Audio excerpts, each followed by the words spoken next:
Hello, and welcome to Diego C. Palace. I hope you're having a wonderful evening. It's watch along between England and Latvia, and yes, they have fielded a Crystal Palace player, so that means it's coming on. It's coming on. It's coming. Football. Let's just wait and see. It's still 0-0. Welcome to Diego C. Palace. Watch along for England versus Latvia. Should be a good match. Both teams have got 3 points on the table, so it's a 6-pointer to decide who gets top place banner. Really, it should be an important game for both sides, England and Latvia. But before I get into it, please hit like and subscribe at Diego C. Palace. Help me get to 5 likes if you can in the chat, and welcome to everybody. Now, I'm going to get the line. I have put the lineups in the description if anyone wants to have a look. And what I'll do now is there's Tuchel there. He's got his rain jacket on and his black cap on his technical area. And I'm looking for the same start as the previous England game. And attacking football, not sideways football, not passing back, but every player, when they get opportunity to get on the ball, to look to pass the ball amongst themselves with a mentality to play forward. Wonderful to see Marc Guehi back on the side. I would like to see Eze and of course Henderson on there, but we'll have to wait and see that. Hopefully, for me, Dean Henderson is it's all rounder better than Pickford, but it is what it is. And but good luck to Marc Guehi. He's on the pitch there. So let's see what happens now. It's Marcus Rashford is making another start for England, and so Marcus Rashford seems to have found that love of football that he before had when he first went into football, into the Manchester United Academy as an outsider looking in. I think that's what he has. He's trying to get back, and he's showing that playing for, at the moment, for Aston Villa, of course, on loan, and now for England. So hopefully we'll have a good match as well. I think there's still a player there and more to come from him. So we'll have to wait and see how he plays for England tonight and how he continues the rest of the season for Aston Villa. As for Marc Guehi, he's actually he's established himself as an England international, in my opinion. He leads by example on the pitch and on off the pitch, and he's working extremely hard there. What I worry sometimes is not just Marc Guehi, but sometimes the England defenders, they get out of position and they go forward too much, and then it leaves a pocket behind. And make no mistake about it, this is a Latvia side that is a very good side. They've got 3 points on the table, and then they've not come to Wembley tonight to make the numbers up. There is a strong contingency of Latvian fans in Wembley. You could hear them, and so it looks a great atmosphere there in Wembley. And it's still 0-0, 4 minutes into it, and not sure why. Maybe because they had. It looks a bit like if there's a bit foggy there, or maybe it's my let me see if maybe it's my brightness. Let me increase my brightness on my phone. Maybe that's what it is. I just increased the brightness. Right, let's have a look. Maybe there's been a bit of a. Ooh. Right, there we go. And there you can see the. This is what I was talking about. There's a very strong Latvian away fans, or maybe some of them will be working in the UK or studying, and they're all in there in Wembley supporting the Latvian national football team. So make sure about it.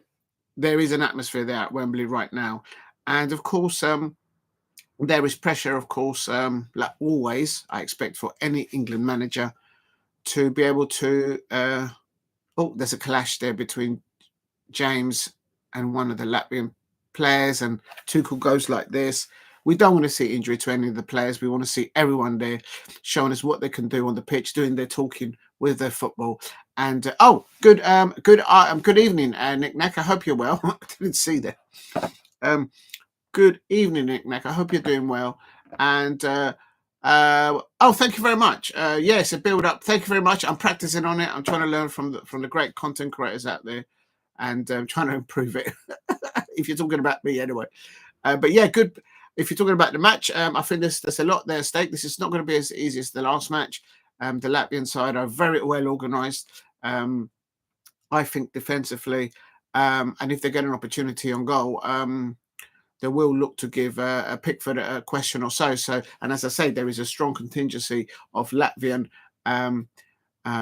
nationals there supporting the national side. So that adds to the atmosphere. Let me just, how do I put you up there? Oh, there it is. I hope you're doing okay, Nick Knack. Thank you for dropping in early hours. Jude Bellingham is on the bench. It's not on the bench. It's on the pitch. Like that link up between him. Also, out to the left-hand side, especially with Marcus Rashford. And then, of course, the link up that he has also with Harry Kane. What happened? They're only beaten Andorra as fans, and it's just signed the last 3 years. We shouldn't be worried. They've got 3 points on the table. And for me, if they had all the Crystal Palace players playing tonight, Adam Walton, including, he's playing right now on the under-21s. That's actually free. If you go to the official YouTube channel for England, you can see live for free the under-21s. It's a great watch, but obviously I'm watching this right now. So Adam Walton there. If Adam Walton was there playing, Ebrieze and Dean Henderson, England will be bringing football back home. It's coming home. Andorra, big up to Nick Knack. And there's a ball go over the top there now. Marcus Rashford looking for the ball to bounce back, and he's trying to hold the ball up. He holds the ball up really well there. Passes up to Lewis-Skelly there, and wonderful first goal for him last time out. You can always tell Marcus Rashford because he always wears those red, or this time pink, I think they're Nike, or they might be Adidas boots. There's a different feel to Marcus Rashford. Lewis-Skelly there, absolutely doing wonders down there on that left-hand side. But it's all down the left-hand side. I want to see some attacking play from England on the right-hand side as well. Do you remember before we always used to say, we haven't got any players on the left-hand side? Well, all the attacking players down the left-hand side. We have got another side of the pitch. Let's utilise that, and let's give different questions to the Latvian left-back if we can attack them on the right. It's all on Rashford. It's all Rashford on the left-hand side. And then that's too predictable for the opposition. And please hit a like and subscribe, and we shouldn't be worried. And skibbity Rizla, thank you very much. Welcome. Good evening. I hope you're doing well, Rizla. And let's hope for an England win. My prediction tonight is England 3. Oh, actually, let me put it up. My prediction is England 3-1 Latvia. But at halftime, I expect it to be 0-0. There you go. So that will give the second half a bit more. And I think this is Andorra not that well.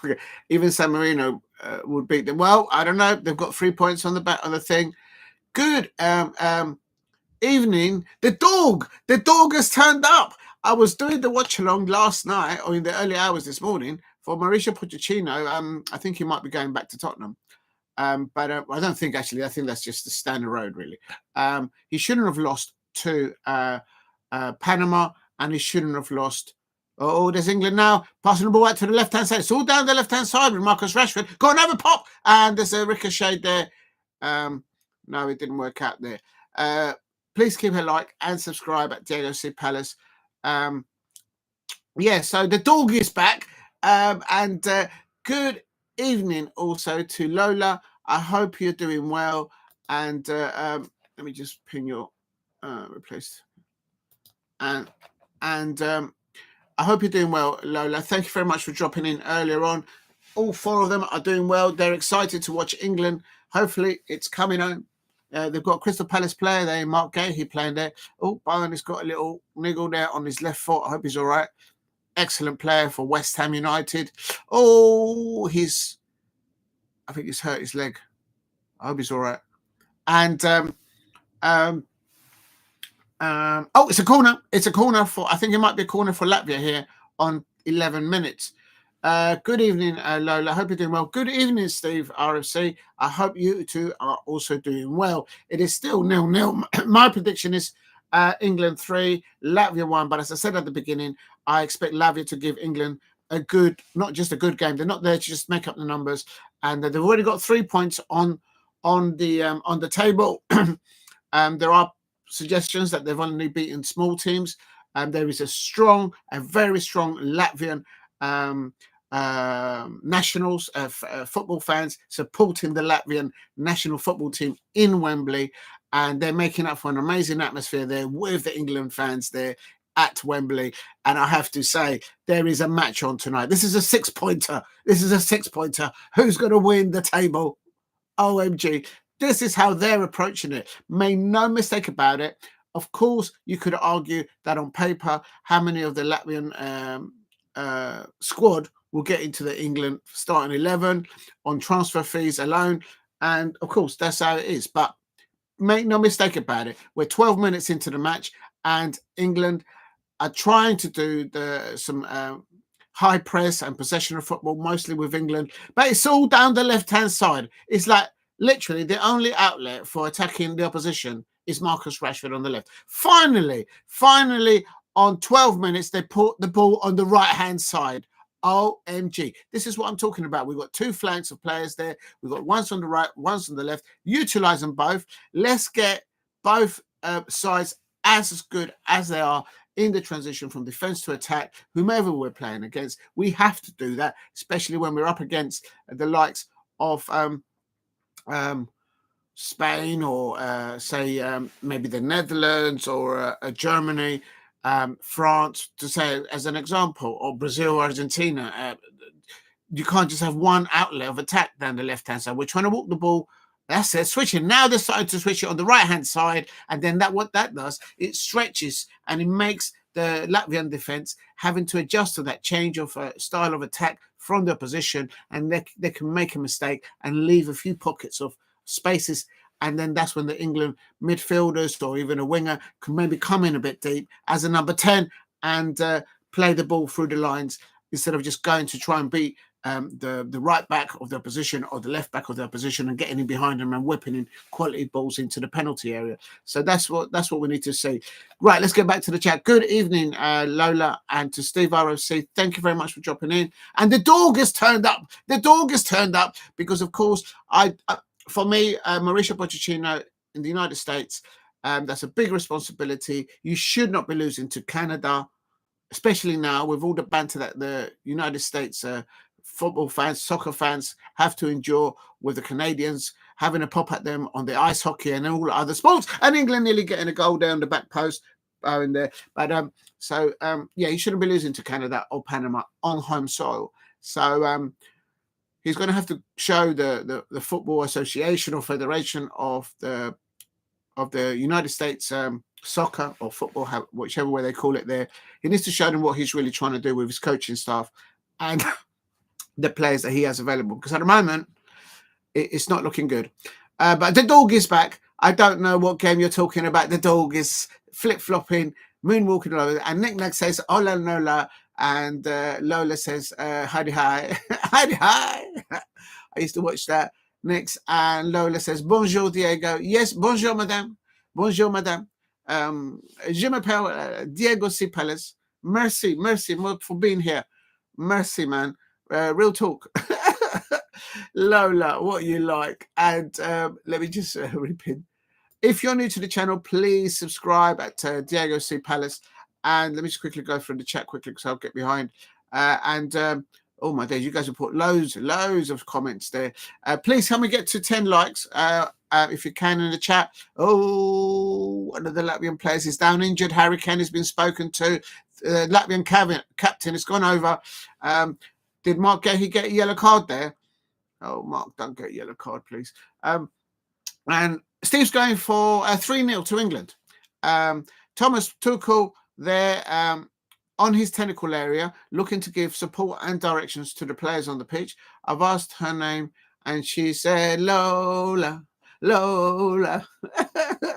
Big up to Nick Nack. It started with the tunes. Oh, Lola. There's only one Lola. Steve RC, one Latvian team played in the group stage in Europa League, Ventus Peel, and got a 1-1 draw away to Sporting. There you go. I wonder if that was whilst Ruben Amorim was the manager at Sporting, or was it after? And then obviously it wasn't. Nick Nack, you're so adorable. Yes, Nick Nack has a picture of Snoopy, and on his thing. So big up to that. You can't not love that. You know what I mean? You got to like that. And Lola says, super cute Nick Nack. And then Steve goes on to say, when Latvia League started in 1992, Skonto Riga win 13 in a row. So their best team over there is Riga, their capital, I presume, if I'm not mistaken. 1992 till 2004. Then the next time, is England here with the Rashford on the left-hand side. Coming to you, Steve. He pins it into the penalty spot and a header, and it gets cleared. Go on, have a pop. Unlucky. If you're new to the channel, and there's a pop there by the West Ham player there, Bowen on the right-hand side, but it just goes over the crossbar. And then the next title came in 2010. They no longer existed since 26. I wonder why they changed the name, or maybe something happened there. But big up to Steve with all that information there from the Latvian League. And as I said, at Wembley there, I've seen the pictures and I could hear there is a strong contingency of Latvian nationals there supporting their nationals. And there's, oh no, they're going back. Oh my God, England nearly equal. This is what I'm talking about. Pickford, I respect Pickford and Marc Guehi there. But listen, why is Pickford running out of his goal? Why are you running out of your goal? Marc Guehi is got control of that. Marc Guehi's got no idea that Pickford is going to be on the corner of the. He's got no reason to expect Pickford to be on the edge of the area. This is why we need the Crystal Palace goalkeeper Henderson in goal. Pickford is making too many mistakes. He's a good goalkeeper, but Dean Henderson, it's levels above it. Dean Henderson will never have done that. It's becoming calamitous now with Pickford. We need more Crystal Palace players on the pitch for England, and then it'll be football's coming home. But at the moment, we nearly conceded there on 18 minutes. Is that a penalty? Is that a penalty for England? Referee! Rashford has just been chopped up. He's dived. He's not dived. He's been tackled, and he's gone down. Maybe he's learnt some naughty things whilst at Manchester United. No doubt the Manchester United fans will know about that. Yeah, no, that's not a penalty. He's learned too many bad. There is a little touch, but it's not enough to go down. He went past it. He should have just tried to stay on his feet. But anyway, Lola goes on to say Mateta will be trending early on Monday. Yes, boom, boom, boom. Mateta's in the room. He's been given the go-ahead by the doctor. He might need to wear a mask. Could be on Saturday against Fulham at Craven Cottage, where the Crystal Palace fans, away fans, and every Crystal Palace fan around the world will be doing the weights, because we're on our way to Wembley, where we're watching the England versus Latvia right now. And I'm getting into the weights. Every time anyone scores, I'll be doing 10 of these on each arm. I'm going to get back into shape. You never know. Oliver Glasner might need a substitute to come off the bench and do a bish bash bosh performance, and then Crystal Palace can get to the FA Cup final at Wembley. England 0, Latvia 0. What else have we got? Steve, I've done that one. Oh my God, I haven't kept up. Let me just catch up with the chats, because I'm like well behind. Bonjour, I've done that. The dog is turned up, but he's retracted a message there.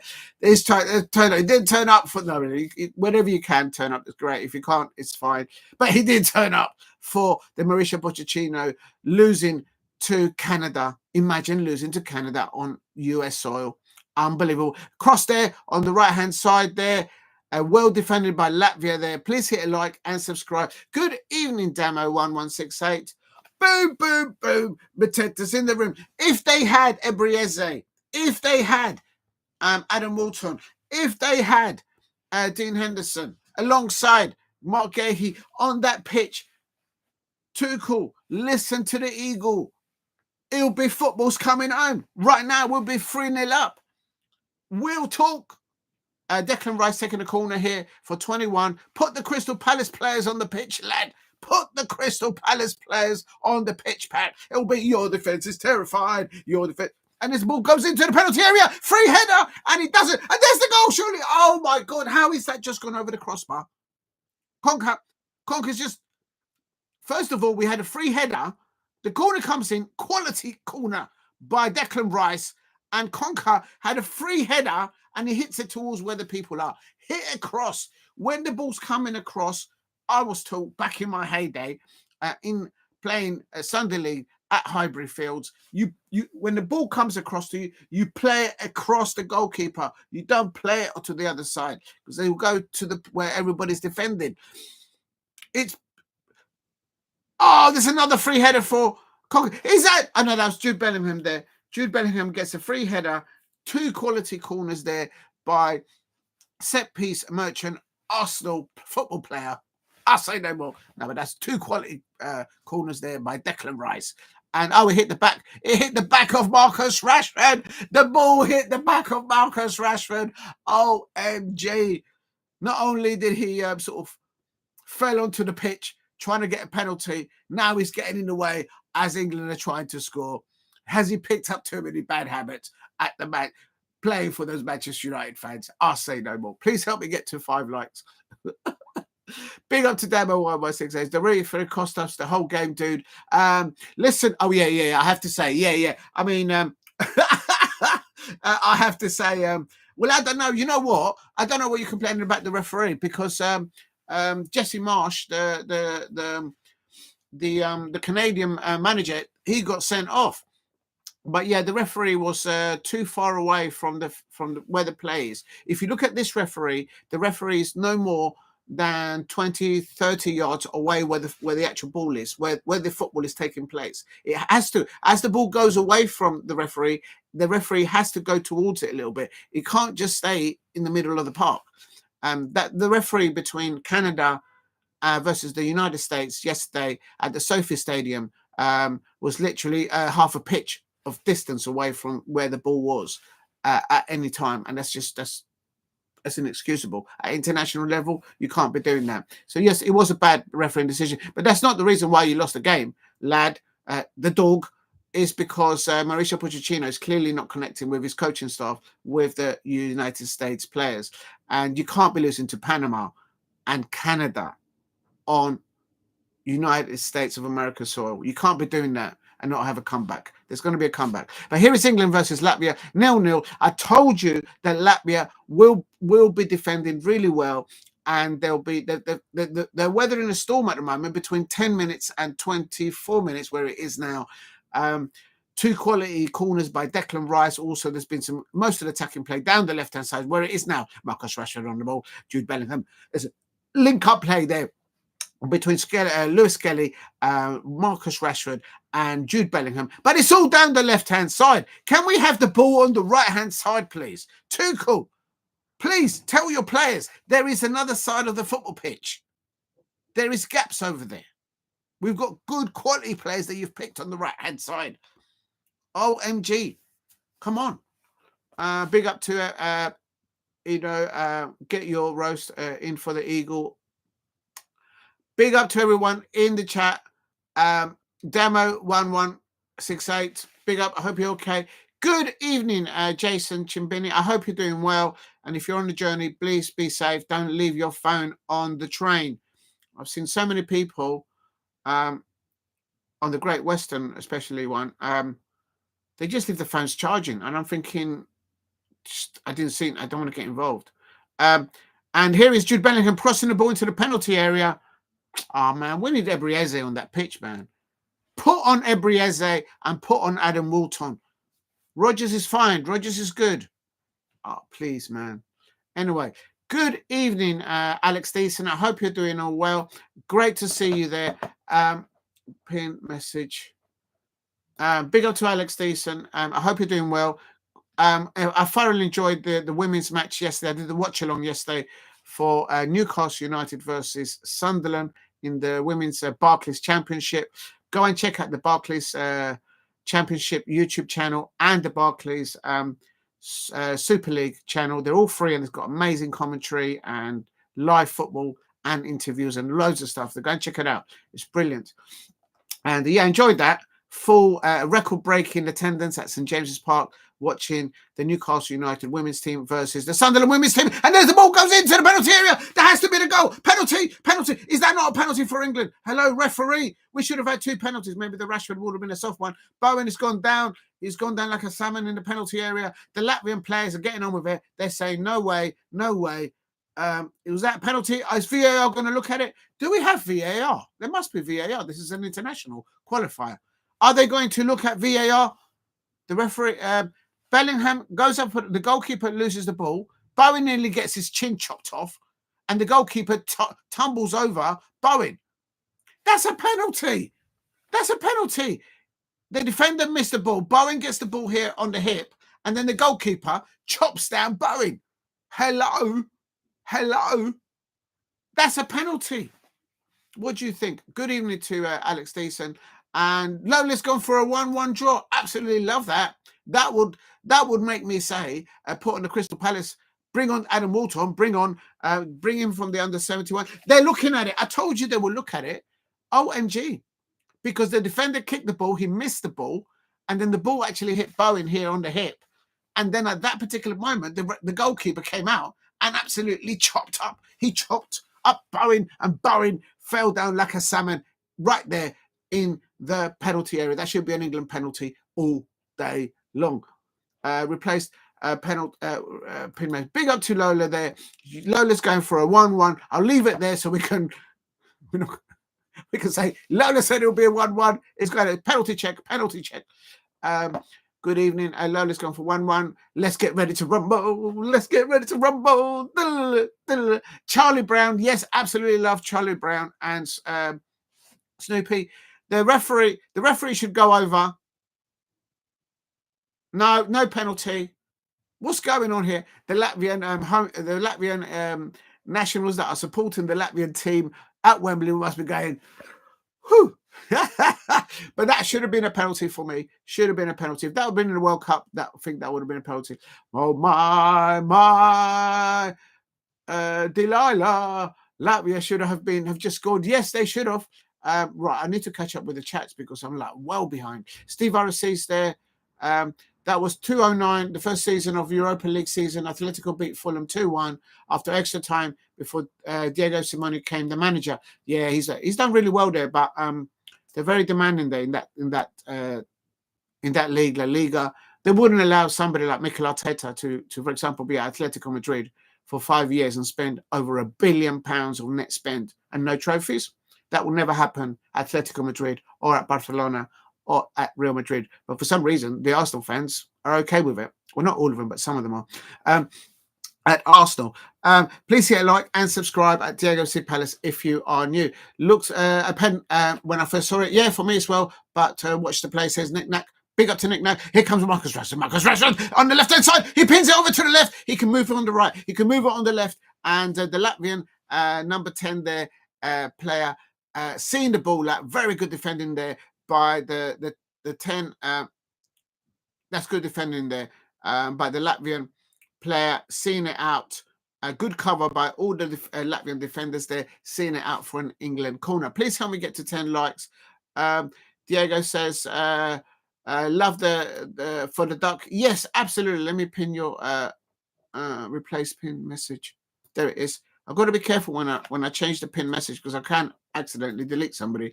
And Lola says, you like my shirt. Thank you very much, Lola. It's been ironed, it's been washed. Thank you very much. It's all for you. Big up to Lola. I'm glad somebody's noticed. Hello. Please hit a like and subscribe at Diego Sipa. Oh my days, I see you've changed your talking about the opticals and appearance, and the goalkeeper for Latvia. Good goalkeeping by the goalkeeper for Latvia is very, very busy at the moment. But I told you, Latvia are there to try and defend as well as possible and get a goal against England. They're just there to make up the numbers. How do I go to your picture? There it is. Absolutely amazing there, Lola. There. I hope you are doing well. You absolutely look absolutely wonderful as always. Well done, Lola. You must have a very good portfolio. If you have a PR agent, they must be very, very busy. But a wonderful image and photo of yourself there, Lola. Thank you very much for tuning in. Imagine losing to Greece. Exactly. Oh, right. Marcus Rashford's on the left-hand side here. 31 minutes. He's coming into the penalty area. He's using his right. He moves on to the left. He crosses it in. And the goalkeeper on his near post gets it back actually to Rashford. Rashford goes all the way back now to Lewis-Skelly. Back to Rush. It's all down on the left-hand side. Switch the play, lad.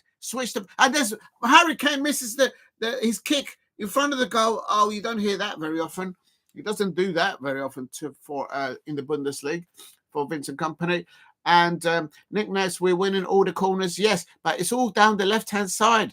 Lewis-Skelly, there we go, down the left again. That's a foul there, ref. Referee, that's a foul. That's a foul. The Latvians, no, it's not a free kick by Latvia. And again, back to the left-hand side. Marcus Rashford moves it onto the right-hand side and pinks it into the penalty area. A little backfield from the outfoot by Jude Bellingham, trying to get it top bins on the left-hand side. But Jude Bellingham, not on target, but it was towards the goal. And the parrot is glad all over. Yes, it is. The parrot is there. And big ups for the bling dog as well. Yes, the dog is there as well.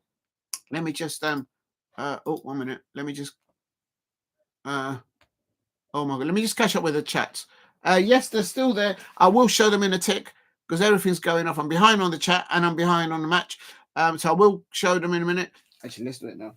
Please hit a like. Maybe it will give us some good like vibes. These four are absolutely enjoying the chat at the moment. We've got the parrot, we've got the duck, we've got the cow with a comical expression there, and we've got the amazing dog looking to try and get the biscuit. The pink wave of biscuit is gone, as you can see. Please hit a like and subscribe at Diego C. Palace. These lot are watching the match intensely. I'm not sure who they're supporting. Hopefully they're supporting England, or perhaps they're supporting Latvia. But all I know is that the duck earlier on was like this. Oh no, are we going to score? Yes, we are. I can't look. I can't look. Can we? Are we going to score? I can't look. I can't really have a little peep. Are we going to score? Oh no. Oh no. And then, oh no.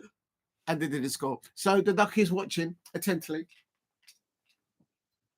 Big up to Lola for reminding me to show the four.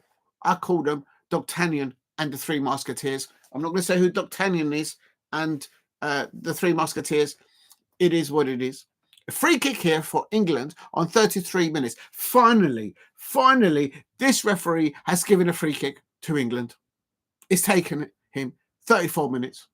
That hasn't been that kind of a match. And good evening to the cow, says Lola. Thank you, Lola. Nick that says, might have been a pen, but the refs can do what they want.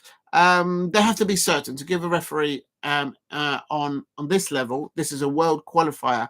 They've got to be 100% sure that they're awarding a penalty in accordance to not what they think, according to the rules. Please help me get to 10 likes. If you're new to the channel, please subscribe at Diego C. Palace. A great a free kick. They're going in there.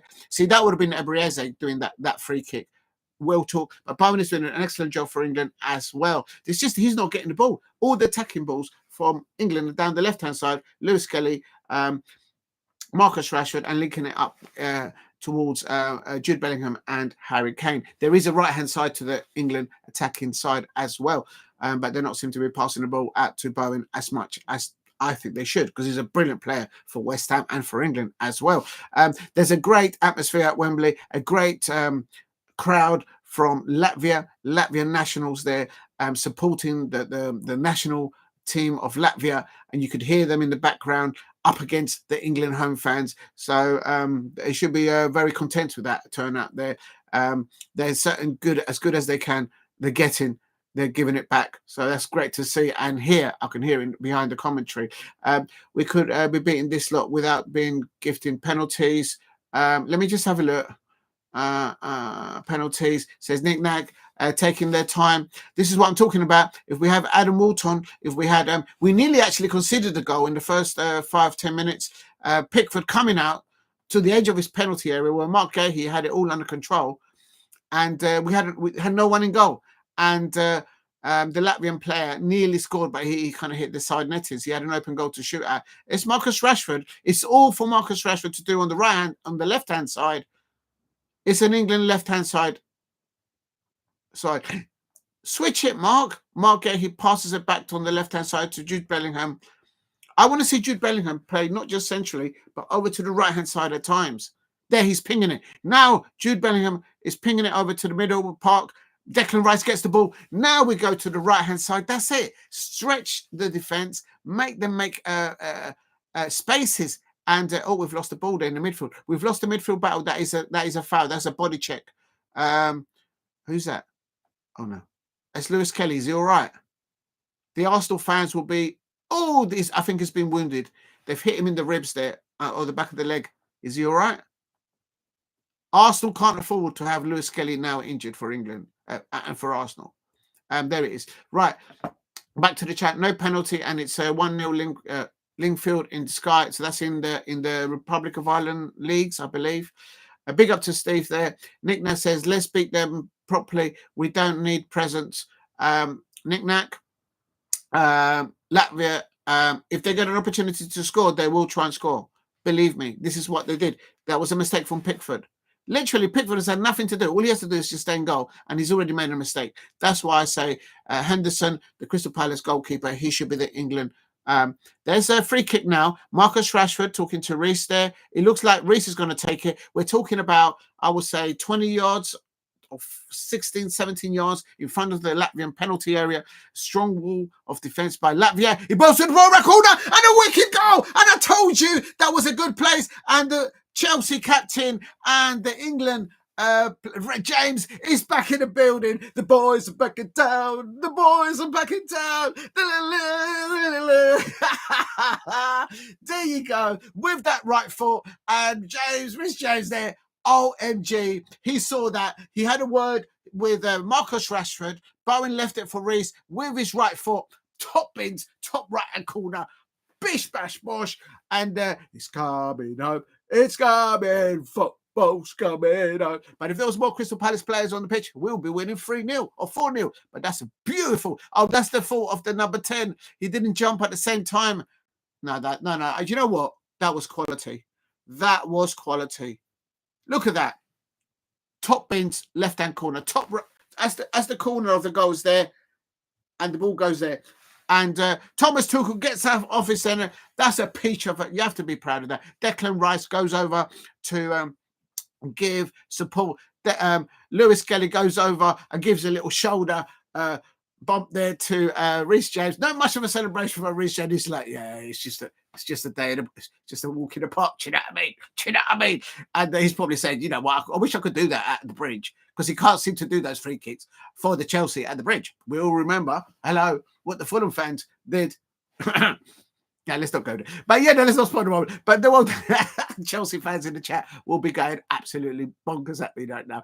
Big up. Right, I'm going to catch up on the chat because I'm like well behind. Big up, says Lola. Our bling dog. Yes, the dog is there. I've shown the dog already. And Nick Nack says, feels like the players have figured out we just need to put crosses into the box. Yes, I agree. But not just from the left, we need to do it from the right as well. Did you see the goal came from the right-hand side off in front of the penalty area of the Latvian side? So nothing the Latvian goalkeeper could have done there. Perhaps they could have avoided that free kick of taking out Lewis-Skelly. I'm glad that he's not injured. He was body checked. That's what he was. And there's Marcus Rashford on the left-hand side. He's cooking that Latvian right back in his pocket all day long. Might have been a pen, but the rest can do what they want, says Nick Nack. Do you mean this game? It could be. No, they have to be certain. No, I'm at home watching the WWE Monday Raw. Yes, there's live from Glasgow. Oh, there's some WWE in Glasgow. Amazing scenes. I didn't know that. Nick Nack, we should be beating, says we should be beating this lot without gifting off penalties. We haven't been given a penalty, but yes, you're right. Oh, I see what you mean. Yes. I told you Latvia will be very well organised and they will defend as best as possible against the calibre of players that they're facing right now at Wembley. And from open play, England haven't scored against Latvia. They've scored from a free kick, from a set piece. So there you go. So that's fair point what you say. Here's again on the left-hand side, Marcus Rashford moves on the left. He can move the ball to the left, to the right. That's Skelly. They're going up there. Oh, nearly for England. Let's catch up with it. Taking their time. Either it's a penalty or isn't getting with VAR. Says Nick Nack. And Steve Harris says no penalty, and it's 1-0 to Lingford in Sky Sports 3. Big up to Sky Sports out there. I use Sky Sports. Please go and check out the F1 Chinese and the Australian Grand Prix. I utilise the information from the Sky Sports. Oh, Bellingham stands. Oh, that could be a yellow card for Bellingham. Thank you.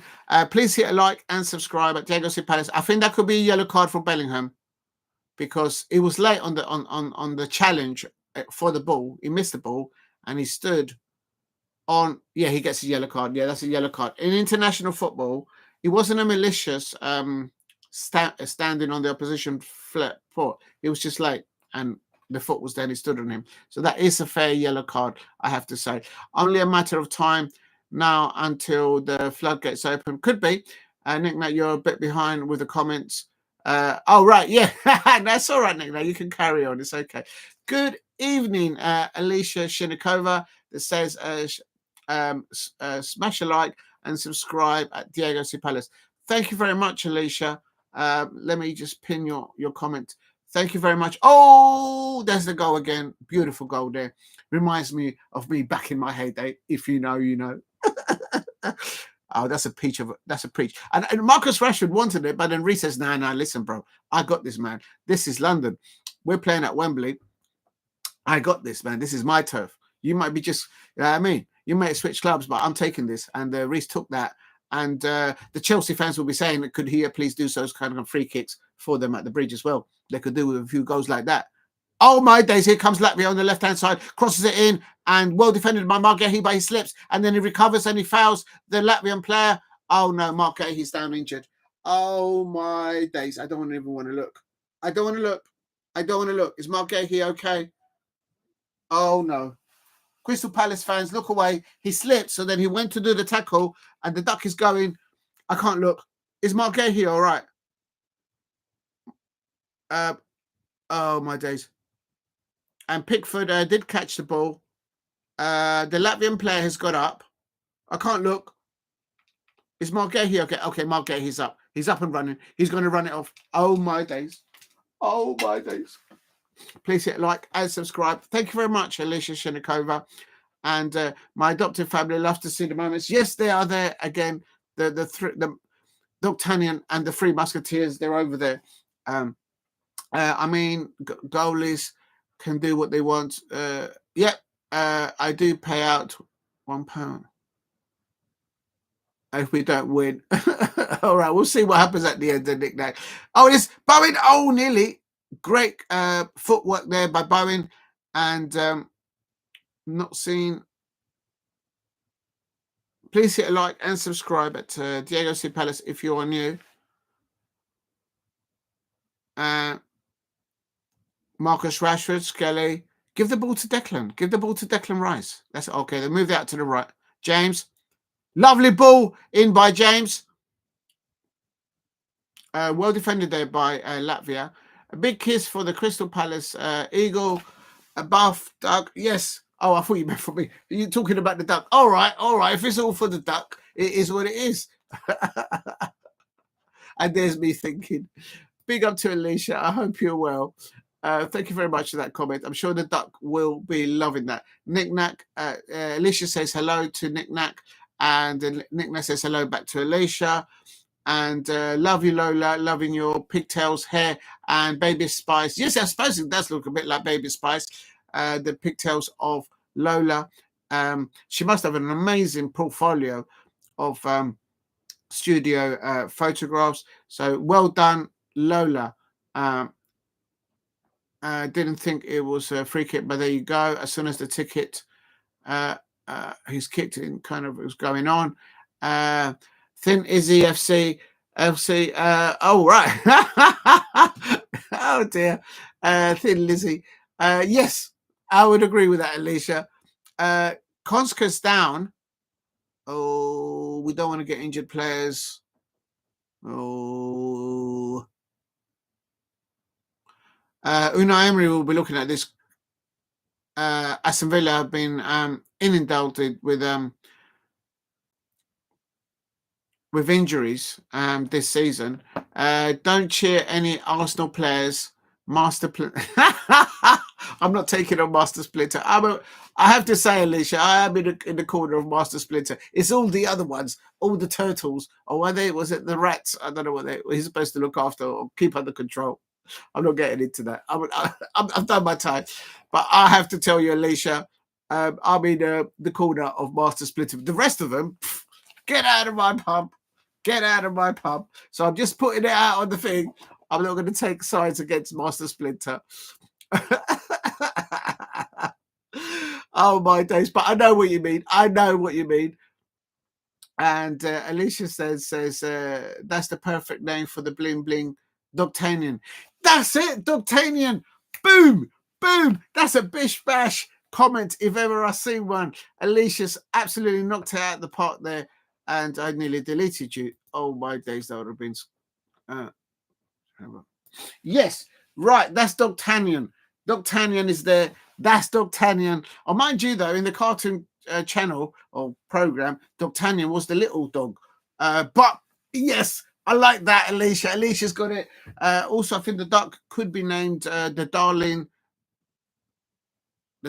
duck. I think somebody's called it. I didn't call that. Someone in the chat called that. But D'Artagnan. Oh, that's it. D'Artagnan. That definitely. 2 minutes of extra time. It's only England 1, Latvia 0. And I told you Latvia is a good side defensively. And they've prevented England from scoring from open play. Now, this is the second time that England have not scored more than 1 goal at home. And now this one is against Latvia. Bowen on the ball on the right-hand side. Bowen on the right. This is what I'm talking about. Finally, we're putting the ball out to Bowen. It's very good. He cuts it in. Oh, in the near post. OMG. OMG. And Rodgers very close there to scoring there for England. He's had 3. He had 2 free headers. Although one of them was blocked by Marcus Rashford. He hit him in the back.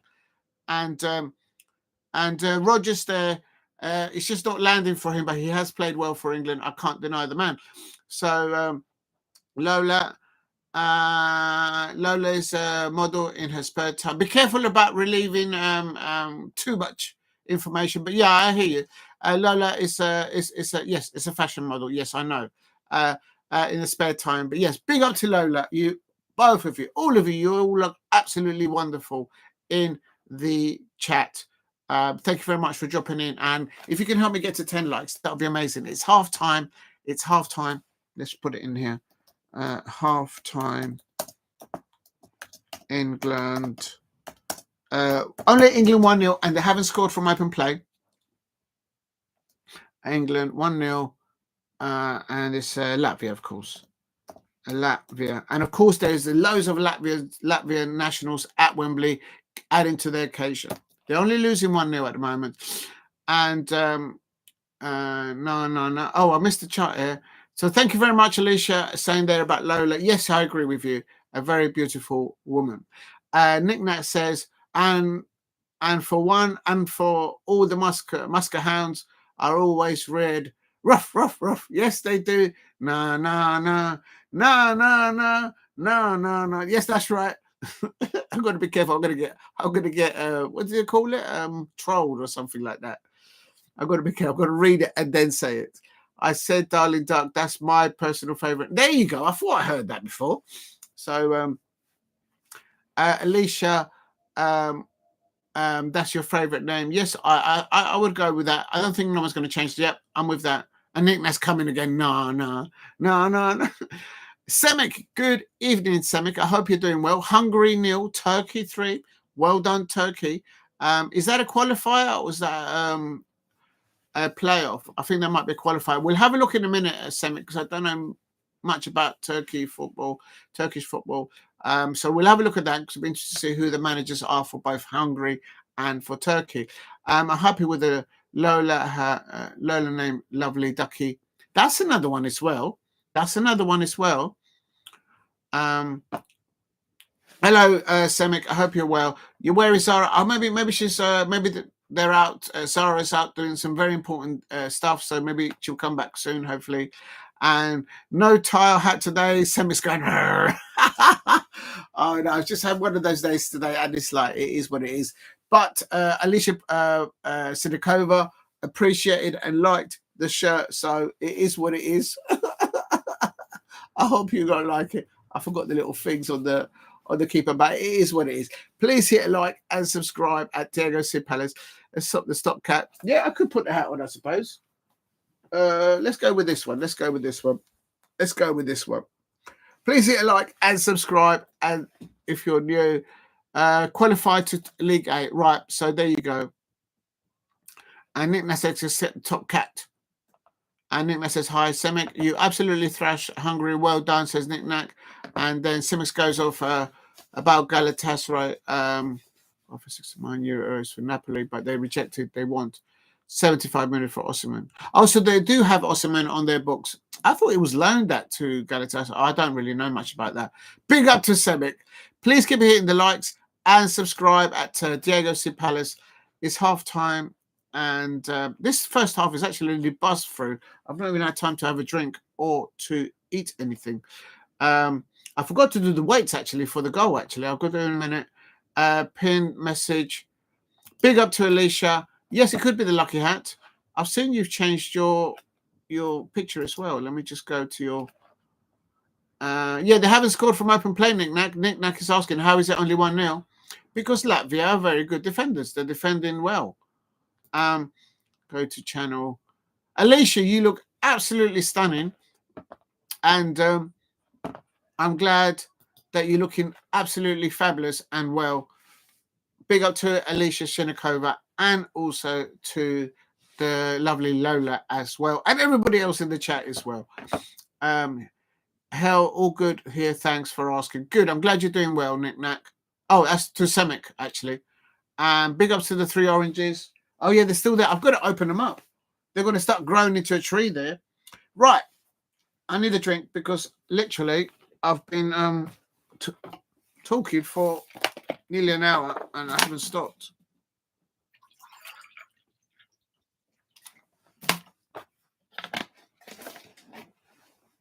England leading Latvia only for 1 goal. I think too much attacking on the left-hand side, which is great. Switch to play on the right-hand side. Cheers to everybody.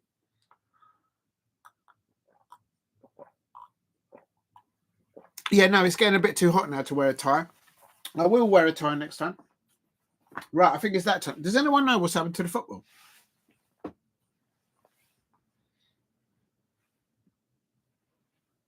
Oh, it's there. The football was by my right buttocks. So I was sitting on it. If you know, you know. There you go. Let's have some headers because they did score 1 goal. Let me just get this running. Please help me get to 10 likes if you can in the chat. And I can't. This won't work. Why won't it work? Right, just bear with me because this is not working. Come on. Am I still live? Okay. I think it is all right. If you're new to the channel, please subscribe at Diego Sid Palace. It's half-time. England 1, Latvia 0. Great atmosphere by the Latvians there in Wembley and, of course, of the home of the English fans there as well. I'm going to try and do 5. I'll definitely do 4 headers. I still haven't pumped this ball. It's too soft. Let me just move the glass out of the way for safety. I don't want this flying. I've got this thing about broken glass. I don't like broken glass. So that's it. I've got some munchies there. I'll have some of that in a minute. I'm going to go for 5. at half time, and I've still got to do the weights because there was one goal. All right, here we go. Let's go. Let's go to fives. Yeah, let's find it. Okay. Please keep hitting the likes and subscribe at Diego C. Palace. I don't think I can do 5. I'll try and do 5, but definitely I'll do 4 headers. Oh, I did 4 on the first goal. I did 4 on the first goal. It's a walk in the park. I mean, South London and proud. Crystal Palace fan. Eagle can easily do 4. I just did 4 on the first goal. I'm going to try and do 5s. Oh, that one went well. No, that went wrong. I did 4 there. I really need to pump the ball on this one. Look, it's gone even. It's lost their hair. It's like the first England match a few days ago, where there was too many balls that they needed pumping up. I need to pump it up.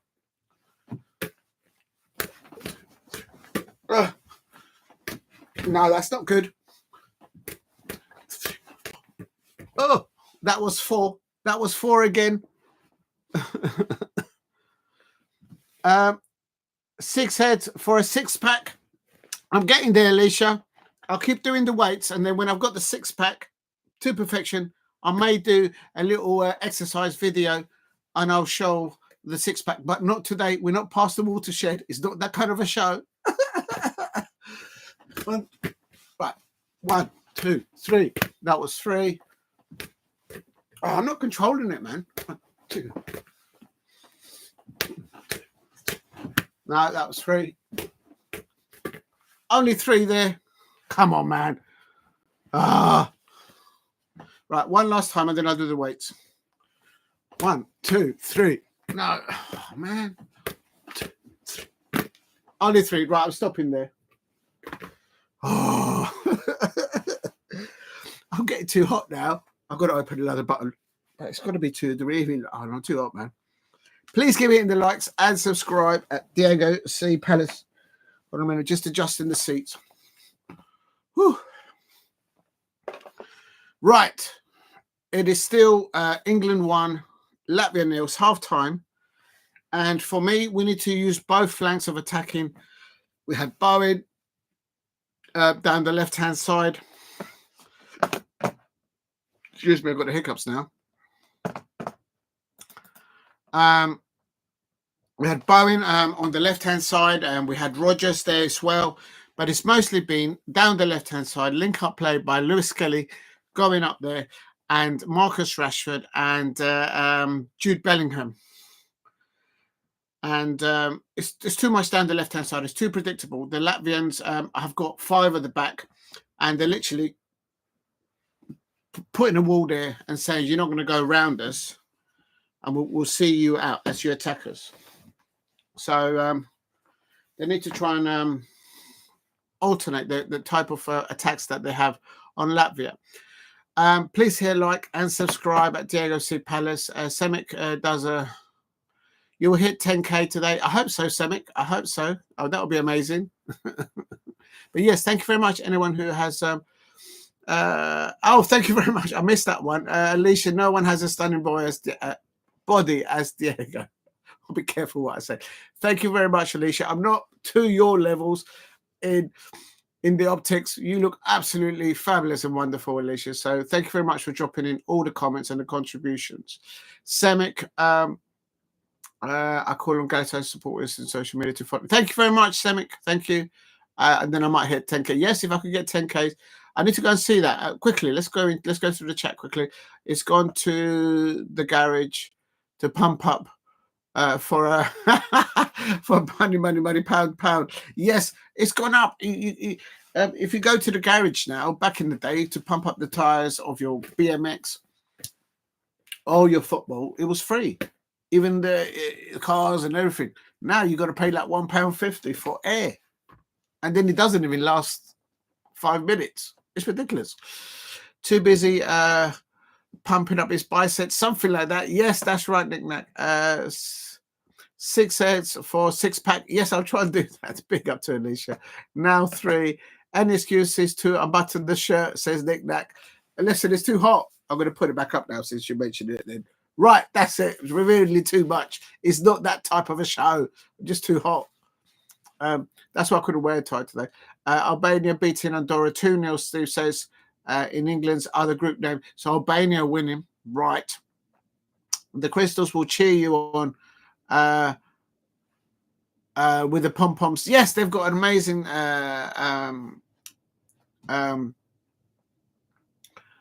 display of individual and collectively the Crystals. They're absolutely amazing. They're their choreography of the Crystals, the official Crystal Palace cheerleaders. Remember, you could follow them on Instagram. I think it's called the officials, the Crystals, Crystal Palace cheerleaders, and then you can follow them individually. They do amazing work on match days at Selhurst Park before halftime, and they do brilliant community work as well.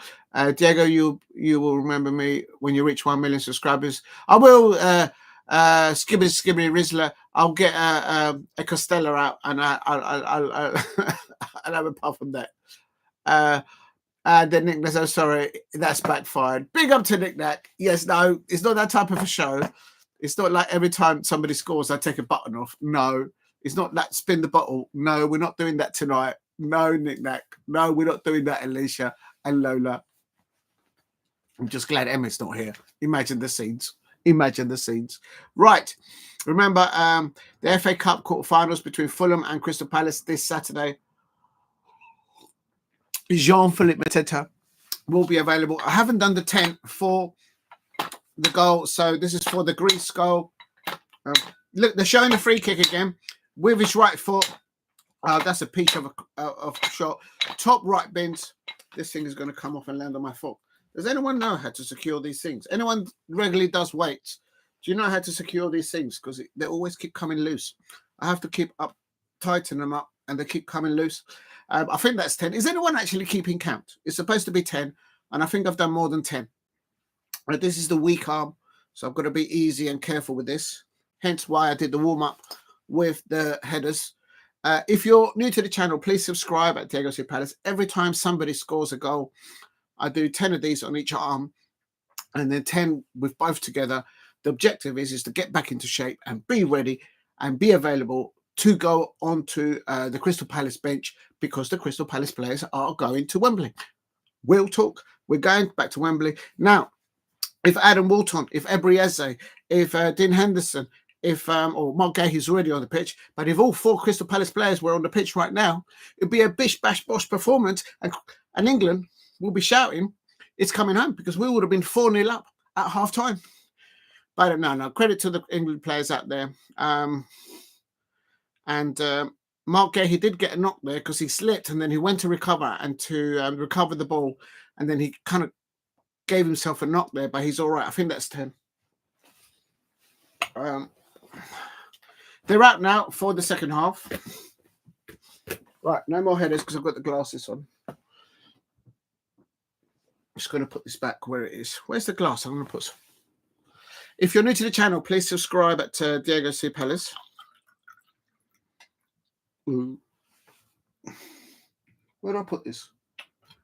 There it is. Second half is about to start. Latvia are going to do the kickoff.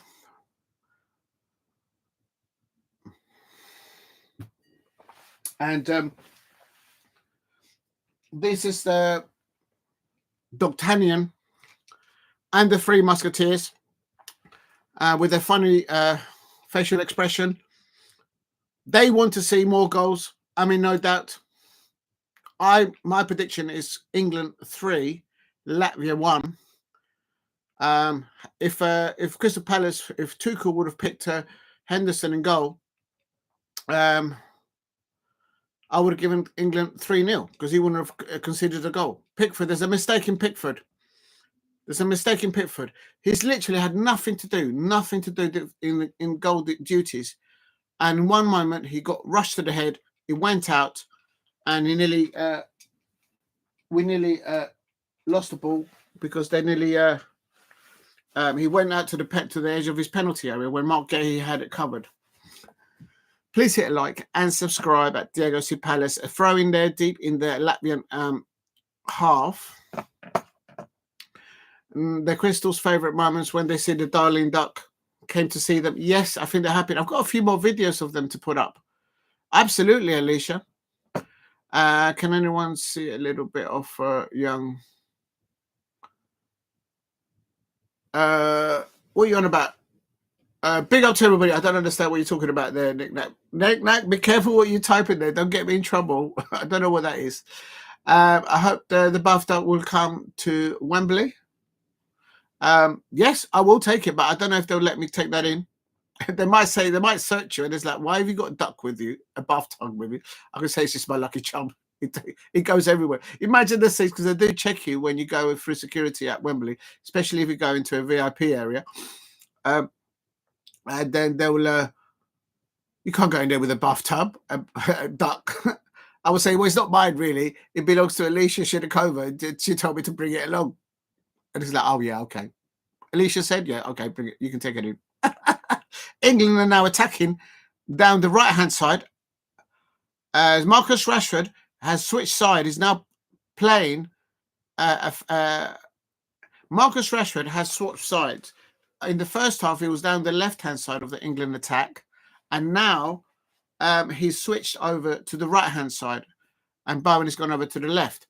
Now the ball's out to the left. So this is what I was talking about. I bet you the England coaches have said, we're not asking enough questions of them on the right-hand side.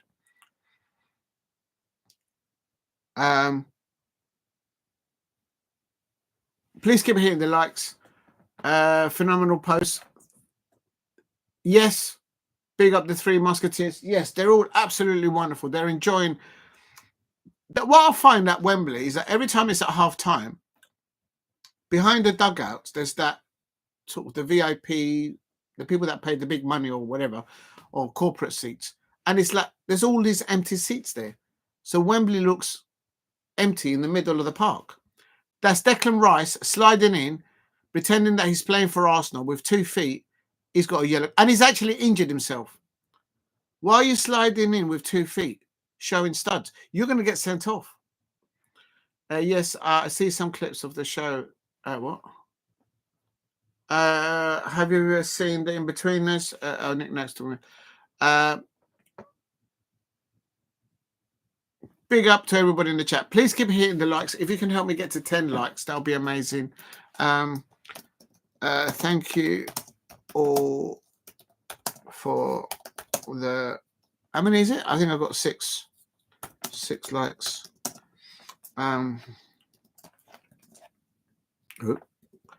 Please keep hitting the likes. It helps attract new subscribers. If you haven't subscribed, please subscribe at Diego C. Palace.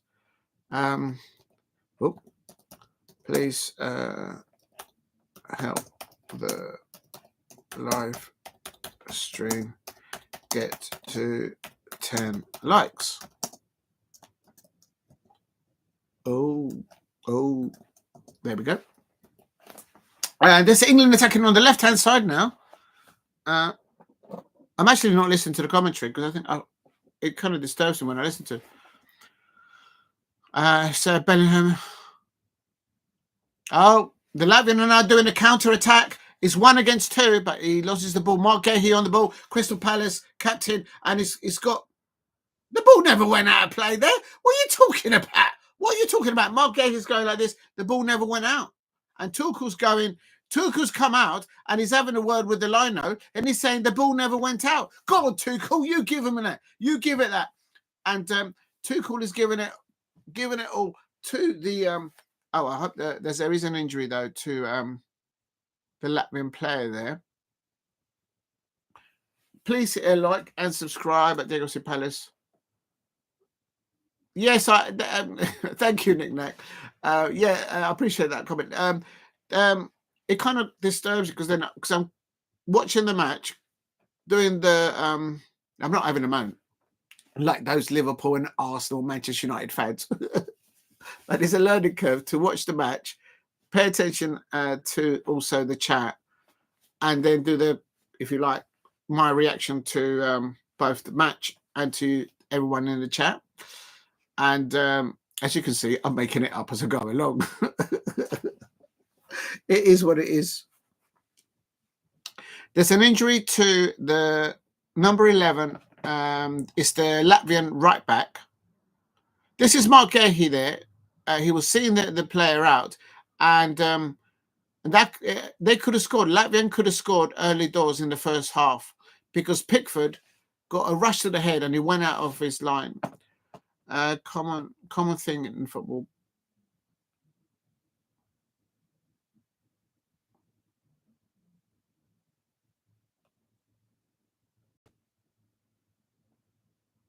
I think what it is, what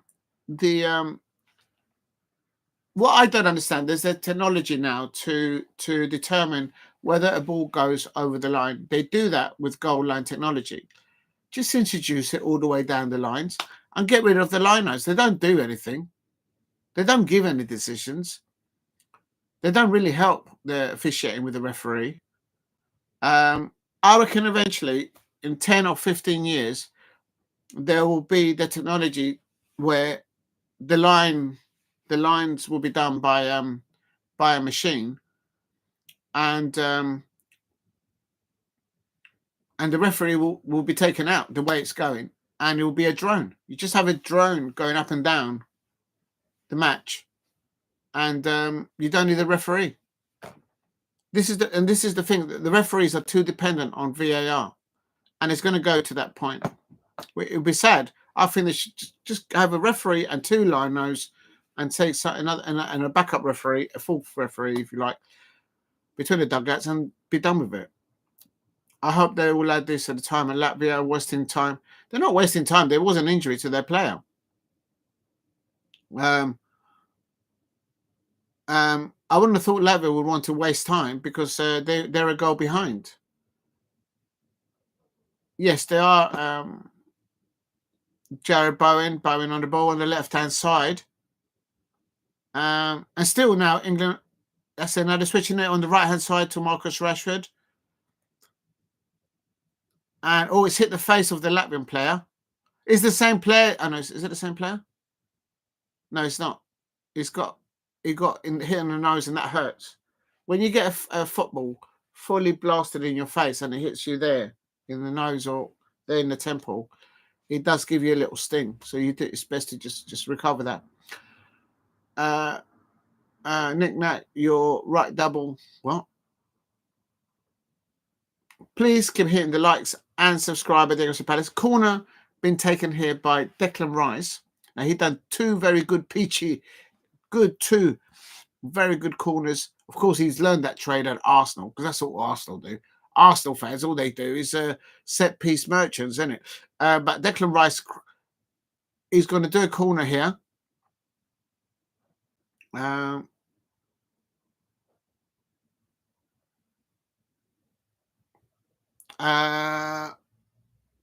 And is it's too far. Jarrod Bowen there hitting the ball there. Please keep hitting the likes and subscribe at Diego Palace. Nick Nat, what you like? If you're new to the channel, please subscribe to Diego Palace. And yeah, it's kind of quieting down a little bit at the pitch, and me as well. Actually, you know what? I haven't done any. I've got to do this. So that's a good reaction then, Nick, because I'm supposed to update the description as the match goes on, and I haven't done anything about the England goal. So I'm going to put that into the description.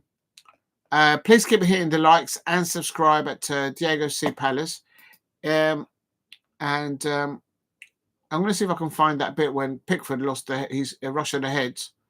It's kick-off and Quansah challenged by Reece James. Every time.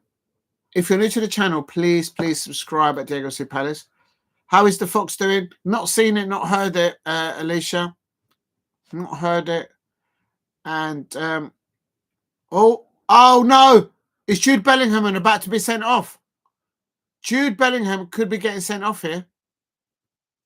The referee's telling him, stop it. You can't do those tackles anymore. You're on a yellow card, lad.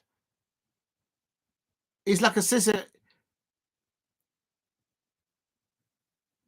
Oh no, he didn't do the full scissor. He held his back line, so that's why the referee let that go. But Jude Bellingham is on a. If I were Tuchel, I would just take Bellingham off. He's going to get himself sent off, not on purpose, but it's just the way sometimes it runs for a player on the pitch. Bring on Ebrieze instead of Bellingham. He can play in that 10. I'm trying to find that bit where I can't find it.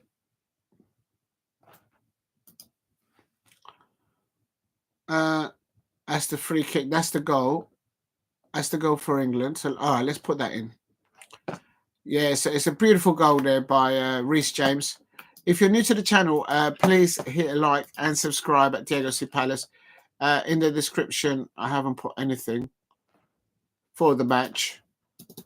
So I'm just putting something in there at the moment.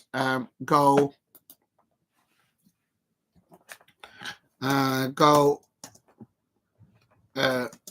England 1, Latvia. Remember, this is Latvia, okay? We're not playing against Spain or Netherlands or France or Argentina or Brazil.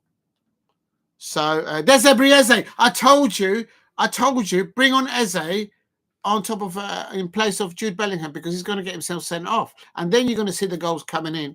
We'll talk. Then you'll see. He should have Adam Walton as well there available as well.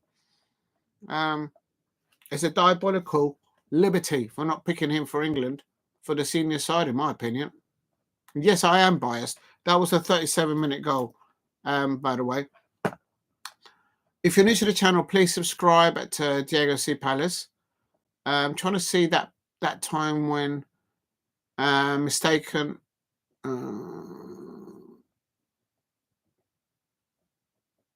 I'm trying to find that bit when where Pickford at the beginning of the match rushed out unnecessary to the edge of his penalty area, and this is that's good goalkeeping by the Latvian goalkeeper. Ebrieze is about to come on. Then you'll see some more goals.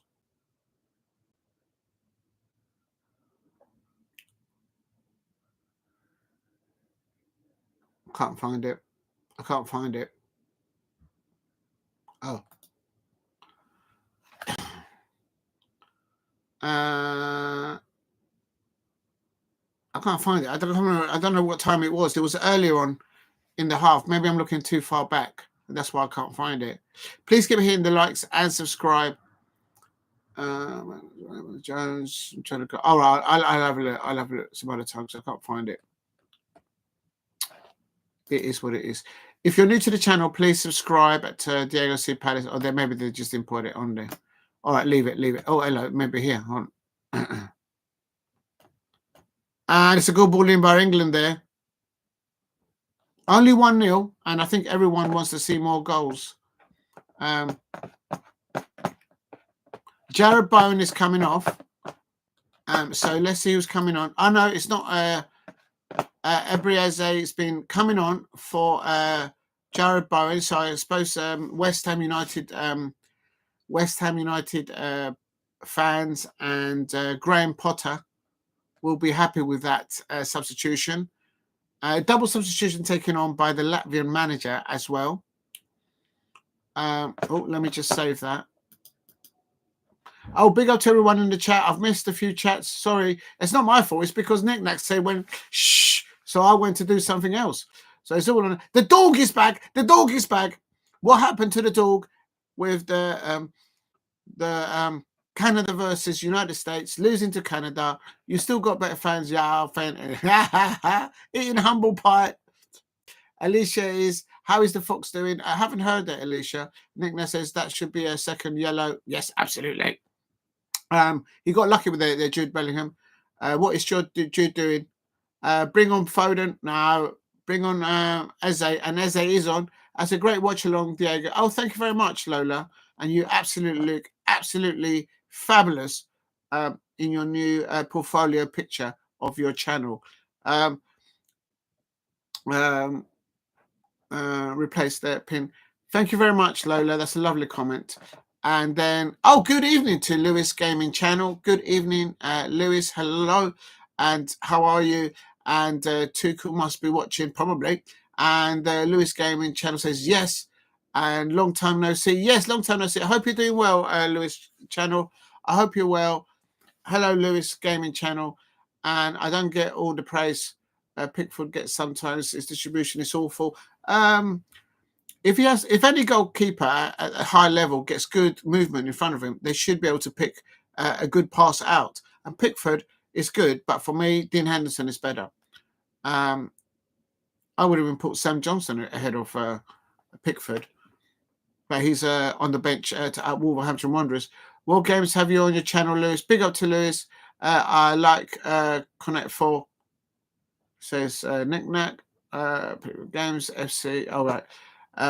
If you're new to the channel, please subscribe at the AOC Palace. And Lola likes the lucky hat. Yeah, this is one of my favourite hats, I have to say. It's the real thing. It's handmade leather, so you can always say a hand hair leather because you can do whatever you want to it, and it will always naturally go back to how the leather has been designed to be. What's lucky about it? You'll see. You're going to see loads of goals now. It will end up England 3. Knick-Knack. Knick-Knack's like, huh? Don't jinx it, Knick-Knack. Knick-Knack has just jinxed the hat. And here's Ebriez is on the ball. And there's Harry Kane. Oh, my days. Harry Kane, how did you miss that? OMG, just outside the left-hand side of the post. Much better now. Do you see the difference now with Ebriez on the pitch? There's more space now created. And Harry Kane there, he had a bit... He had time. He had about the Latvian player was about 3 or 4 yards away, and the England fans are going, "Oh no, that comes! It should have gone in. It should have gone in." Please keep hitting the likes and subscribe. Diego, let's touch the England scarf. Come on, let's touch the England scarf. They've got to do it. Let's touch it. It's going to be 3 goals now. Hopefully, now that Eze's come on to the pitch. Don't jinx it, Nick. Trying to get Ebriez is on 61 minutes. Just coming to the chat. I'm just going to add Ebriez coming onto the pitch because obviously he's from Crystal Palace. Substitution.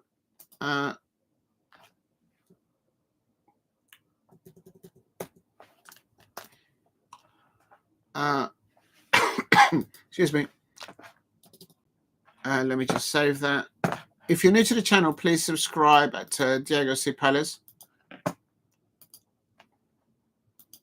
It's only ex-Spurs. Doesn't like the Spurs. There we go. Oh, my days. England nearly scored there. Do you see? Knick-Knack, you're jinxing it. Rochester nearly again. Please hit like and subscribe at Diego C. Palace. I'm now feeling a little bit peckish. I'm going to go in for it. Should I give a pink waiver to D'Artagnan and the 3 Musketeers? Or should I let them just have a look? I'm going in for my little tart. Or pie, I should call it. With lovely icing on it. If you know, you know. You know what? Let's not be like that.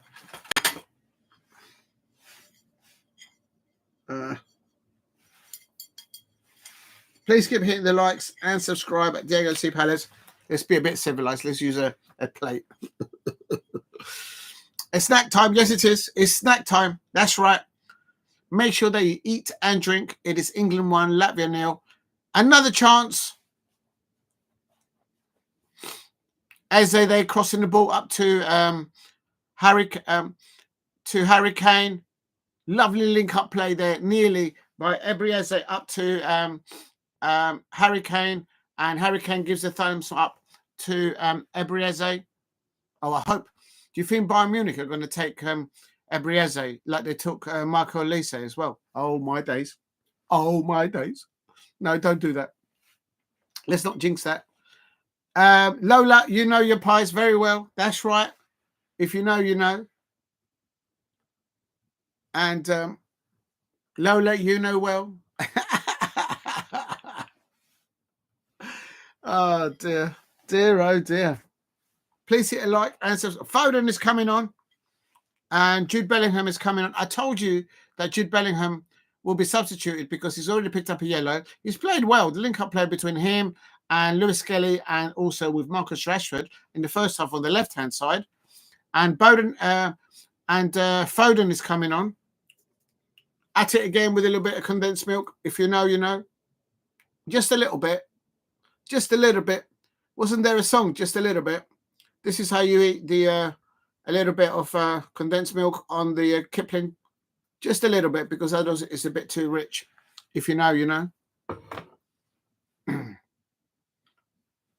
He was so lucky to get a second card.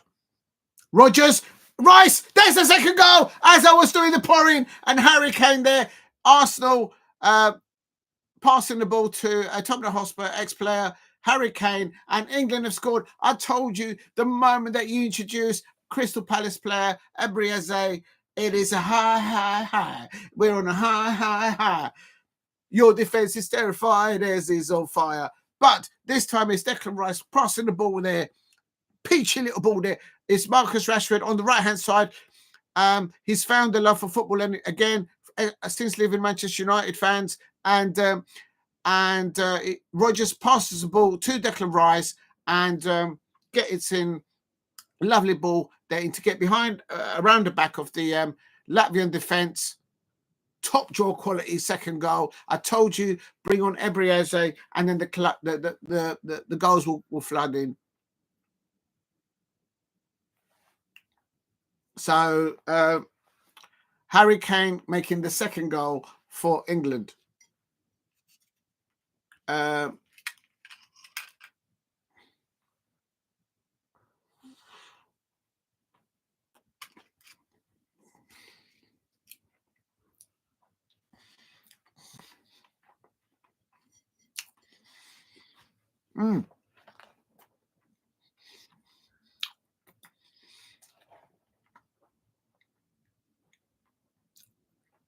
And plays a big message.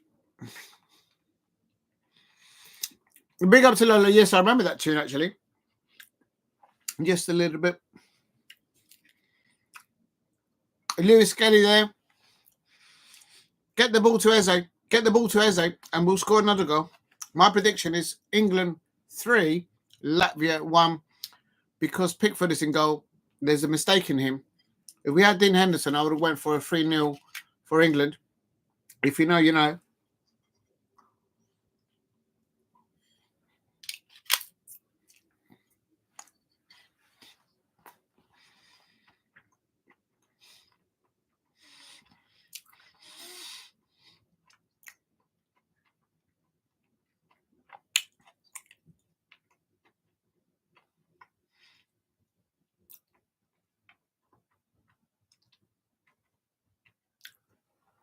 The commentators just said that one of the substitutes for Latvia used to play alongside Harry Kane. Alongside Declan Rice at West Ham, and he's sitting on the bench for the Latvians, I think. And apparently, the story is that when Declan Rice and the Latvian goalkeeper used to go to Nando's in Romford, he couldn't get in the doorway at Nando's in Romford. He had to bend down because he was such a tall person. Please hit a like and subscribe at Diego C. Palace. Let's score a few more goals. Come on, England. Yes, I agree. Let's get some more goals. Absolutely agree with that. Now that Ebrieze is on the pitch, if we had Adam Walton and Dean Henderson, we would have been 5-0 up right now. We'll talk. I agree with you, Nick Nack there. if you're new to the channel, please subscribe at Diego C. Palace. Help me get to 10 likes if you can in the chat. Oh, my days. Reece James there making a very important challenge there. He was the last man there, Latvian player there, nearly getting across. Yeah, that's good defending. That's a textbook defending tackle, block and tackle by Reece James there, the Chelsea captain, and England right back there. Let's score a few more goals. Harry Kane is a different type of strikers. Different type of strikers. Lineker was a box striker, number 9, while Harry Kane can actually go deep and actually play as a defensive midfielder at times. He was certainly doing that a lot when he was playing for Tottenham before he went to Bayern Munich. Out of position, he goes back and he helps the team in defence duties and midfield areas as well. He's the Latvian assistant manager. Thank you, Nick Nack. So he's not the guy. And smash the subscription for the D'Artagnan and the Three Musketeers. Absolutely. Absolutely love that comment, Lola. Absolutely love that. There you go. There is England on the attack. Marcus Rashford is back on the left-hand side in his favourite part. Cross it, cross it, cross it. Back heel. And there's Harry Kane crosses it in. Oh, my days. Just cross it. He's still got the ball. He's still got the ball. And they couldn't get the cross. Eze was in the middle of the box. They couldn't get the ball to Eze. Get the ball to Eze. Get the ball to Eze. He'll score. Eze will score all day long. I'd love to see Eze scoring for England tonight. He deserves it.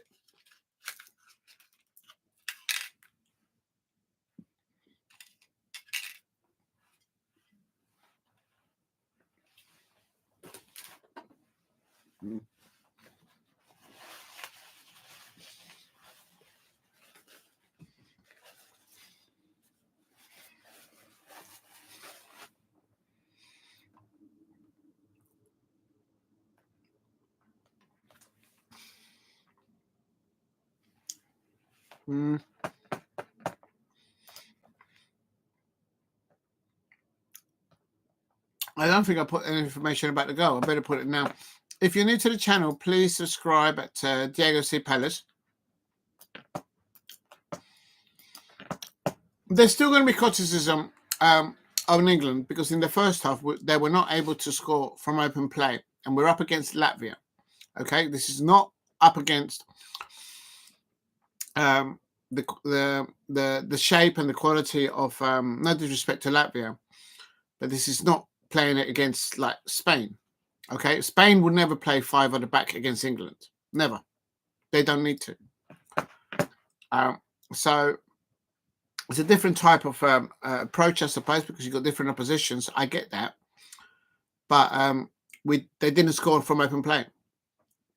Bring on Eze, and then they start scoring from open play. Oh.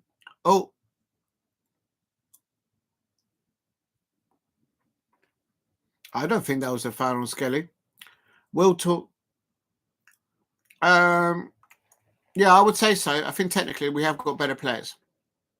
Definitely offensive players with Daniel Munoz. I hope he's not getting out there. I hope he's all right out there. If you're new to the channel, please subscribe at Diego C. Palace and hit a like if you can. And this is Eze. Go on, Eze, shoot! Yes! Yes! Yes! He's done it! I told you! Eze, yes! Boom, boom, boom! Your defense is on fire. It's on fire. What did I tell you? What did I tell you? My D, my dog, my man, my legend. Eze. Big up to Eze. Eze signed my home shirt last season. There's his signature there, people. There you go. Thank you, Eze. Look at that. Look at that. He's got it coming on the left and the right foot. Then he goes on the left, and then he goes on the left foot. Then he goes on the right foot. And then with that finger-licking left foot of his, bish, bash, bosh. Look at that. Look at overstep. He's making Cristiano Ronaldo look like an amateur. Look at that overstep by Eze. Eze in the house. Look at that with the right foot. Finger-licking shot there. Eze's in the building. Your defense is terrified as he's on fire. Your defense is terrified as he's on fire. Bring on Fulham, bring on there. And there's a lovely celebration there. Oh, that's a beautiful celebration there. I will go back and check that out. Lovely celebration there of Ebrieze with Marc Guehi, just giving him a hug of comfort there, right there after scoring that goal. Yes, Eze's on fire. I told you, and I tell you something, Tottenham Hotspur fans, Manchester United fans, Liverpool fans, Manchester City fans, Eze's not for sale. You can't have him. And here comes England again, and now they're scoring goals all left, right, centre. Oh, England! Rodgers has had 4 brilliant opportunities. He could have had more than a hat-trick today. He had 3 opportunities in the first half. 2 clear headers. Good footballer. He's playing really well. But he's just not been able to find the net. Rodgers could have had 4 goals here tonight for England. There is 3 players coming on. Kyle Walker, I can see there. I think that's Jones. And also, and I couldn't see the other player. There you go. Eze's on fire. Hat's coming off, I reckon. Nah, I see. But it was on target. You see the Ebrieze. Hello. Your defense is terrified as he's on fire. Declan Rice looks gutted. I expect that the Arsenal fans will be happy that is a very key player for Mikel Arteta and the Arsenal fans. So if he is coming off and Jordan Henderson is coming on, then yes. If there is, I might do it the dog. I'm in a good mood, so I may do it, but the plan was only to do the England one. But I'll have a look. I'll see how I feel right at the end. And if I can see it as well, I'm going to be able to see that, or at least hear the commentary to be able to do the watch along. Game is won now. Might as well save the legs.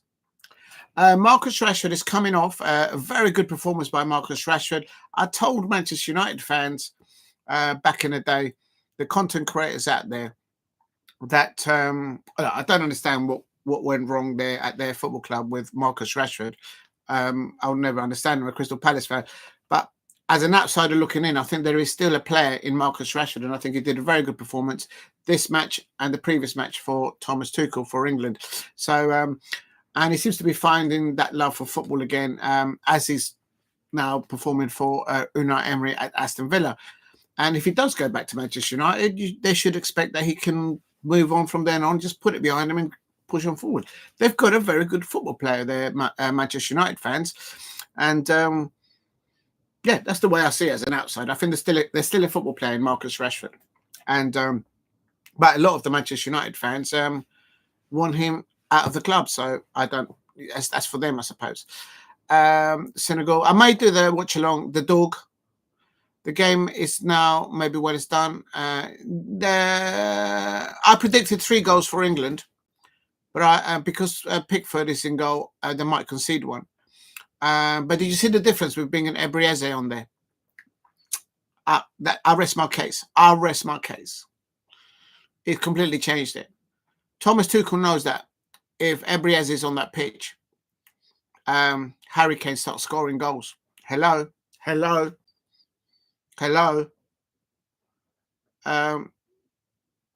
on the ball. Eze's now moved over to the left-hand side, filling the area where Marcus Rashford was playing. And so he's that outlet now. So he's and now England start putting the ball on the right-hand side, not down the left. I'll say no more. Senegal's game is tomorrow. Is it tomorrow? Oh, right, so it's not tonight. Latvia look tired now. They've lost that intensity that they brought to their game in the first half, I have to say. Whether they're tired or not, it's just the quality of the passing by England at the moment. And they're trying to play the ball through the angles. That's a good goalkeeper by Latvia there, holding the ball there. Yeah, that will be cool, the game tomorrow, Senegal. All right, Rizla, I'll try, and the dog. I'll pencil it in. Actually, before I do that, it's penciled in. So if I can do it, I will do it. Is that some mad hour though? If you're new to the channel, please subscribe at Diego C Palace if you are new. Please help me get to 10 likes. If you haven't hit a like, please hit a like. And if you haven't subscribed, please subscribe at Diego C Palace. And if you want to put a comment in the chat, throw it in. Great bunch of people in the chat. Put some comment. Big up to Steve RSC. England running away with it. It went to 3-0. I wouldn't say running away with it, but did you see the difference? Ebrieze comes on, and then your defense is terrified. End off. Would like to see us pop a couple more in. Absolutely, Nick Nack. I want Eze to get a second goal. I want Marc Guehi to score a goal. Goals bring confidence. Oh, my days. Rodgers could have had 5 goals today. I like his perseverance. He just hasn't got the end product. He's a brilliant footballer. He comes in, but he just can't get it on target. Keep it down, lad. No, that was actually on target. The goalkeeper moved it over the crossbar, so that was on target. Credit to Rodgers. Right.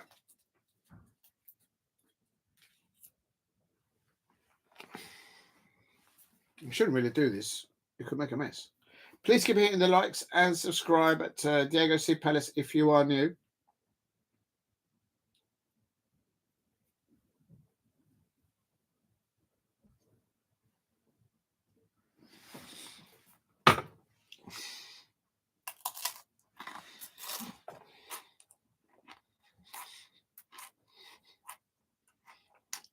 No! Oh my God!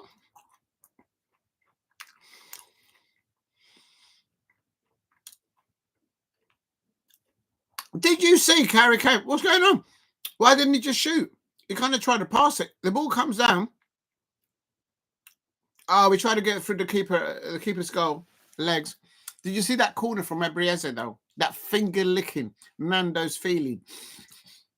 Or is that a KFC? I'm getting my chickens mixed up. But if you know, you know.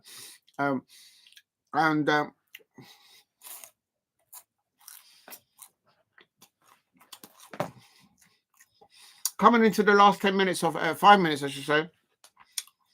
Go on, Eze! Oh, nearly Eze! Eze's having a pop. That's it, Eze. You get a chance on that Latvian goal. Go on, Eze. Big up Eze. Unlucky he's got a goal for England. I'm absolutely buzzing for him to get that.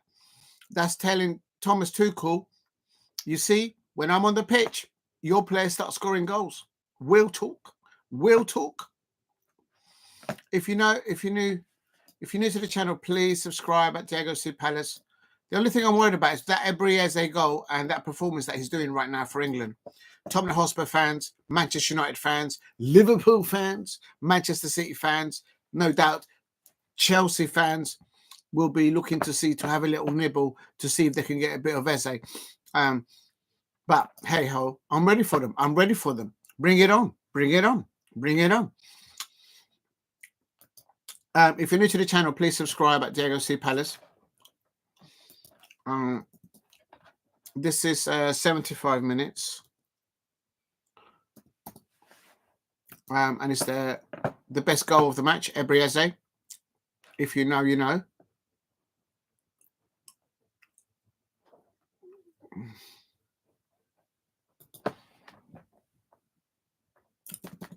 I want Marc Guehi to get a goal as well. It's a free kick for England. Foden, Jordan Henderson, and Reece. Let Reece take it. Henderson. Let Reece take it, man. Oh, they've taken it short. Eze on the ball. He crosses it into the back post. Oh my days. Marc Guehi nearly scored. It was past the ball by Ebrieze. Ebrieze knows how to find Marc Guehi. Oh, look at that pass, that peach of a pass. And Ebrieze, he didn't have enough heading contact. Oh, imagine the scenes if Ebrieze passing the ball to Marc Guehi, both playing for England, and he lands a goal at Wembley. It will be absolute scenes. Absolute scenes. Liverpool fans, you can't have Marc Guehi. You're not going to have him. He's going to stay at Palace. Please hit a like and subscribe at Diego C. Palace. It's Abri says look like very likely since he came on how the Crystal Palace man has his first England goal at this level. Unbelievable things. And he did it on his own. It wasn't like a little fluke or anything like that. Overstep one, overstep twice, making Cristiano Ronaldo look amateurish. And Ebrieze showed the world, showed the England fans, showed those Tottenham Hotspur fans, showed those Manchester United fans, showed those Liverpool fans, showed those Manchester City fans, and definitely showed those Chelsea fans what they haven't got, because he's a Crystal Palace player. He's not going anywhere. Oh dear. Please hit like and subscribe at Diego C. Palace if you are new.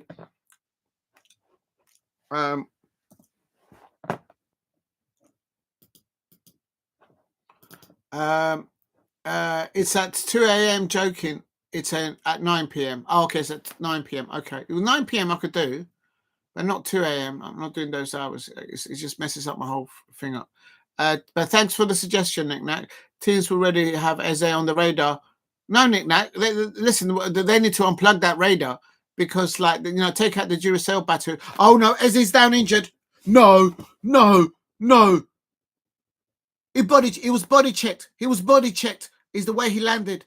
Oh, no, please, Eze, we need you on Saturday. Is he all right? He's holding his left knee. Oh, no. I can't even look. I think he's all right.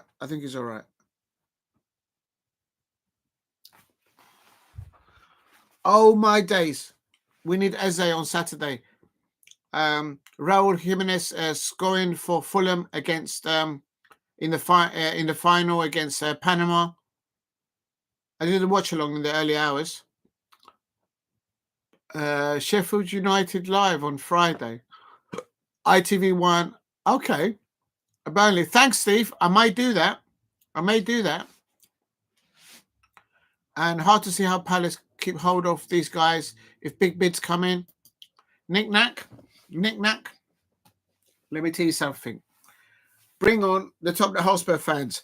Bring on the Manchester United fans. Bring on the Liverpool fans. Bring on the Arsenal fans. Bring on the Chelsea fans. Bring on the Manchester City fans. Eze stayed.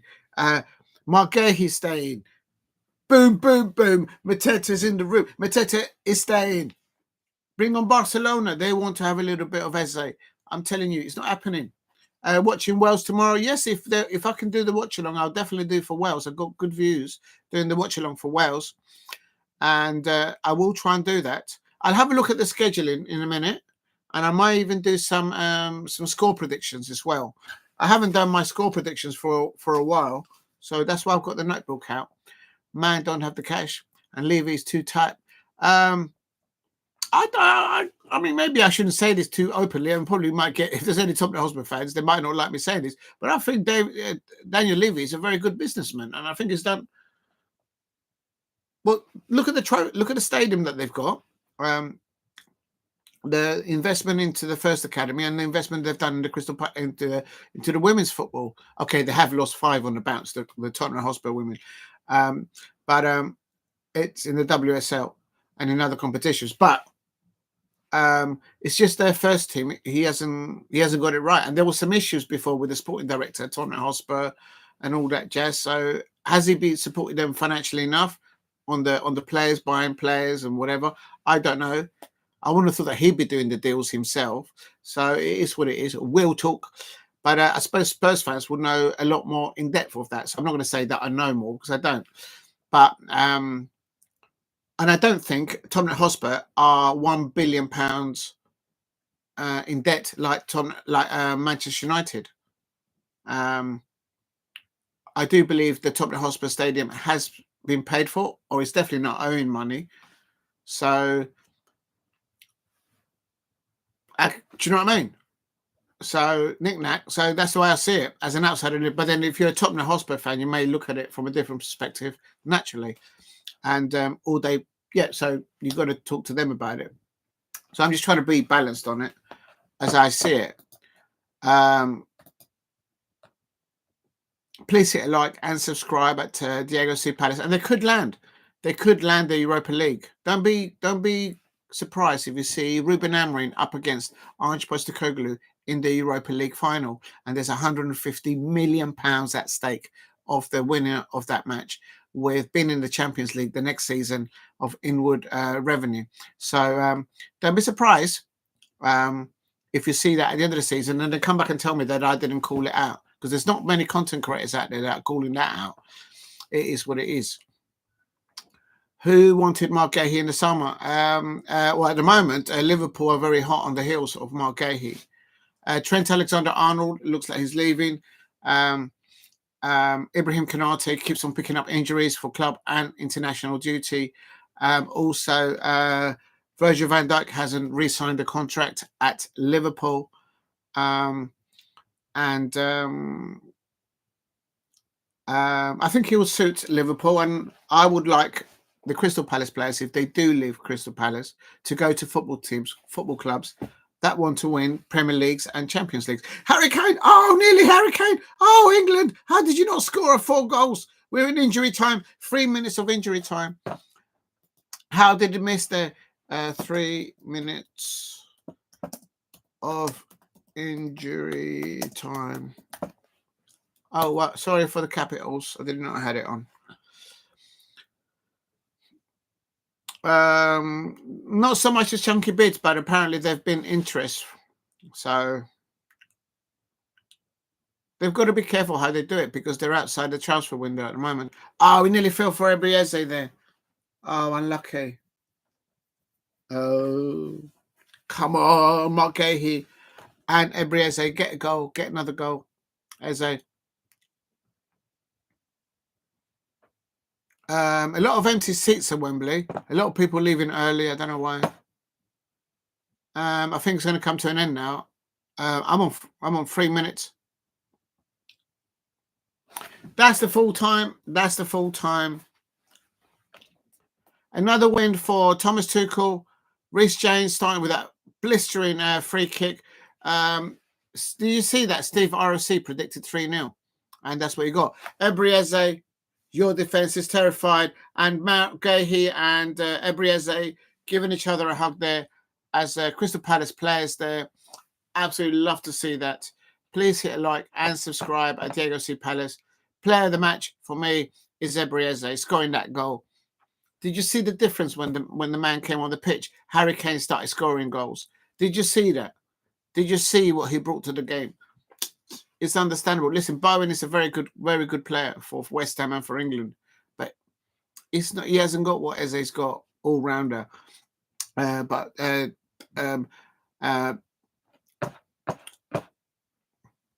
there, man. I'm telling you. No, he's not. No, don't tell me Adam Walton is injured. They were playing live as this match was going on. It is actually free. It was free on the England official YouTube channel. I hope he's not injured. No, Risley's injured. No, don't even do that. No, that's no joke. No. Okay, if you heard it somewhere, and if it's wrong, then that's it. But that's like a heartbreaker. That's not even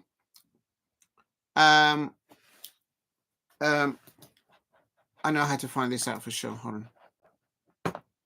Don't even do that. Forget about Ebrieze now. Manchester United fans and Tottenham Hotspur fans will be heartbroken if that was the case, because they want to sign him.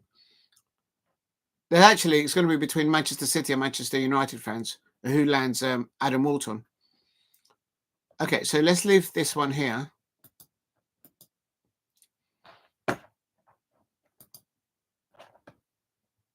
Under 21s, hold on. England won 4-2. Joby Bellingham had an assist. Ethan Marneri got a goal. Let's have a look at the lineups. Hold on. Lee Castley is the manager there. No, Adam Walton didn't start. He went with Bellingham and Hackney. Walton came on at 71 minutes. So I can't see anything.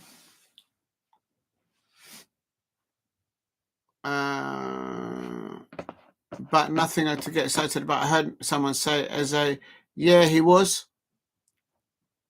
Well, I'm looking at the match right now, and he came on as a substitute on 71 minutes for Hackney. So he didn't play the full time. So just bear a minute. And yeah, I thought you might have done it because, listen, something would have blipped like that. Big up to Nick Knack. And take it. Thanks for the company there, and take it as everyone. Yeah, absolutely. Take it easy, everyone. I like that, Nick Knack. I like that. Replace. If you're new to the channel, please subscribe at Diego C. Palace. Help me get to 10 likes. If you haven't liked, please help me get to 10 likes. But yeah, that's a little worrying there. You got me there. Rizla, I'm giving you a yellow card. As they there. Look at that, man. Look at that, man. Do you know what I mean? Finger-licking goal there. Overstep here, overstep there. Did you see that overstepping by Ebrieze? Cristiano Ronaldo's got no moves on that. He's got no moves on Ebrieze. Do you know what I mean? He came on the pitch. Bish, bash, bosh performance by Ebrieze. Any Tottenham Hotspur fans out there, any Manchester United fans out there that want to sign Eze, they're saying that Eze didn't have a good season. Hello. Por favor. Écoutez, mesdames et messieurs. Eze there has just done a bish, bash, bosh performance. Tuchel puts him on the pitch. And what happens? Harry Kane starts scoring for England. So my call is this. Why don't you start Adam Walton? Why don't you start Ebrieze? Why don't you start Marc Guehi? Why don't you start Dean Henderson in goal for England? By half time, England would have been 4 or 5-0 up. It's a no-brainer. Hello. See you later, Nick Knack. Thoughts on Hamilton disqualification? There's nothing that Hamilton and Charles Leclerc, and there was another racing driver that actually got done for the same rule. If the car is too light, Lewis Hamilton, Charles Leclerc, and I can't. There's Ebrieze. Hold on. Strong performance from us. It says Ebrieze that they're done well. Question to Reece James. He says that he's happy to be called up for his country again. What a strike. He saw the wall and he said that he knew that he could bend it around. Reece James, you don't need to prove anything on the pitch, man. The only thing is that Chelsea fans, you need to keep him fit. He's got the quality in the toolbox. And there you see, Ebrieze has just said what I said. Ebrieze is saying the quality that he's got it. It's about the genuineness of Chelsea fans, and also making sure that Enzo Maresca, who doesn't know what he's doing, I saw that Chelsea performance against Brighton losing 3-0. The man's in the headlights like a reindeer. Enzo Maresca.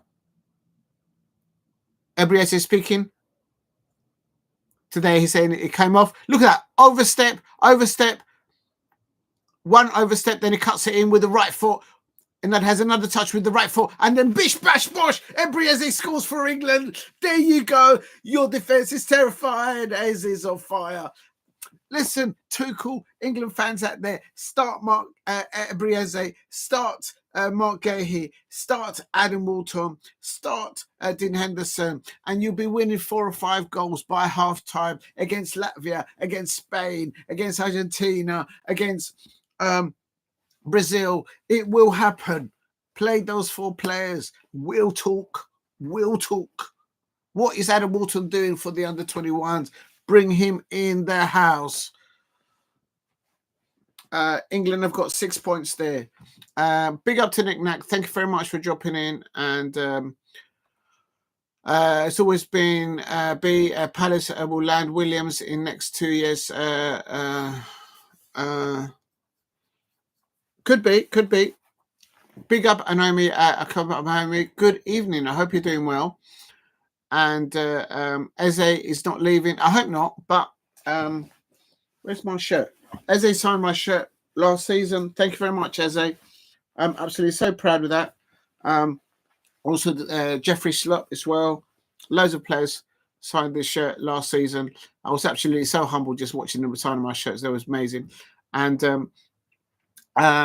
there could be, if Eze gets an offer from a club that could win the Champions League and a league title, whether it's in the Premier League, in Bundesliga, or in Spain, or anywhere like that, I wouldn't hold it against him, because Eze has got the quality to do what Michael Olise is now doing for Bayern Munich.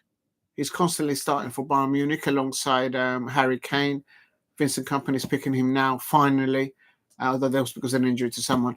But he's picking him, and they're getting results. There are about 7 games to the end of the season there before they can lift the Bundesliga.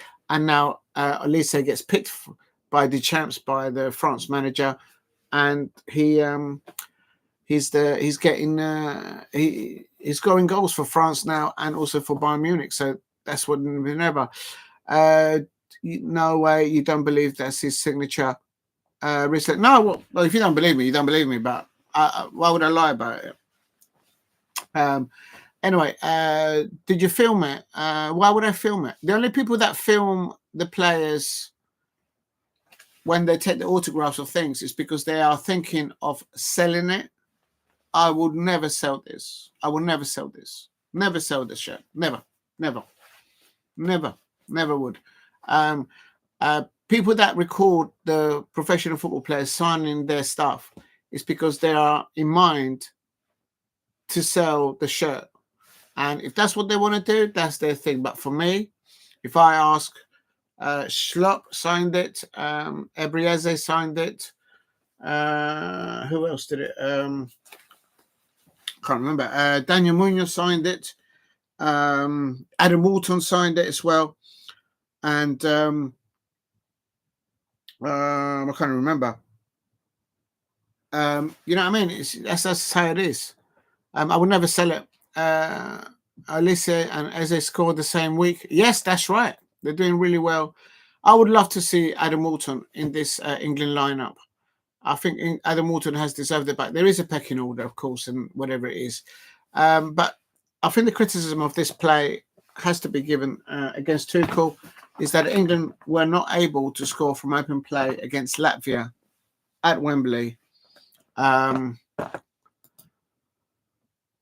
okay, Latvia did play 5 at the back and 4 times in the midfield as well. So it's hard to play against those kind of sides, especially on a counter. But that goal by Ebrieze, he made that himself. He did deflect off the defender's bottom, and there's a lovely picture of him being held by Marc Guehi there, celebrating that goal. That speaks volumes. Please, if you can, oh my days, please help me get to 15 likes. Thank you very much for getting me over 10 likes. You lot are absolutely amazing. Anything over 4 likes for me, it's massive. So thank you very much. Thank you all. Whoops.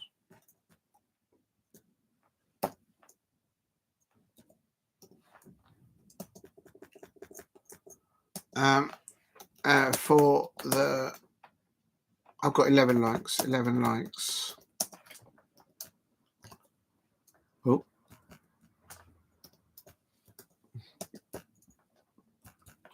I don't know how to do this. That's better.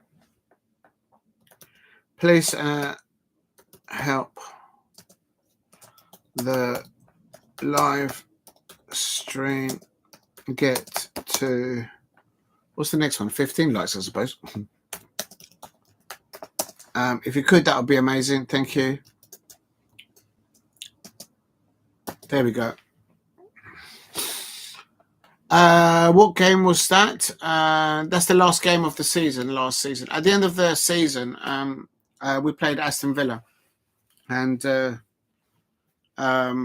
we won 4-1 on the day. And then the players go around with their families and stuff like that. And then, if you're lucky enough, they come round and they sign the shirts, if that's what your question was about.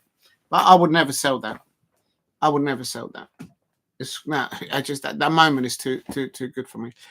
Big up to Jason Ciambini. So glad in watching. Oh, you're watching the WE live on Netflix. Where I haven't got Netflix, but live from Glasgow at the moment instead of watching the game. You're a Scot, yeah. The Scottish won't watch that. Let's have a look. Let's have a look and see what other football games are actually going on right now. Congratulations to Eze. Actually, no. Before I do move on, let's just see. No, there is no more football going on at the moment. There is a game.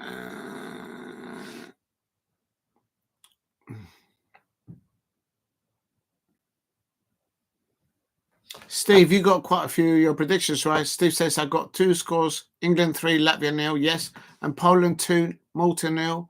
Was close 3, but check VAR the game. Albania a goal to win 3-0, not 2-0. Well done, Steve RFC. There, you see with the picks, man. The man always delivers there.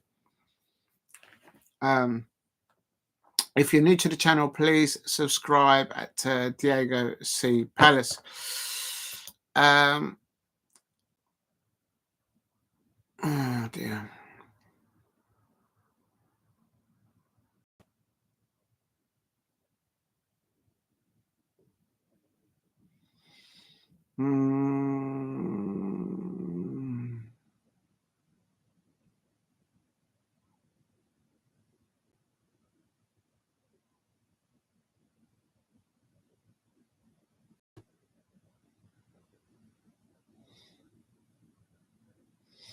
It's quite a lot of football on tomorrow. Okay. All right, let's have a look. I'm going to quickly just add, it's free now at Linkford. Yeah, I can see that they're still playing there, Steve. It's the Irish Premiership. Yes, you're right. They're in extra time now. Dungannon's Swifts. Neil Linkfield 3. Oh no, it's just finished. It's just finished now. It's full time there. Linkfield 1, 3-0.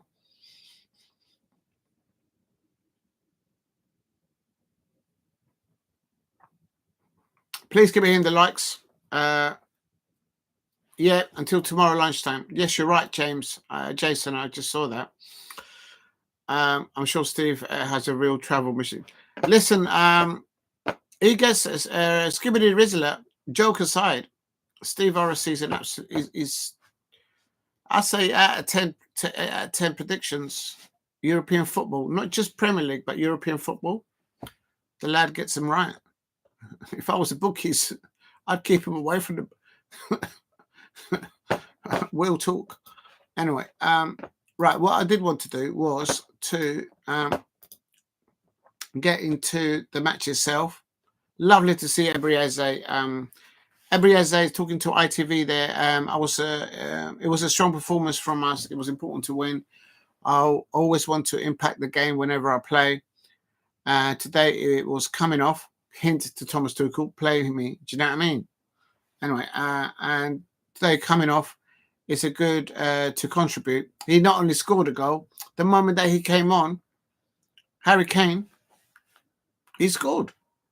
Need I say more? Need I say more? Reece James also speaking to ITV, Chelsea captain as well.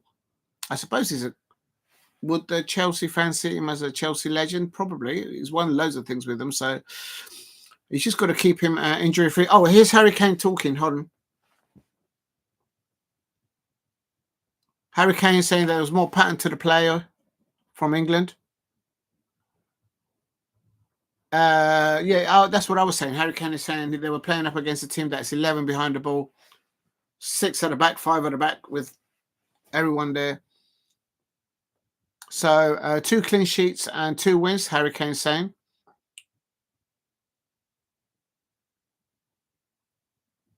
It's talking about his own goal, Harry Kane now.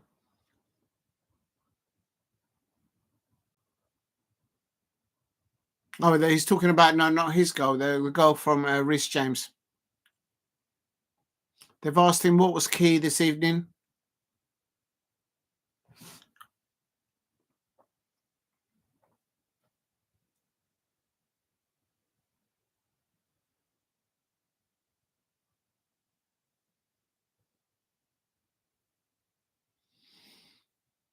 Harry Kane says that England were patient using the wide plays, and it's difficult when you're playing against a team that's got such a strong defense, putting numbers behind.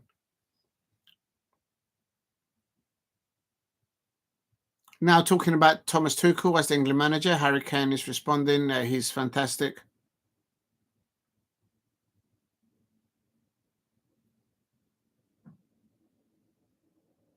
Harry Kane is saying that he analyzes every match as they go along, and since Thomas Tuchel came into the England camp, Harry Kane is saying that they look to progress every game, and they should. They're all professionals, so that's what they should be doing. If you're new to the channel, please hit like and subscribe at Diego C. Palace. And Steve R.C. says, I prefer Republic of Ireland League. More competitive. You need challenge, not to be good to win. Easily early without change is amazing to win on the last day. So to be honest, I've not seen. I know Damien Duff is a manager on one of the clubs at Ireland. I can't remember the name of the football club, but I know he's managing out there. He used to play for for Chelsea. I remember when they just signed him for a record fee, and he came on for a friendly in front of me. I was in the Steve Coppell Lounge at Selhurst Park, and I was like, his transfer fee alone would pay for the entire squad that Simon Jordan had on the books that day, and that was a friendly. And I was like, how do you compete against that? And he was on the bench. That's not including all the other players they had on. Scenes there, but anyway. Thomas Steve RC says, Skibbity Rizzler says, I don't get why Pickford had played 2 games. Exactly. And he had nothing to do today, and the one thing that he had to do was just stay in his goal. In the early half, he nearly gave away a goal to Latvia, because Marc Guehi had the ball under control as he was defending the Latvian attacking player on the left-hand side. But for some reason, hot-headed Pickford left his goalpost and went to the bottom, to the right-hand corner of the penalty corner. There he collided with Marc Guehi. The ball went on, and then the Latvian player just didn't have the composure to just hold the ball, take it towards the goal and score. He just lashed at it and he hit the side netting. They got away with that. Against Spain, if Pickford makes those kind of mistakes, if he does those mistakes against Brazil, against France, England are going to get cooked. Tomorrow, Macedonia versus Wales. Yeah, I'll be doing that. Liechtenstein, Kazakhstan. That's another one to watch as well. Don't know much about Liechtenstein or Kazakhstan, but I'll keep an eye on that. And great translation. Kane isn't the clear. Listen, everyone has. That's how he speaks, and I know you're making like a gist of it, but if you, oh, it's too cool. Hold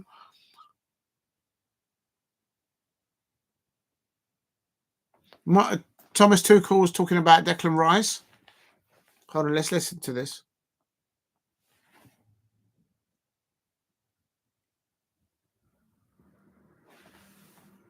On another day, does Jude Bellingham get a second yellow? Tuchel's reaction was Jude Bellingham's first card, was that a yellow card? On another day, it wouldn't be. I think the second one was more of a yellow card than not. Morgan Rogers, he said good. He's happy with them. Morgan Rogers could have had 4 or 5 goals today.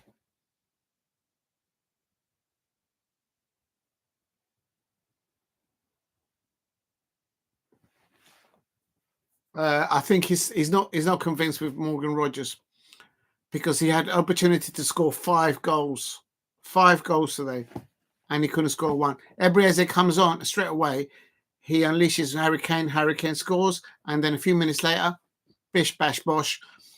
Your defense is terrified as he then scores a goal for himself, overstepping over the ball on the left-hand side of the penalty area of Latvia, making Cristiano Ronaldo's oversteps look like chicken fry.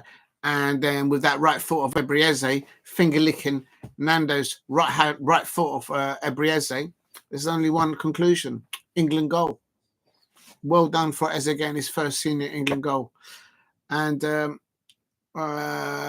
yes, Shelburne, but it was Shelburne. Yes, Steve. Yeah, Shelburne. But Dove team went 3 games with no wins. Also, Dove. Big up to Lola. I hope you well, Lola. Duff was at Blackburn with Kenny. Yes, Damien Duff won the Premier League with Alan Shearer and no, Damien Duff won. Didn't he win the Premier League? I could be wrong, but didn't Damien Duff win the? Or maybe I'm confusing him with somebody else. Didn't Damien Duff win the Premier League with Chris Sutton and Alan Shearer at Blackburn? Maybe not. Lola says 12 likes. I've got 11, but yeah, if it's 12, thank you very much. Freed from desire. Your defense is terrified. Freed from desire. Your defense is terrified as is on fire. Boom.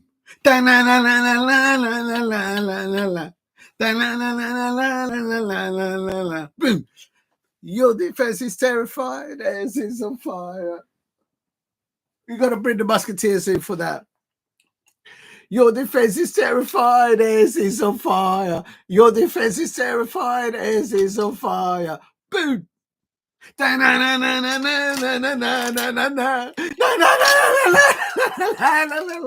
lost the parrot. The parrot's gone.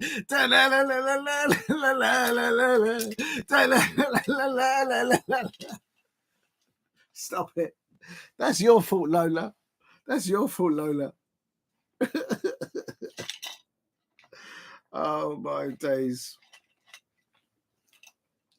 The 3 Musketeers and D'Artagnan. Oh, dear. Everyone fell over. Oh, dear. Big up to everybody there. Chris Sutton, correct. Yes, that's right.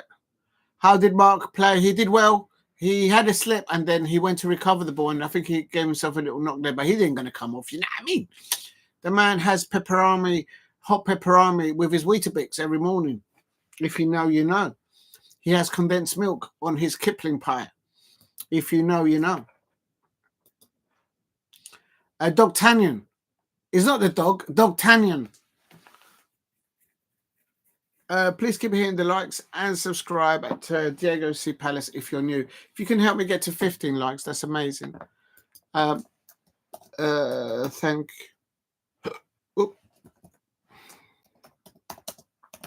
Thank you all for the... How many is it? You're saying it's 12? Okay, so it's 12. 12 likes. Mine is saying 11, but... Thank you all for the 12 likes. Please help the live stream get to 15 likes.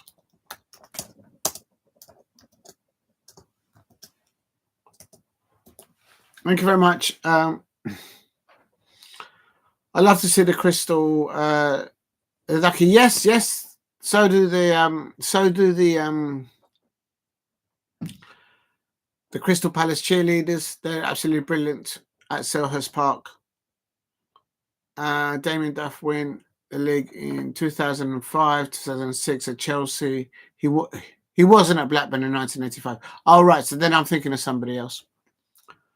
But yeah, definitely he was there. So it's 205. Yeah, Simon Jordan was in charge. Please keep hitting the likes and subscribe at Diego C. Palace. Right, let's just quickly. What I'm gonna do now is go into the description because I need to make sure that everyone. So Monday, it ended. Let me just change the description to England 3-0. Latvia live World Qualifiers World Cup. # English World Cup. Thomas Tuchel, and then I've got the England lineup, and then we've got Pickford. We've got Pickford, and then James. Oops, I've just taken out the James. And then we've got the subs for England versus Latvia, and then I've got their goalkeeper, and then their players, and then some news there, and then 37-minute goal, 61 substitution. That's where Ebrieze came on. And then, oh, I haven't got Harry Kane's goal. Right, I need to go and find that. I need to put that in the chat. That's very important. So just bear with me, people in the chat. I'm just trying to try and find the information about Harry Kane's goal, which was it the third goal? No, it was the second goal. It was the second goal because Eze scored the third goal. So let me just find it. That's Ebrieze's goal on 75 minutes. Yes. So I'm missing the second goal, which is Harry Kane's. It was on 67 minutes. Right. So let's put it in there. Just come into the chat. I'm just updating the description to all the goals. 67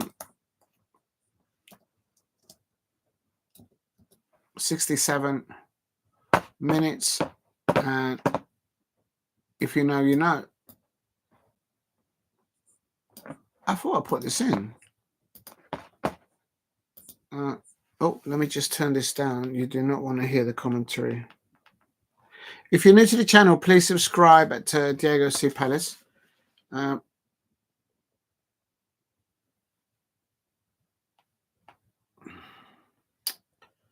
What's going on? Thomas Tuchel now doing a live reaction.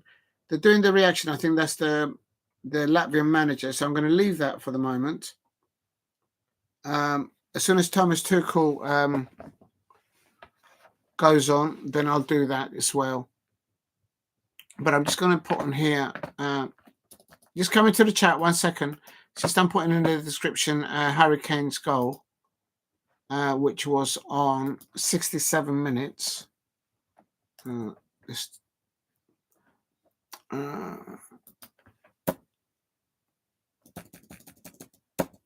Harry Kane delivers again.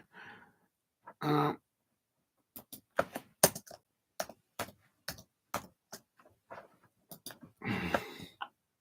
moment Ebrieze came onto the pitch, he just gave an opportunity for.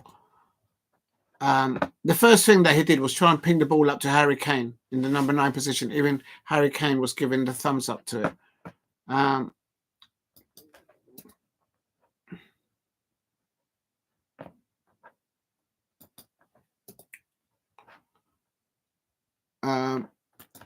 If you're new to the channel, please subscribe at Diego C. Palace. And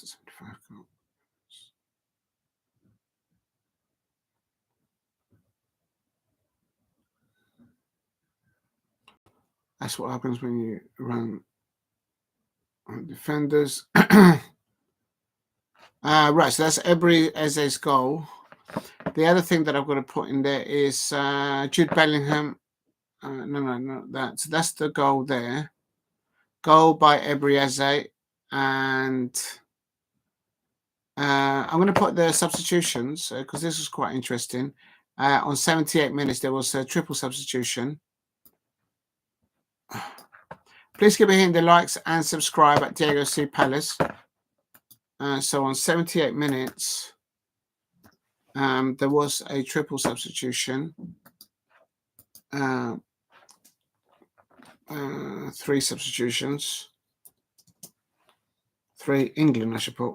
England. I'm coming to the chat. England substitutions. Public. Let me just delete this bit. I don't need to type this bit in. 78 minutes. Thomas sends on 30 minutes. Sends on Jordan Henderson and Carl Walker, as well as Curtis Jones. That's right. And Marcus Rashford, Declan Rice, and Miles Lewis-Skelly make way. Okay, let me save that. Right, big up to everyone in the chat. Thank you very much. Yeah, the dog fell over. Yeah, the Octavian fell over. And then thank you all for the. And then, all right, the cheerleaders got lucky when Duckies sat on the coffee cup. Yes, I saw that. I made a video of that, and I put that on Instagram as well. I think I did. Smash the like for the cow. We need to give the cow a name. Should we call it George from the hippo of I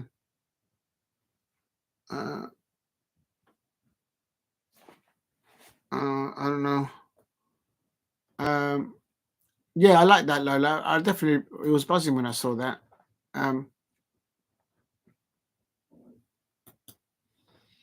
So really, the duck has got a name. The dog is Dogtanian. The duck has got two names. The lovely, was it? The lovely duckling duck, I think it is one. And the other one is the darling duck. The parrot, I don't know what the parrot's doing behind the duck at the moment. I think it's just leaning, resting there. And we haven't given it a big up George the hippo. Yeah, should we call it should we call the cow George? But given oh dear. I don't know. It's up to you, look. It's up to you, look. Please hit a like and subscribe at Diego C Palace if you are new. And right, let me just put some more information on the game. I'm just trying to find it. The England boss talking to ITV afterwards, he said it was not an easy match. I said it wasn't. Anyway, we saw a lot of good things, created good chances. We needed a free kick to unlock it.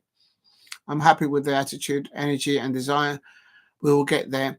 So he's looking to improve there. Thomas Tuchel goes on to say to ITV, big up to the ITV crew. I know Reece James, and the quality the boy is amazing. He has every right to be proud and happy with his performance. He's in excellent shape. He looks sharp in shape and quality. There can be no doubt. That's him talking like he's like the manager of Chelsea. That's the Chelsea out of Tuchel speaking there. Will talk. But no, respect to that. I don't take nothing away from Reece James. World-class free kick. And not just that, everything else that he did off the ball, on the ball, he looks like he's back to his best. But as I say to Chelsea fans out there, they need to wrap him up with cotton wool.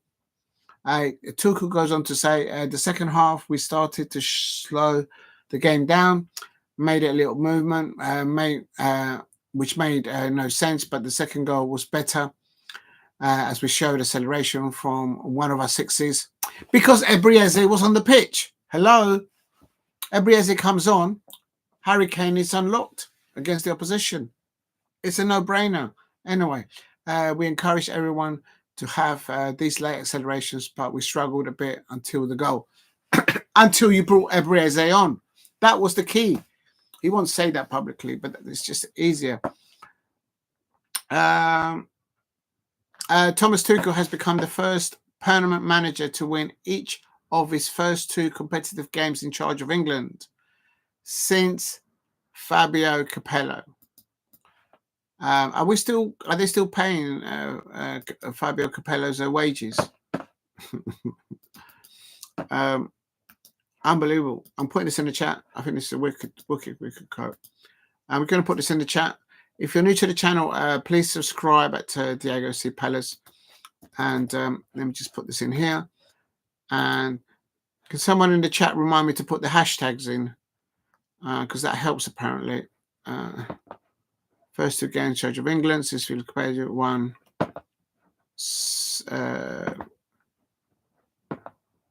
First manager to win each in charge of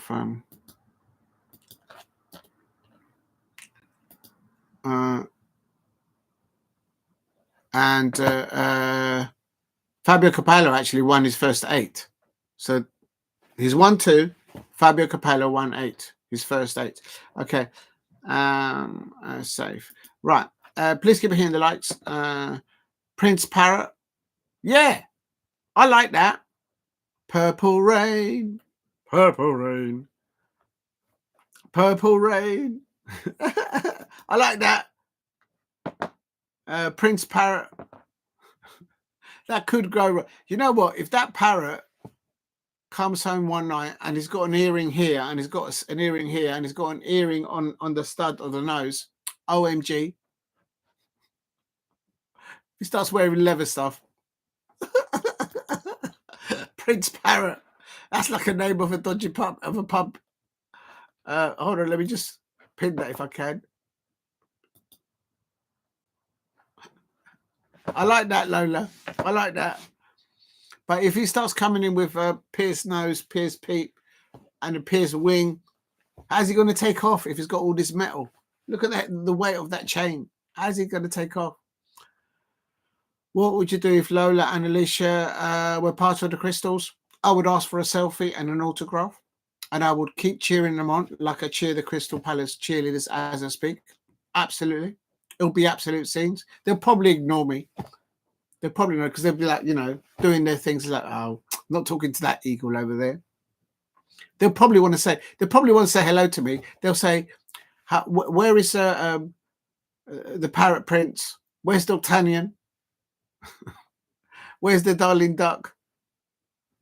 And where's George? That's what they'll say. Never mind me. Big up to Lola. He will take a bow for the God, do take, shake a leg, shake a poo. I don't know. And lovely Lola says rain on the tent. Imagine that. Imagine that. Oh dear. I'm telling you now, I can just see it tomorrow morning. The tent, the Manchester United fans out there will be saying, get Adam Walton, get Ebrieze. They're going to be all over Ebrieze, and OMG, I'm like going to get a headache. They're going to break my heart. Ebrieze doesn't want to go and play inside the tent. He's an eagle. He likes to fly. And Reece says, you want to know some more? They wouldn't know who I am. They'll be asking for those four over there. I'm humble enough. Rizla, don't get yourself in trouble. Please hit a like and subscribe. Help me get to 15 likes. Just waiting for Thomas Tuchel to do the live interview. If you want to watch the live interview for Thomas Tuchel, it's free to hear and to watch live. It's on Bellingham Man Sports YouTube channel. They've got over 1.1 million subscribers. Get out of my pub. Big up to Alicia. That's right. Alicia will be like, get out of my pub. Imagine that. I'll tell you something. I can just imagine with that performance of Ebrieze, Tottenham Hotspur fans, I'm thinking if I'm just thinking this way, Liverpool already interested in Marc Guehi, right? Now, if Luis goes to Barcelona, because Luis at Liverpool, he's literally one of the lowest paid players in comparison to the Mo's, to the Virgil van Dijks and all that. It's been taken to the cleaners financially, in my opinion.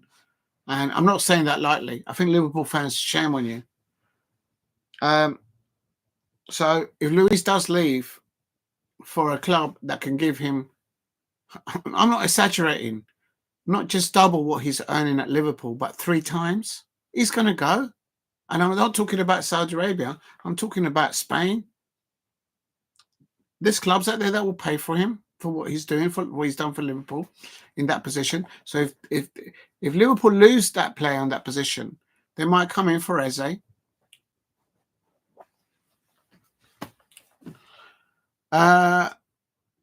If you're new to the channel, please subscribe at Diego C. Palace if you're new. Big up to Alicia.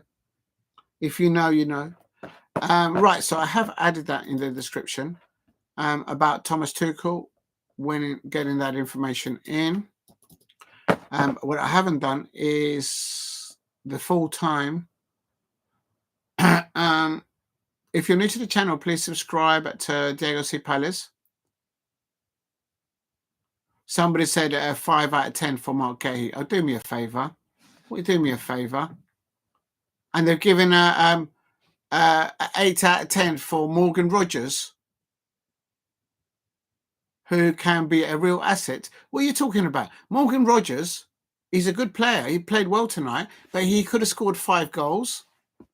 5 goals. If he can't score on 5 attempts against Latvia, how is he going to score a goal against Brazil? He's a good player and he did well for England. I'm not taking that away from him. But you can't tell me that Morgan Rogers did a better game than Marc Guehi. They're playing different positions. I know that. They're just doing that to get people's reaction. That's why they do it that way. Anyway, England scorer Eze. Well done, Eze. Roy Keane has given England a C plus, C minus plus, oh no, C plus performance. There's a lot to come for them. There you go, Roy Keane. I'm going to put that in there.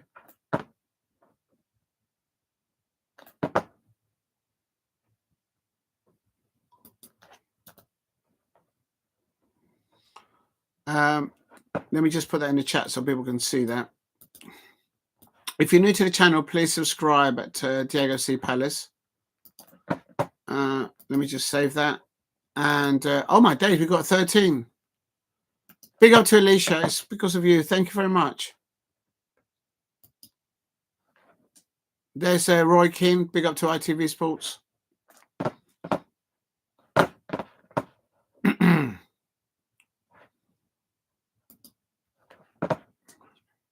If you're new to the channel, please subscribe to Diego C. Palace. Roy Keane is at Wembley as part of the ITV's coverage and says that was a C plus performance by England.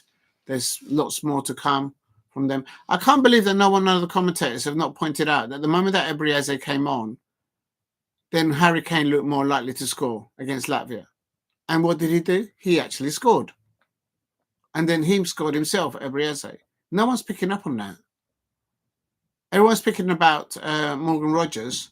He could have scored 5 goals today, but he didn't.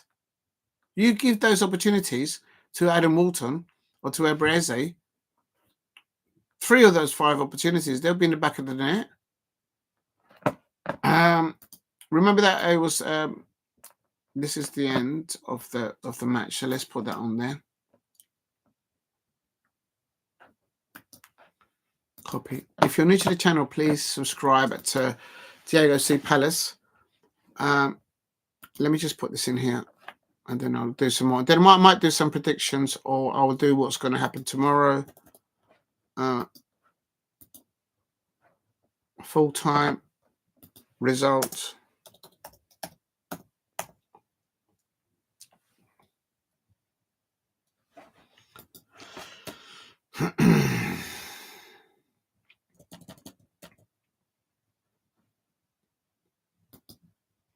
At 23:38, England 3, Latvia 0.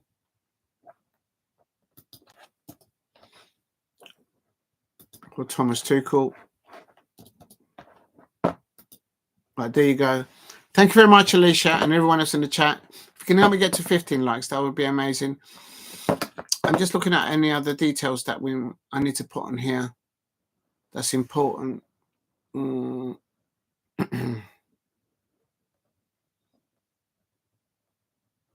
I want to see Dean Henderson get a call up.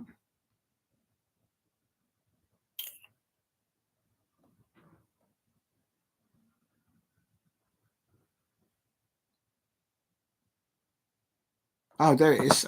78 minutes. I know I did this one. Okay, that's fine. All right, I'm happy with that. I didn't. Did I put the goal scorers in the description? Oh, well, I've put the names of individually there. That's the goal.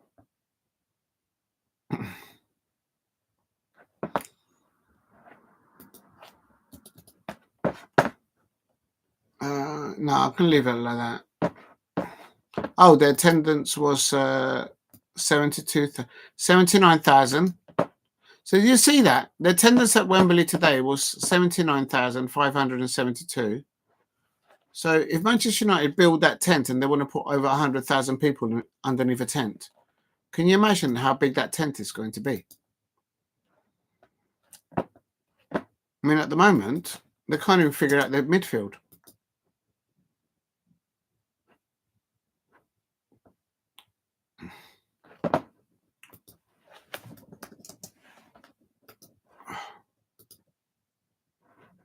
Oh, why'd you do that, man? Save. Okay, there we are. Big up to the dog. Reece, James, Harry Kane, Eze were the goal scorers. That's right. Thank you very much. Attendance. Yep, I've just put that in. Thank you, the dog. I've just put that in the descriptions. Thank you for the information. So what I can do is I can do that. Thank you very much. I'm going to put that in now. The dog.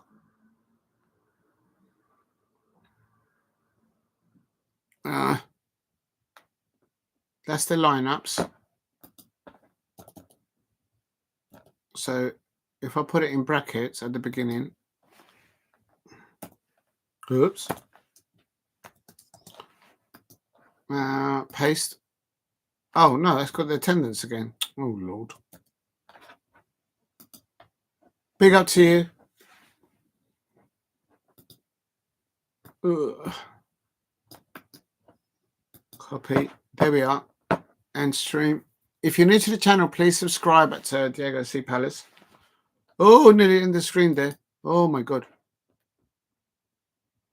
I nearly pressed the wrong thing there.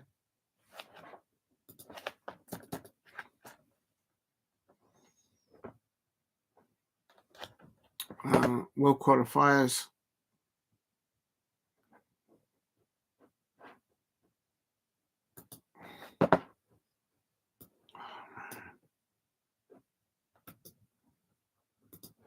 I wanted to let me do that. Oh, I see.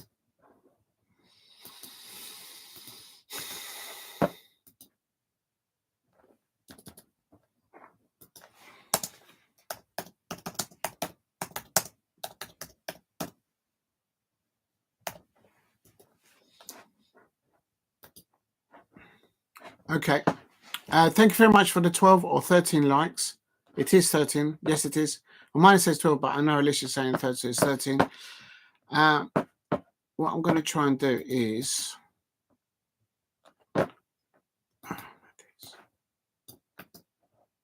copy. Just putting the right information in. Thank you for the information, the dog. That's what I'm doing right now. Half time, it was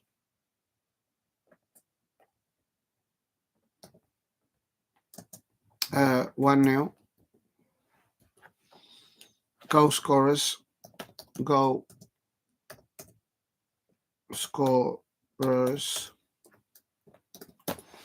were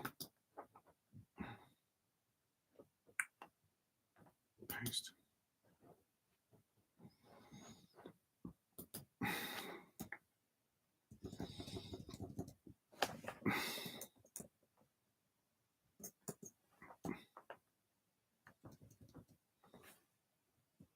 I'm so happy for Ebrieze.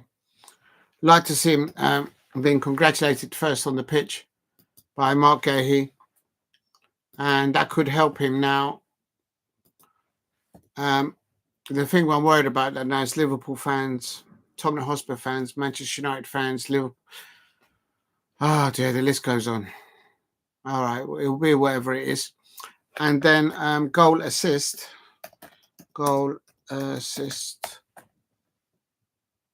assist, I should say, because there was more than one goal assist. I'm coming to the chat in a minute. I'm just typing the goal assist. The dog gave me the idea to put all this in there now. Copy. Obviously, for the Ebrieze goal, oh no, he was assisted, yeah. Copy.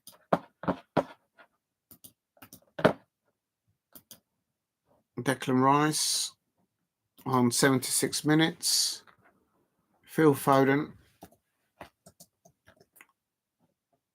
And then it was Declan Rice on 68 minutes. Oh. Oh, whoa, whoa. Whoa. There, done it. Okay. D'Artagnan appreciates the dog. Big up to Alicia. Well, the dog hid underneath the carpet yesterday. Yeah, I'm actually going to do some information about Mauricio Pochettino, see what the reaction was. I'm actually going to look into that after this. I will, because I want to know what's all the jazz there going on. Replacement there. Okay, so I'm happy with all the information I've put in the description of the match.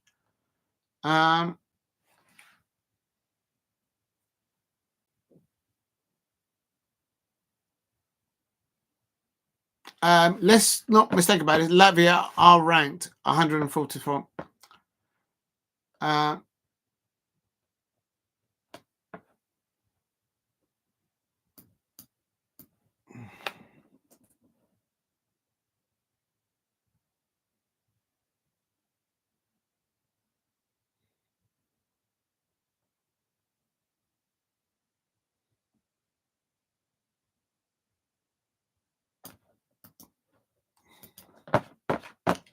This is what I did say. This is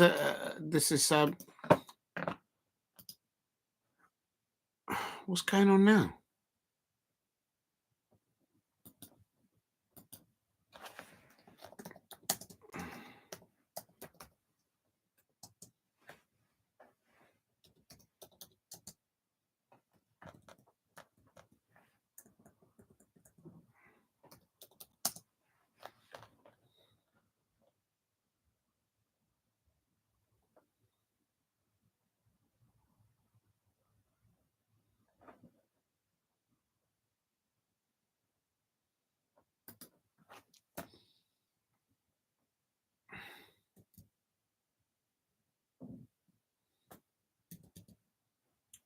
There, I like this comment. If you're new to the channel, please subscribe at Diego C. Palace. Just going to put this at the bottom of the.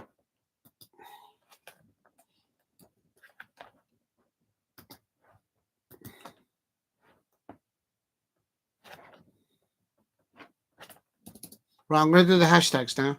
Hashtag Thomas Tuchel. Oh, I've missed the Thomas Tuchel interview. Oh my days. Well, I've been doing that. I've got it live there like a dipstick and I've missed it. Oh, I'm such a dipstick. I was waiting for it because I was doing this. I completely missed it. Soccer. Okay, let's do England. Coming to the chat. Coming, just doing this. Latvia.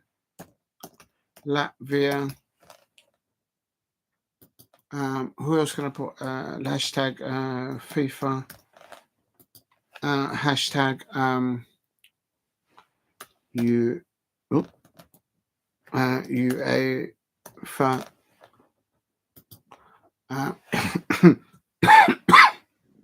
Hashtag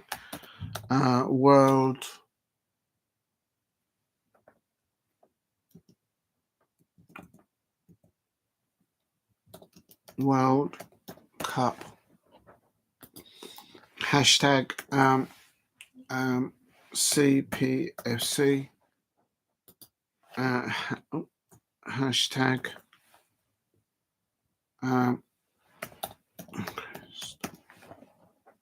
Palace. Okay, hashtag. Who else could I put in there? Let's put ITV because they did the stuff. What happened there? Oh, I see. Hashtag Sky Sports. Pick up Sky Sports. Hashtags sports. Hashtag Tom Grossi.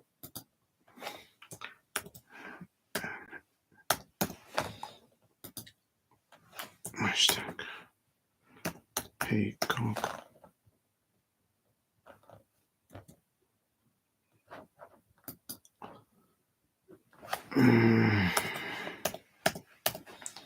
TNT Sports. Right, okay, that'll do for a minute. Hashtag Diego. See Palace. Don't forget myself. Hashtag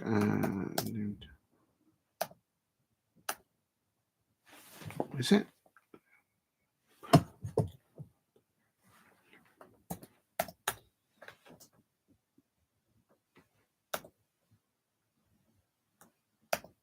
Oh.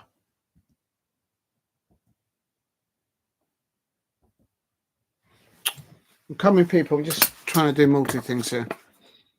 And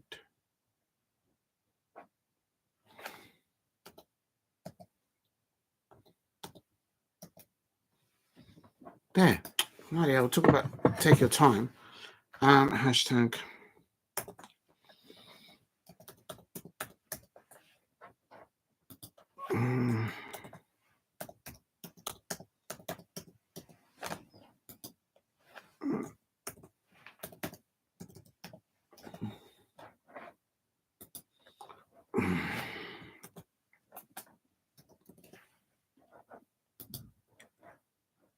Right, that'll do for now. Right, I've done the hashtags. Oh, D'Artagnan, we need to hear real Eze is on fire. Yes, the dog, absolutely. Your defense is terrified. Right, so I've done that. Let me just go through it again.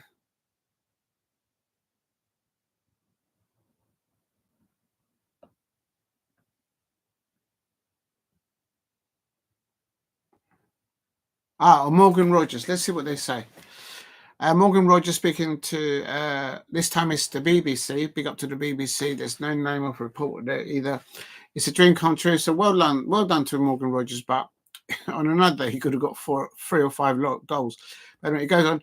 It's a dream come true. A moment to remember for sure. We knew it would be difficult, and that would defend well in a low block. Yeah, our quality showed. I'm delighted. He thought when he found out on the team, they're asking Morgan Rogers. Not long before we came to the stadium, actually, we're used to it and deal with it as players on starting. That's what you want to do when you play football. You don't want to sit on the bench.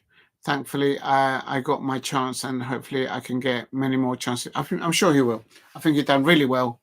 The only thing that was missing was a goal, but congratulations to Morgan Rogers on his first time there.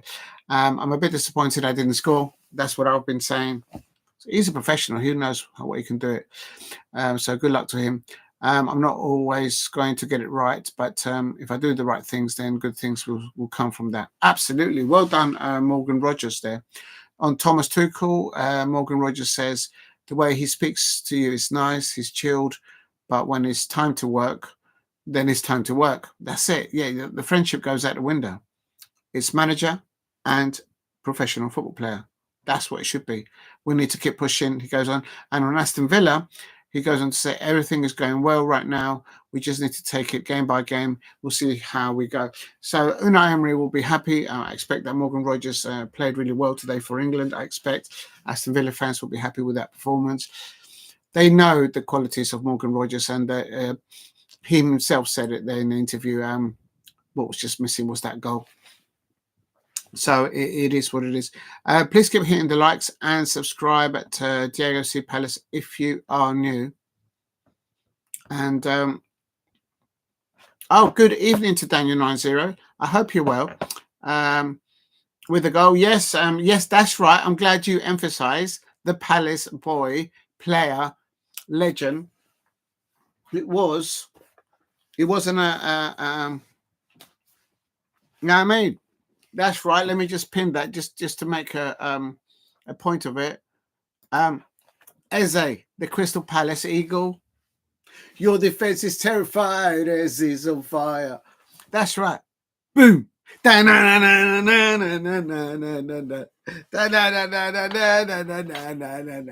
really, Tottenham Hotspur fans, Manchester United fans, Manchester City fans, Liverpool fans, and jammy Chelsea fans, Eze is a Crystal Palace player.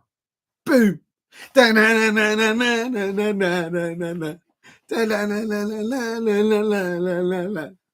right, I said it. I can just see the emergency meetings of Tottenham Hotspur fans right now. I can just sense the emergency meetings of Manchester United fans out there. I can just hear the emergency meetings fans of Liverpool fans. They're already trying to tap up Marc Guehi. Now they're trying to get Eze on the cheap too. What's this? Buy two and get one free? What do you think this is? Tesco's extra? What do you think about it? Liverpool fans? No.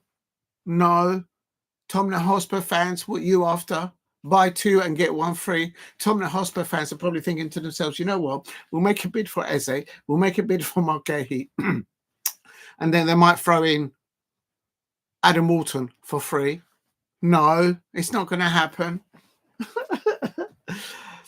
I'll be using that song when it's on. Listen, oh my days. Oh my. Do you know what? The sound acoustics, and Arsenal fans are not going to like me saying it, but it's true. It's very true. The sound acoustics at the Tottenham Hotspur Stadium, it's levels ahead of the sound acoustics of what you can get at the Emirates, the Arsenal football stadium. Even Ian Wright was saying on TV that the Arsenal fans were not supporting Mikel Arteta and their players. He said it live. But if you go to the Tottenham Hotspur Stadium, and let's get real, I'm not touching wood, just say Tottenham Hotspur fans, they've had very frustrated seasons, so they've not had a lot to celebrate. But when the sound kicks off in that the way it's designed, the architecture of that stadium, OMG, it's levels above what the Emirates have got to produce. The Arsenal fans will be absolutely fuming in saying that, but I'm absolutely right in saying that. I know I am. We bid 65 million for Guehi. Here we go. And I think a deadline just gone. Yes, listen, there's when they have a nibble, this is what it is. And the thing is, on one hand, you've got the Tottenham Hotspur fans. And then, as I said earlier on the other hand, you've got Tent City, the Manchester United fans. They want to build a stadium of 100,000 capacity and they stick a tent on that. Can you imagine the pole holding that up?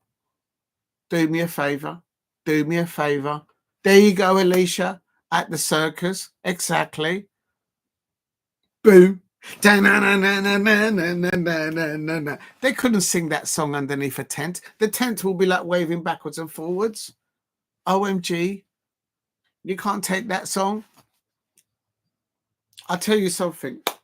If Tottenham Hotspur fans, and no, reality, the clincher is, and the Tottenham Hotspur fans, the real Tottenham Hotspur fans out there, and the real Manchester United fans out there, should either of those two football clubs land the Europa League final and win it, it will transform the transfer window.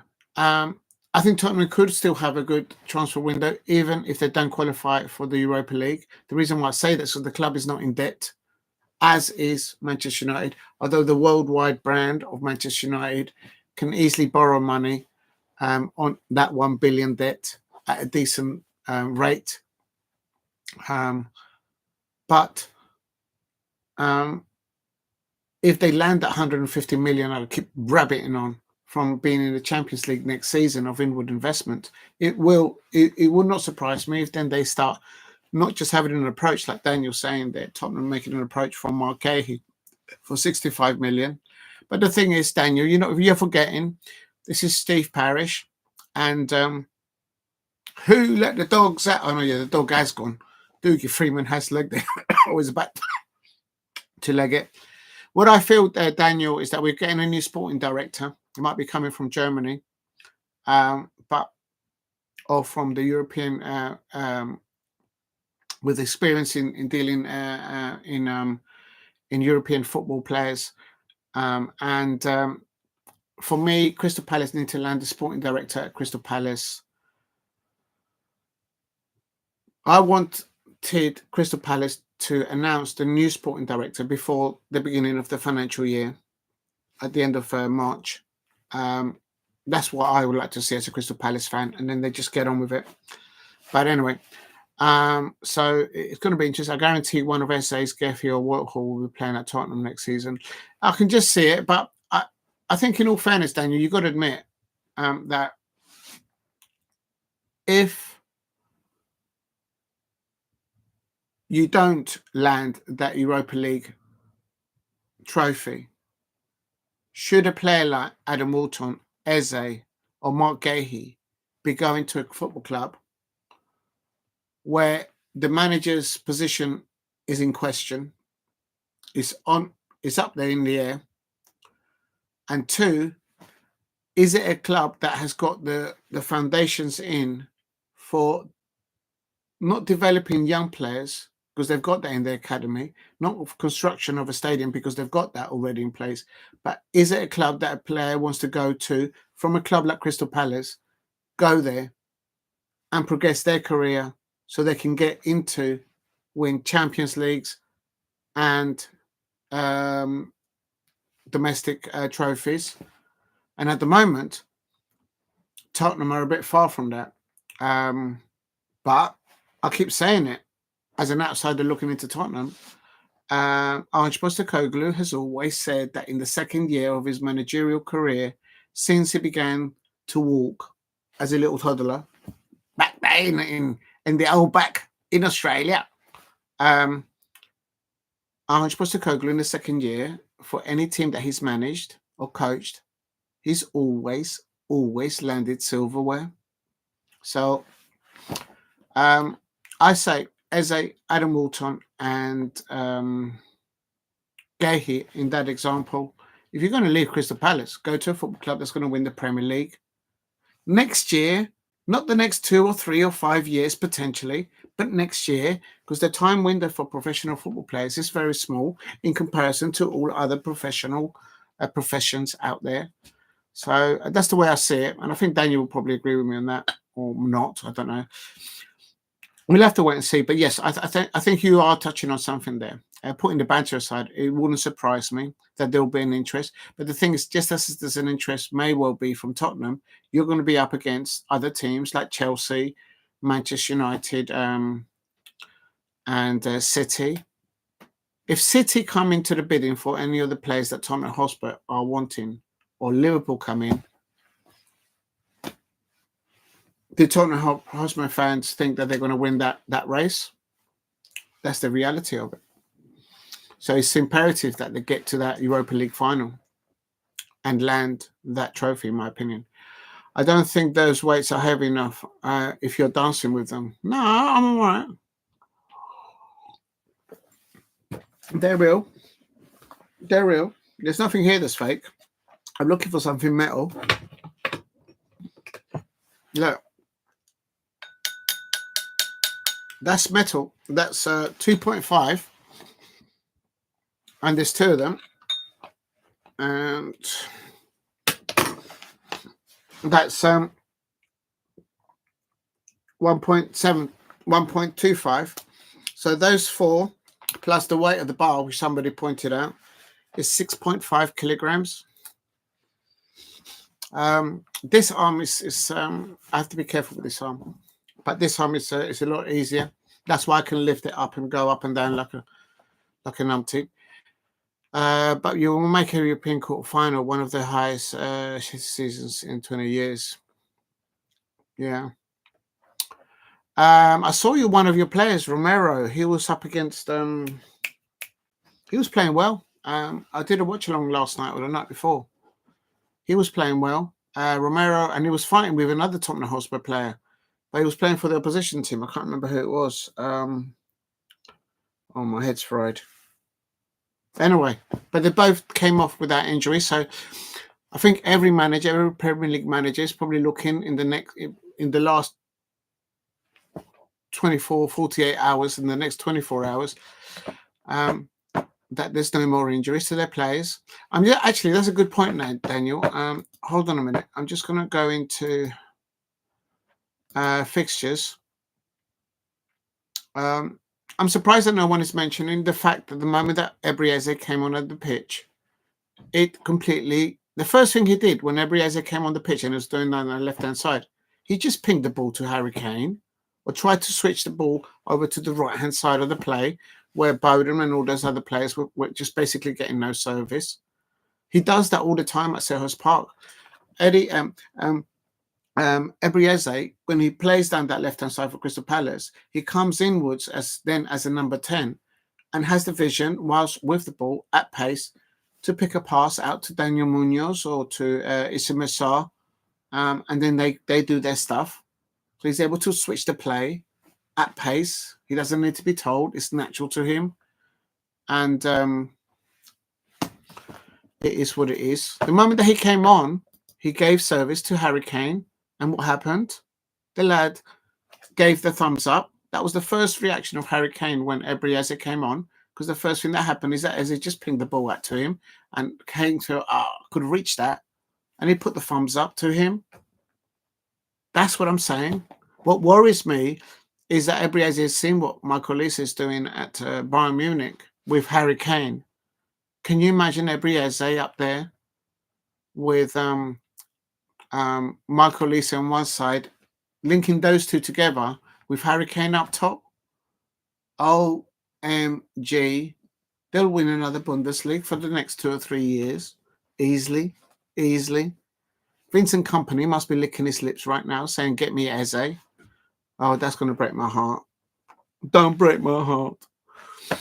Anyway, let's get back on off the subject. Shit the season. So never, who's been criticising the club today? Romero. What, your club? No way. Well, that's not good. What, your own players criticising your club? Oh no. Do you know what? I don't understand it when players do this on Instagram or in on other media outlets. Don't criticise the fan base of the club that you are playing for. Big mistake. It's not a mistake. It's taking a piss. Is he having a pop at your own football club? That's liberties. So you'll be doing the Senegal tomorrow. Right. I'm going to see what it depends on the timings and on my schedule. Senegal. Where's Senegal? I will definitely be doing Macedonia versus Wales. That's at great matches tomorrow. These are qualifiers. Moldova versus Estonia, Israel versus Norway. So Erling Haaland. Let's see if there's any information on here. Israel have done well. They're on a back of 2 wins and a draw. And one of the draws was against France. May I add to that? Norway have won against Moldova, Kazakhstan, and Slovenia. It does not include France or Belgium. And Israel are playing really well. So good luck to them. I think they might get a result there, actually. I would think. Liechtenstein versus Kazakhstan. I don't know much about those 2 teams. Let's just have a quick butchers at that.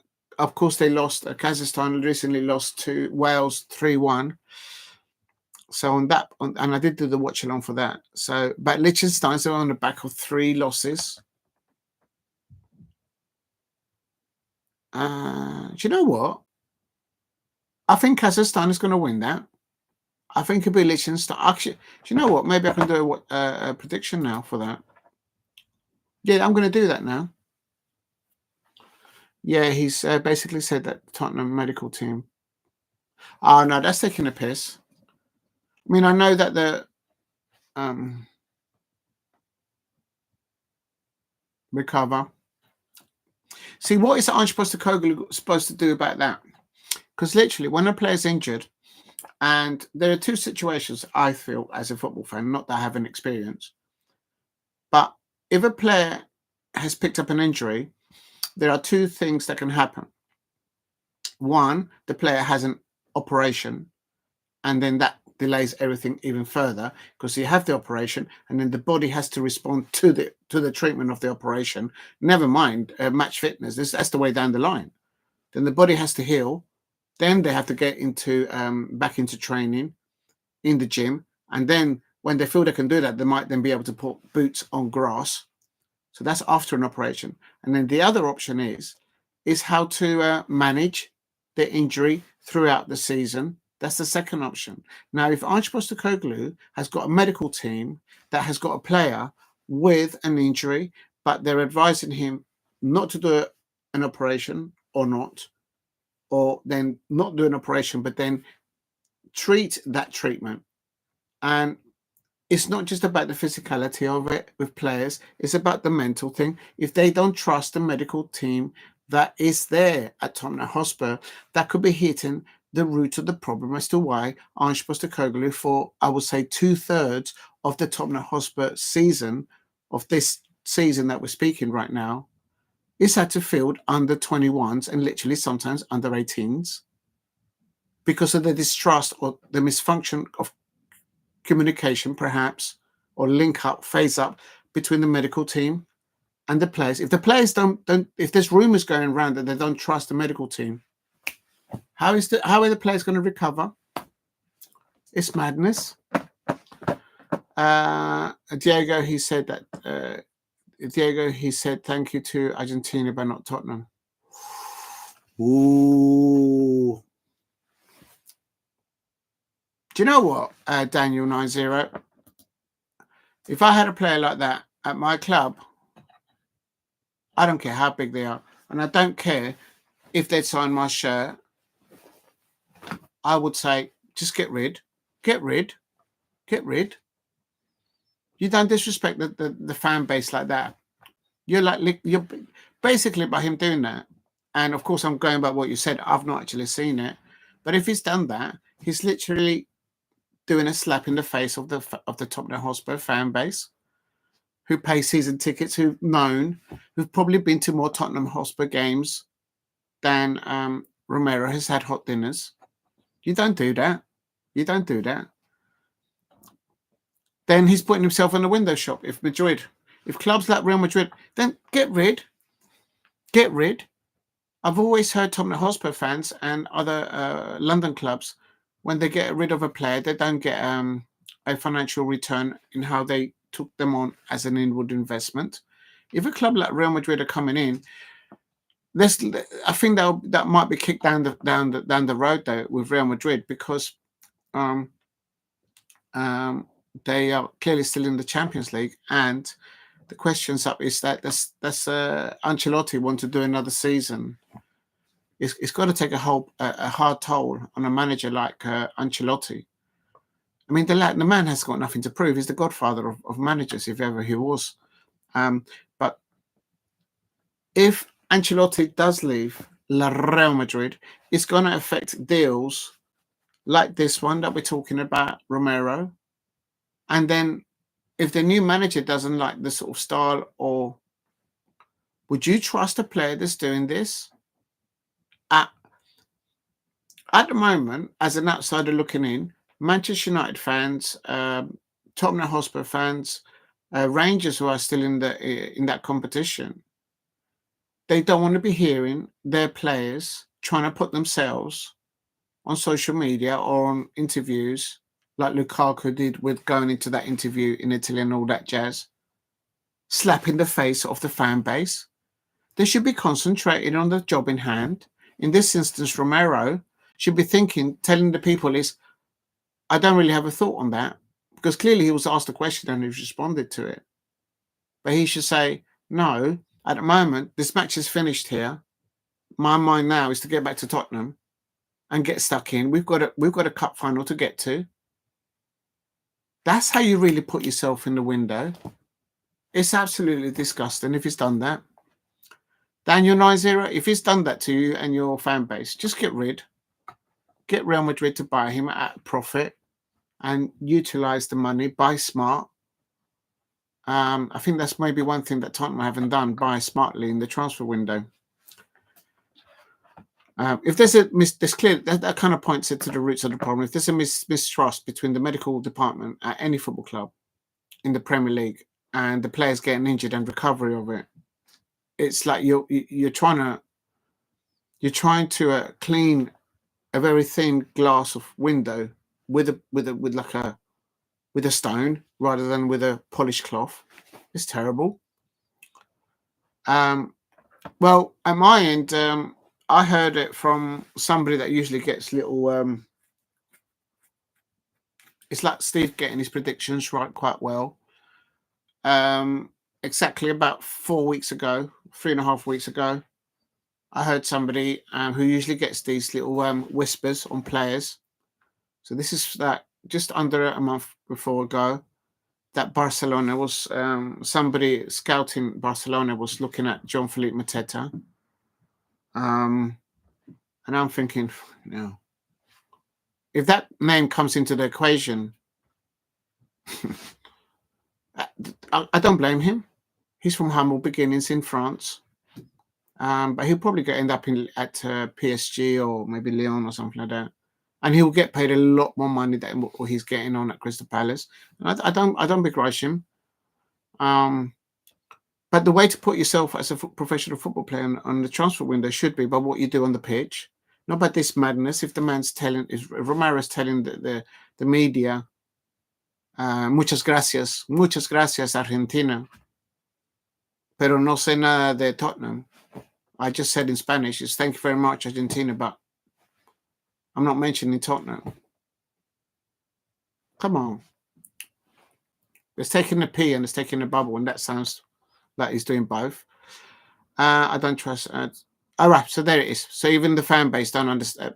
The Tottenham fan base are yeah, because you've got to look at a narrative. And at Crystal Palace recently, we changed the medical staff. The medical staff, he left, and he's now in charge at I think it's at Aston Villa. Well, anyway, the main doctor at Crystal Palace, he recently left, and now we've got somebody new. There has to be someone that calls the shots, just like the manager does on team selection when it comes to medical diagnostics and it's got to take the medical decision from the experience that they have. And if there's if it, you know that expression where they say when the manager has lost the changing room. Well, if the head doctor, the head of the medical team at a football club loses the changing room on the players that are injured, or even the ones that are picking up knocks, and they don't trust him, it's usually a gentleman. I've not come across a medical doctor that's been in charge in a men's football game. If there is, I don't know. If they lose the changing room, they've got to change them. The club has to change them. And I think that's a little bit that didn't help Roy Hodgson at Crystal Palace before. They kept rushing Eze and Olise, and don't. Injuries, but you don't have a player basically suggesting your employers did not get you out of. Yeah, that's a fine point. Tottenham's made because they look at the injuries, but you don't have a player basically suggest your employers did not help out, but your country did. Do you know what? Sometimes I wonder, Daniel, when the players actually sign a contract with a football club, does it actually mean anything? Does it actually mean anything? Clearly, it's got nothing to do with the fabric or the identity of the football club where they're going to play, if that's their attitude. It clearly has no inclination or try to have any connectivity of respect of the fan base of the football club that you're going to go and represent. And if you're going into a football club there, getting big money and thinking that you know it all and you're the end and all, it's no wonder that the working relationships between them and the manager and perhaps with the medical team goes out the window. There's a way to articulate yourself in the media, and clearly he's not doing it very well. The only thing I could say with Tottenham Hotspur fans is next time he plays for Tottenham Hotspur, let him know. Let him know. Then the penny will drop. But maybe you need him. It is what it is. No wonder. Oh my God. That's madness. All right, here we go. Let me just take a drink. Please keep hitting the likes and subscribe at Diego C. Palace. If you can help me get to 15 likes, that would be amazing. Okay, so I'm going to do my predictions for tomorrow. Let me just move this food out of the way. Oh, let me just move this out of the way. It doesn't fit over there. I need a bigger table there. I stopped doing this predictions. I only do it for the Premier League. I haven't done it for it.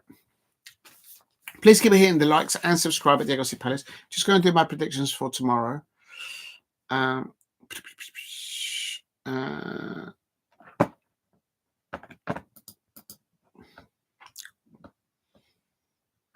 When does the international week end then? It's clearly not tomorrow. It must be Wednesday then.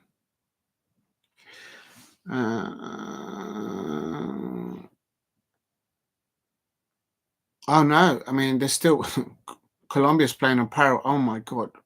Colombia's playing Paraguay on Wednesday, yeah, at midnight. So that means Daniel Munoz and Jefferson Lerma won't get back to a plane unless they leave the match and go straight to the airport, which probably won't happen. We're playing on Saturday. We need both Jefferson Lerma and Daniel Munoz. I suppose if Daniel Munoz is not available, they'll Oliver Glasner will start Adam Walton, who actually came on as a substitute tonight on 71 minutes, so he's a lot fresher. So he'll probably play instead in the number 8 position. And I think Will Hughes is back from suspension, so it'll be Adam Walton and Will Hughes in the midfield pivot against Fulham. But we need Daniel Munoz. If Daniel Munoz doesn't start, well, if Chris Richards, he picked up a knock playing for the United States. He didn't play the second game. He was on the bench, but they didn't bring him on. He must have been carrying an injury. So if he doesn't start, we're going to have Nathan Klein at the back with Maxime Lacroix, Marc Guehi. He picked up a little knock tonight, but he'll probably start against Fulham. Tyron Mitchell will probably start. Unbelievable.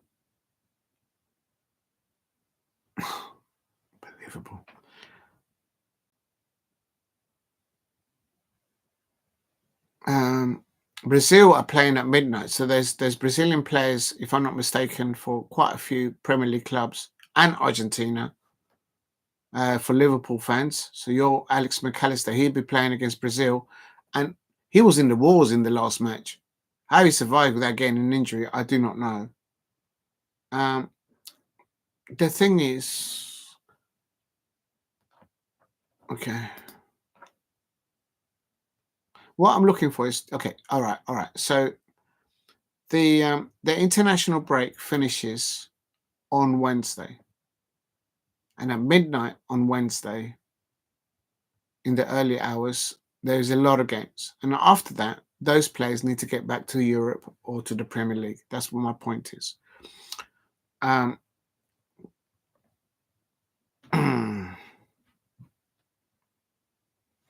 If you're new to the channel, please subscribe. These are competitive matches. These are not friendlies. And then they need to get back for the weekend. But on Thursday, there is actually a competitive Spanish match. Barcelona versus Osasuna. On my days. So they'll have Thursday, Friday, 48 hours for them to be ready for Saturday's match, which is at midday or just at noon. 12:15, Fulham versus Crystal Palace. Okay, now it's not enough time. It's a long flight from South America to Heathrow. Oh my days. Okay, I'm going to do my prediction. I'm actually just going to go to the toilet. I'm going to go for a break, and then I'm going to do my predictions. Hold on, people. I still haven't done the reaction of Tuchel. Oh, damn it, I forgot about that.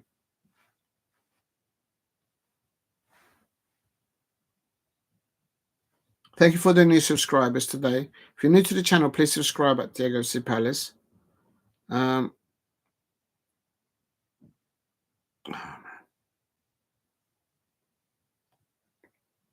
wow. Over 100 views. Thank you very much, everybody out there. That's amazing. That's a lot for me. And over 10 likes. Thank you very much. Wow. The England internationals are getting more views than the Formula One. Thank you. That's really amazing. Thank you. I'm going to go to the toilet quickly. Then I'll do my predictions and then I'll round off at midnight.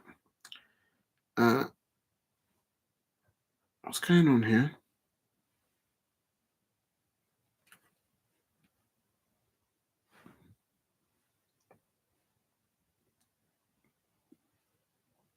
If you can, help me get to 15 likes if you can, people. Right, I'm just going to put on here. Just going to toilet break. Back in 10 minutes. So we're back at, let's say 23. To go for a break. Yeah, that's 3 hours and a half. 23. Let's round it off. 23:30. I'll probably come back just before that. I can do a small break, and we'll do a round up of today and my predictions for tomorrow's matches. Oh, misspelled that. So, oh, that's sinful. Prediction.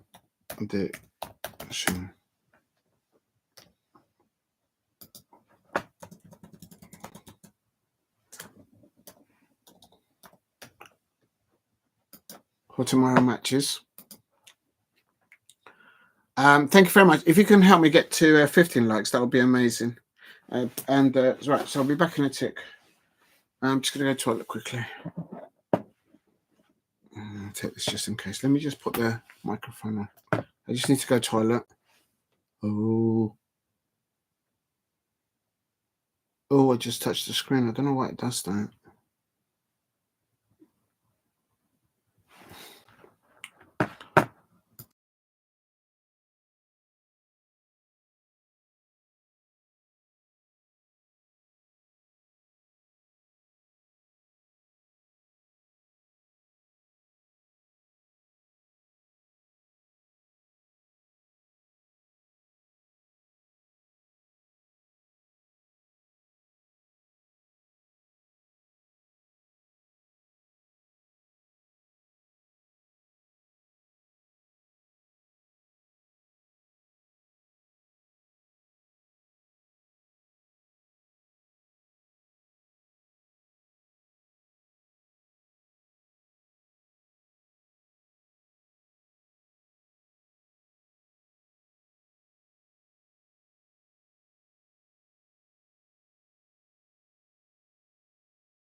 Thank you very much for all the likes thus far. Right, just quickly a roundup. England match, it finished England 3, Latvia 0. It's a wonderful photograph there of Ebrieze. And with Bowen, also with Declan Rice and Reece James and Lewis-Skelly there. Brilliant amongst other England football players. I think they've all done really well. But let's not forget that Latvia are, I think they're like 140th ranking in the world. But good performance from England there. They need to find a way to break down difficult plays, teams like that. They clearly started with 5 at the back. At times there was 6 at the back, 4 in the midfield, no one up top for them. It was like that. So, but they dealt with that. They nearly conceded a goal earlier on by a rush to the head by Pickford. And please keep hitting the likes and subscribe at Diego Palace. But well done, Thomas Tuchel for England. 2 wins, bounce to bounce. The only last England manager to achieve that was Capello. 2 wins, 2 clean sheets. So we'll see what happens there.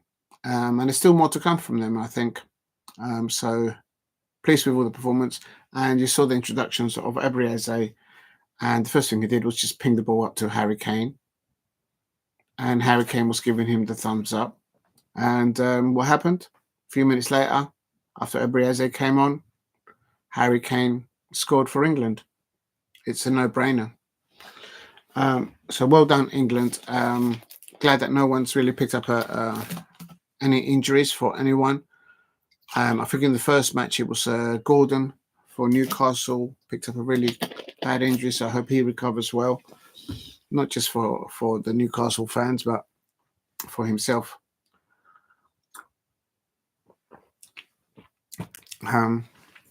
Yeah.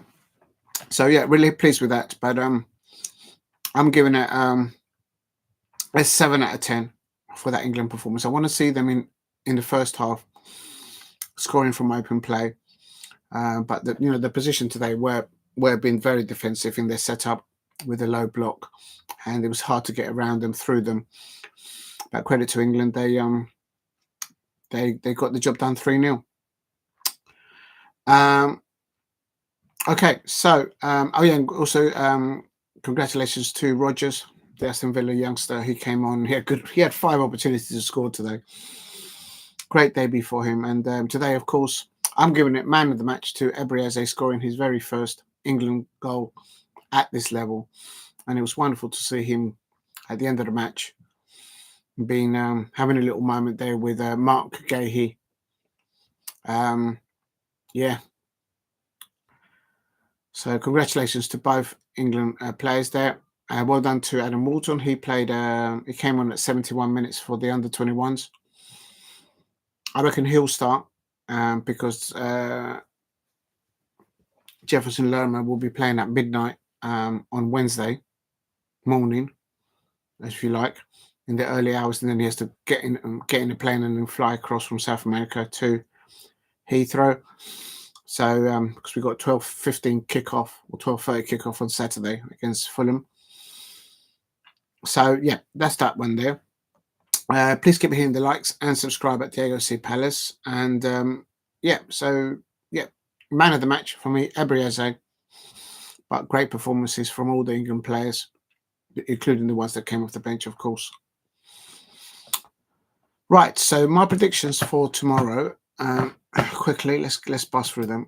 I'm not going to do all the predictions, but just the ones that catch the eye. So tomorrow, I haven't done this for a while, so let's just get on with it. So for Tuesday,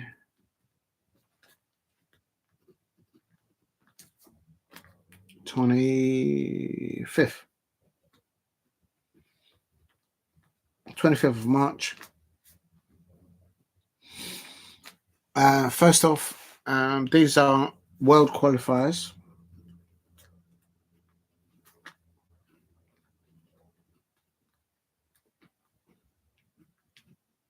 Oh yeah, I missed a comment there from Anomi Akpomi. Big up for the consistency. God will reward you in the future. Thank you, Anomi. I'm glad that you like the content. Apologies for missing your comment about 5 or 10 minutes ago. Thank you, Anomi. And bless you for that comment. It's nice of you to do that.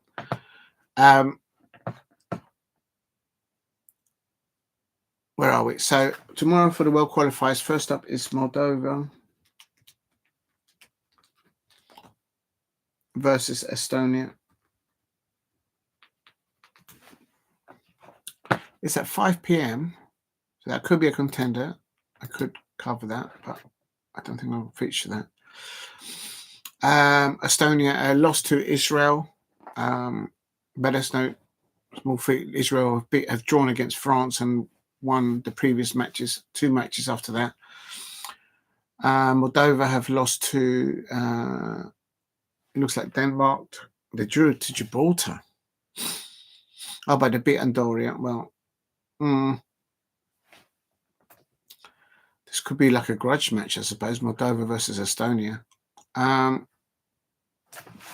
Please hit like and subscribe at Diego C. Palace if you are new. Why has it done that? 1 minute. The TV's doing a madness at the moment.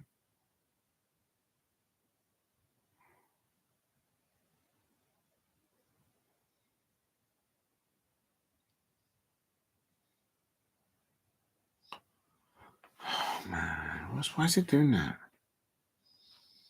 1 second.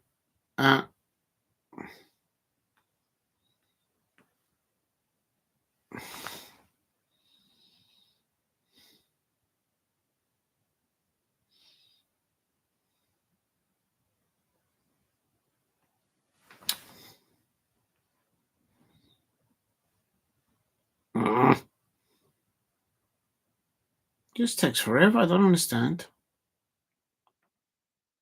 Oh my god.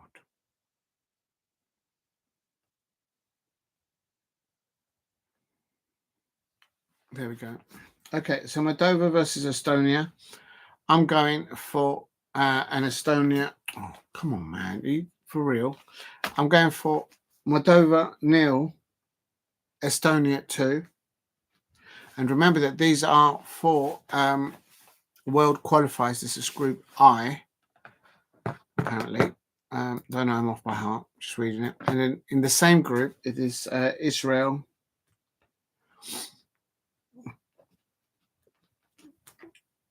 versus Norway. And I already mentioned this match before. Israel are off a draw against France and none other. They beat Belgium and they've beaten Estonia. So against Norway, who are on the bounce of 3 wins, but looking at their opposition, they've not played against Belgium and they've not played against France and got 4 points, if you like. Although it was the Nations League, but if you get my gist, I'm going for Israel 2, Norway 1. So there you go. That's my prediction for that one. Next up is Liechtenstein.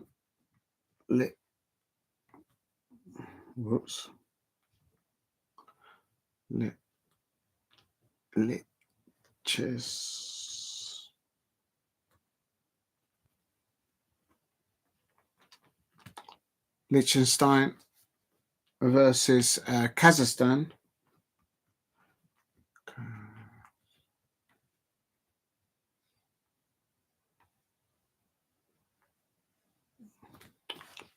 Obviously, I did a watch along between Kazakhstan versus Wales, and they lost 3-1.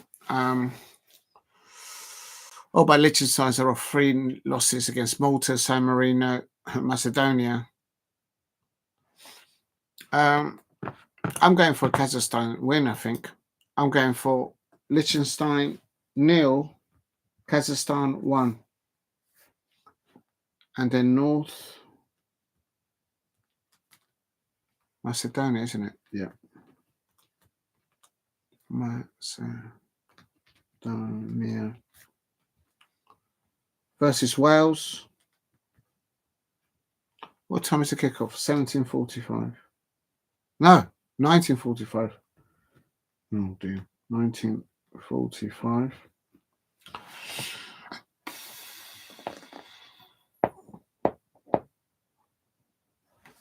North Macedonia 0, Wales 2. I'm going for a 2 away win for Wales. That's not going to be an easier place to go to, but I think Wales have got enough there. Craig Bellamy, the manager there of Wales. I'll do the watch along for that tomorrow. North Macedonia versus Wales. Quickly, Gibraltar versus Czech Republic.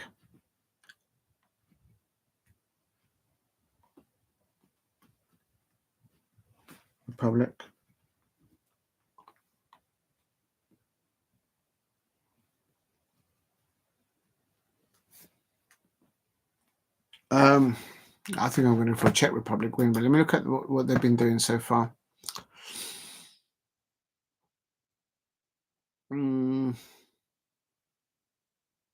Yeah, I'm going Czech Republic. Another 2-0. But so Gibraltar 0, Czech Republic 2. That's my prediction there. And then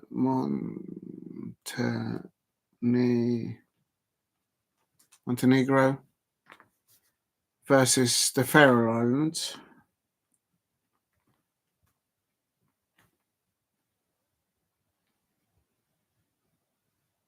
Faroe Islands. These ones I don't know really.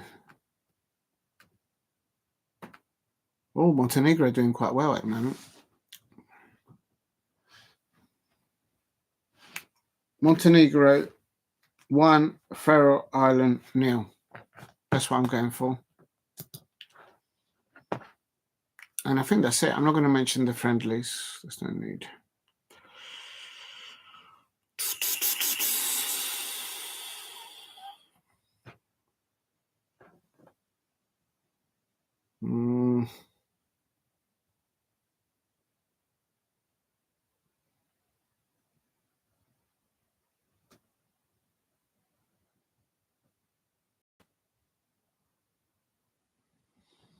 There's some friendly under 21s. Germany versus Spain under 21s. That would be interesting.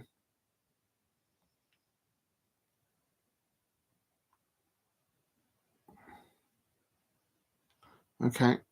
And then World Qualifiers, Bolivia versus Uruguay at 8 p.m.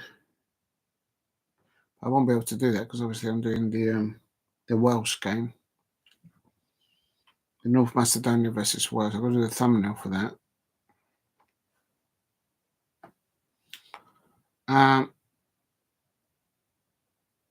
And Sudan, Senegal are playing tomorrow at 9 o'clock. I may go on to that actually. Issa Missar plays for Senegal.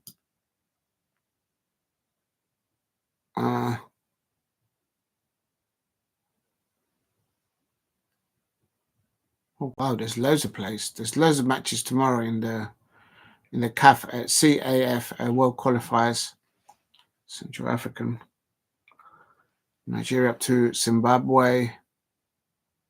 Morocco's up against Tanzania. Some good matches out there.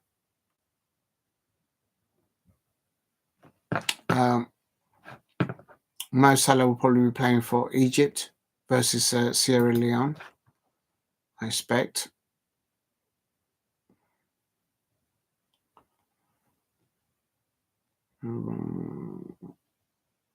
Right, that's it. I'm not going to go through the rest. There is some other matches afterwards. China versus Australia. Australia should win that, I think. I think that'll be it because I'm doing too many long watch-alongs and it's too long. So tomorrow it looks like it'll only be one watch-along. North Macedonia, Wales. I may do Oh, wait a minute. I just got an idea. Hold on. I just got an idea. There's a in the CAF, in the Central African World Cup qualifiers. I could do Nigeria versus Zimbabwe. I might pencil that one in. That could be a good match. Nigeria's fallen off the radar for a long time recently.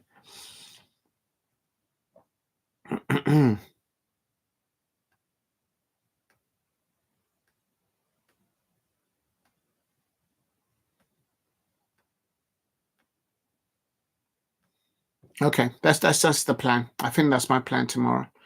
So the plan is to watch along North Macedonia. It's a 7:45 kickoff tomorrow against Wales. I will definitely do that. But if I can squeeze it in, I might come in earlier and do a bit of the Nigeria versus Zimbabwe. And there's other ones available as well. So it's just getting to be able to watch it, I suppose.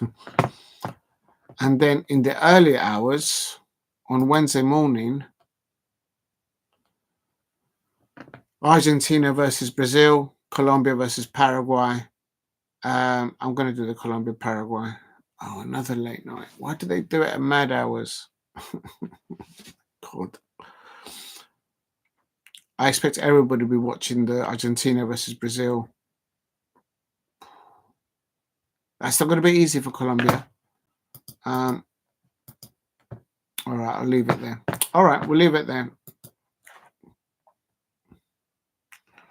Just going to have a look at this stuff here.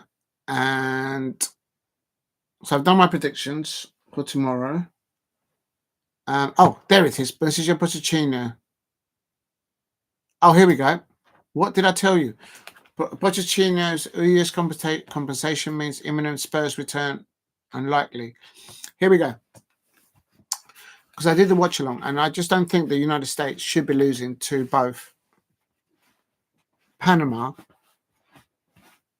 and Canada, of all places, on home turf in the same stadium at the Sophie Stadium in California. And I've done the watch alongs for both of those. And I'll read this out. The United States head coach Mauricio Pochettino. Let's take a drink first.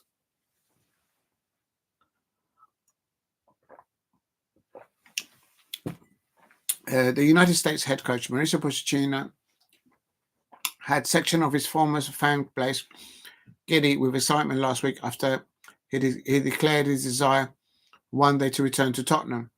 He shouldn't be talking about Tottenham.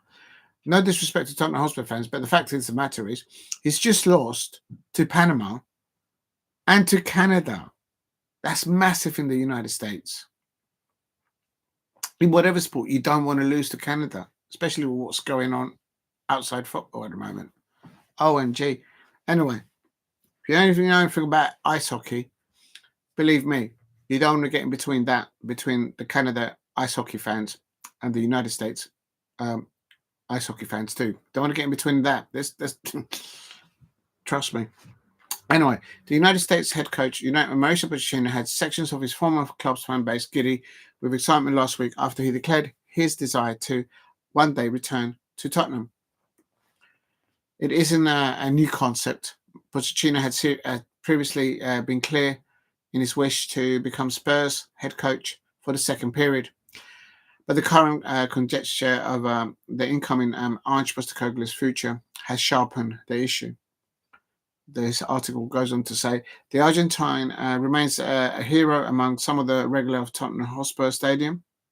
Joining back in 2014, Pochettino led the team to second and third places in the Premier League and the Champions League final.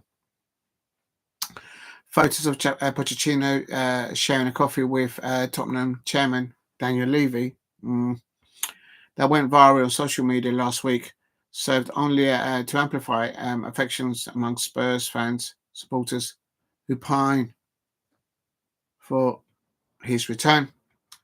The fact that the photos are not recent certainly not taken over the 10 days won't quell the. Oh my God. Oh my God, they can't even go out for a coffee, but he shouldn't be doing that. He's got to be focused on the United States. He shouldn't have time for a coffee with Daniel Levy right now. Anyway, Pochettino's under the pressure in his current job. Hello, what did I just say? With a home World Cup in 2026 around the corner, TikTok time is ticking. Just 14 months away.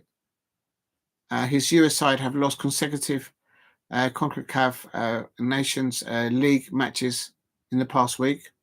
They've been beaten by Panama and Canada. That shouldn't be happening. Yet, dig deeper and you realise the prospects that of the 57-year-old returning to Spurs anytime hugely unlikely. Yeah, well, I don't think so. But anyway, it goes on to say huge compensation required. The United States Soccer Federation will be owed what has been described by well-placed sources as one of the best financial compensation fees in world history. If Pochettino was to leave for Spurs or any other team, for that matter, before their next World Cup, listen to this. Chelsea 21 million payment to Brighton to land Graham Potter after sacking Thomas Tuchel in 2022, and Bayern Munich's 21 millions to RSB Leipzig to pay the way for Julian Nagelsmann appointment in 2021. According to reports, ranked at the two largest managerial compensation packages in history. Listen to this. Pochettino signed a 2-year contract in September with multiple reports starting. He earns 4.6 million sterling, not US dollars, 4.6 million a year to manage the United States national side. And he's just lost to Panama and Canada on home soil. However, it is understood that the sum of the US soccer would recoup if Pochettino leaves before next year's tournament, which are hosting along with Canada and Mexico. Extend way beyond his salary and much closer to the amount Chelsea and Bayern respectively paid to land Potter and Nagelsmann. There you go.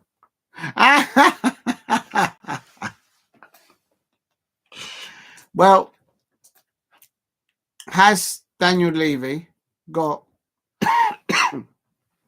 I would say, between 18 million and 25 million Bitcoins somewhere tucked in it at the back of the sofa?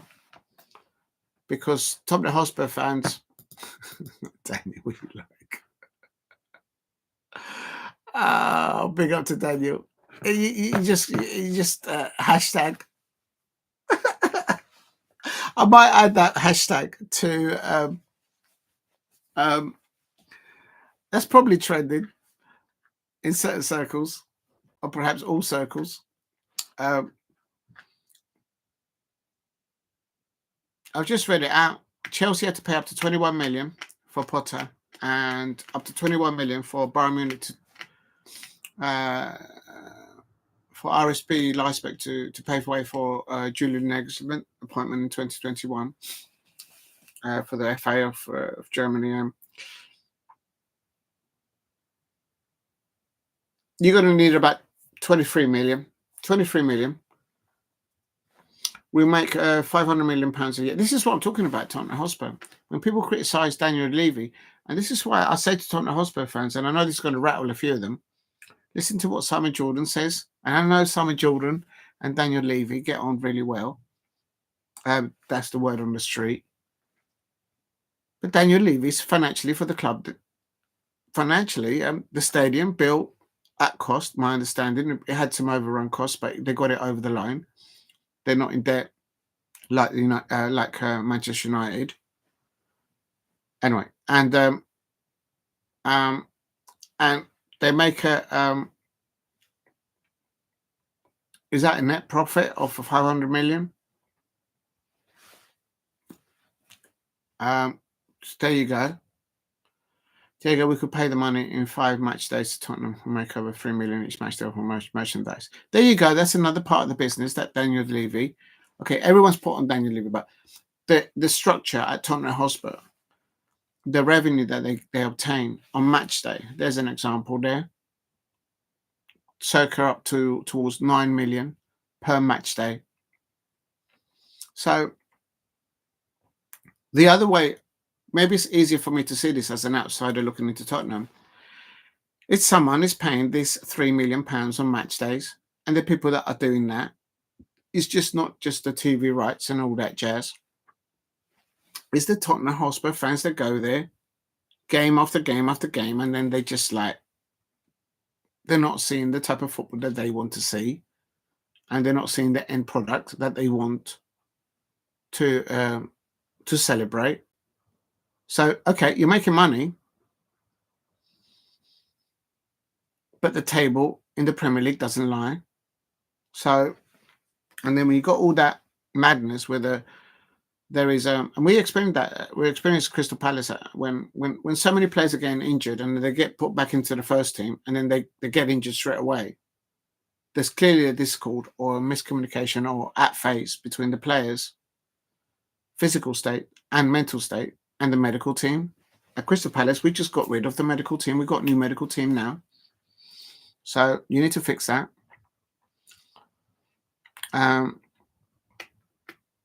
So in essence, what Daniel 90 is saying, basically, 18 million up to 24 million, if you want to be conservative on it, is small fry to somebody like Daniel Levy. They can do it. So I wonder though, hold on a minute, if they were to do that kind of a transfer, does that transfer fee affect the fair play that's incorporated in the Premier League of players going in and out in transfer fees in a football club? Does the money that goes in and out by getting a manager like that affect does it have an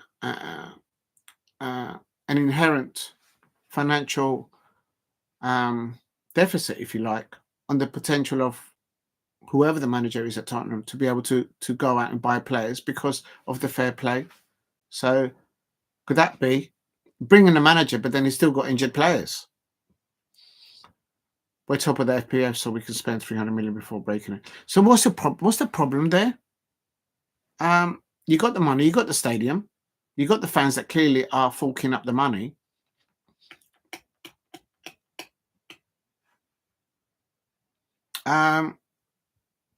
It could be that maybe the club has already decided that they just want to see it out with Ange Postecoglou, and they've probably internally already made a decision on that.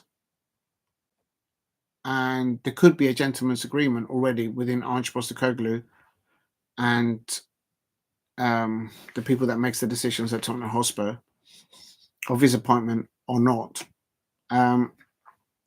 regardless of the outcome of the Europa League. What I would say this though, Tottenham Hotspur, I think, act like a bigger club than Arsenal. And I'm being very careful here what I say, because obviously there's a big fan base on one side of the marshes, and on the other marshes there is the Arsenal lot. In that they sacked Jose Mourinho before a cup final, if I'm not mistaken. They don't mess about. If they're not happy with something, boop, get out of my pub, sort of thing. Whilst Arsenal, they keep handing hundreds and hundreds of millions to Mikel Arteta. And it's not 1 or 2 years. We're talking 5.5 years at Arsenal. Over £1 billion now, I believe. Don't know the exact number, but we're certainly talking over 850 million spent, net spend on transfers under Mikel Arteta, and he hasn't landed a trophy, and they haven't got rid of him. But at least Tottenham, they get rid of the manager and they bring somebody else in. So that's the difference there. Diego, the nearest club in the league we're allowed to spend let us 200 million. Orange has spent nearly 400 million in 20 months. Wow. No, I mean, I believe you, Daniel, but I'm just going to sort of drop the penny. Well, I know it's very late and I wouldn't ask you to smell the coffee. 400 million spent in the last 20 months. And your football club on the table is below Crystal Palace. That shouldn't be happening. That shouldn't be happening. No wonder the Tottenham fans are pissed off. Oh my days. That shouldn't be happening. Something's not right there. They need to fix. If they can fix that, no,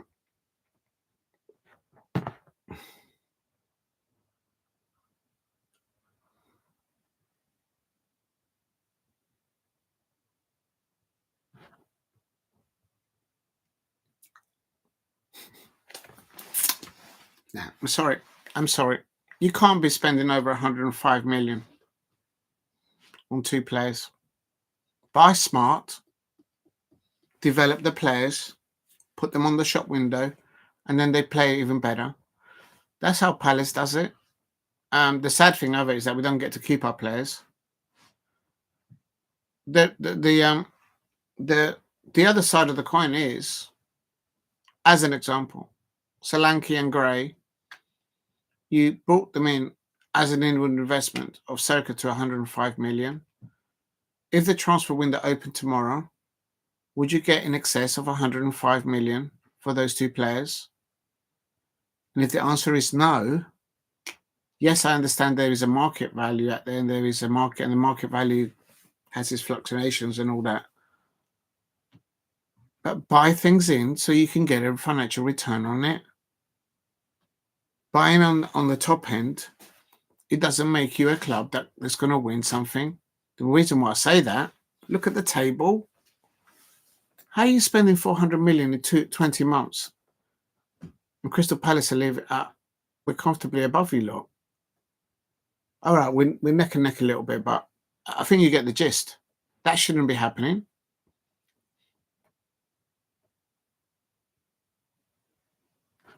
That's mad. That's absolute mad.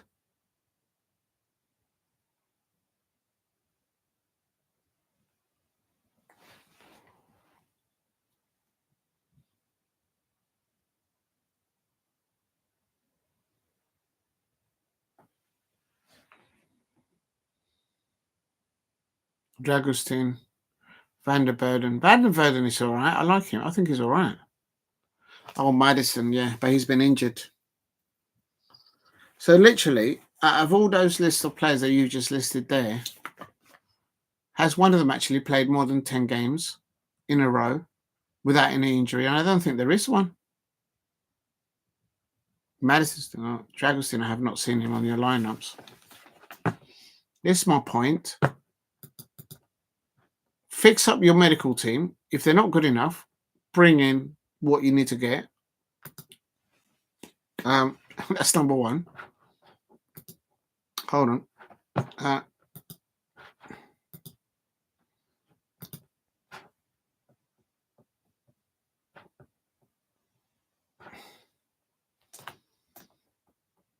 You're 14th. Come on, man. That kind of money spent, you can't be you can't be in the bottom 10. Should be mid-table, pushing up towards Europe, surely. Fucking hell. No wonder the Tottenham fans are pissed off. Tell loan fee was 10 million. Yeah, I heard about that. It's a loan fee. And there's something going on with that at the moment.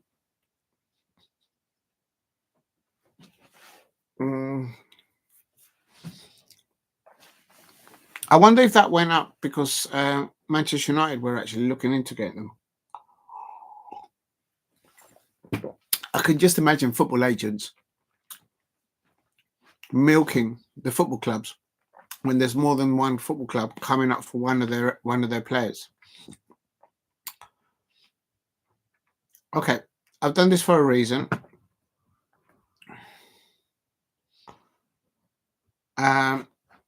in the Premier League against Bournemouth, a 2-2. I'm just bringing up your lineup. Let's have a look. Solanke, he's there. Gray is not there, starting. Dragostin, he's not on the list. I knew he was on the list. Van der Verden, he was on the bench, don't it? Van der Ven came on as a sub. I even know your team, your substitutes coming on without even looking. Oh my God. So Van der Ven only came on in the second half. Maddison, I know he comes in and out. He wasn't starting against Bournemouth when it was a 2-2. Tell is not there.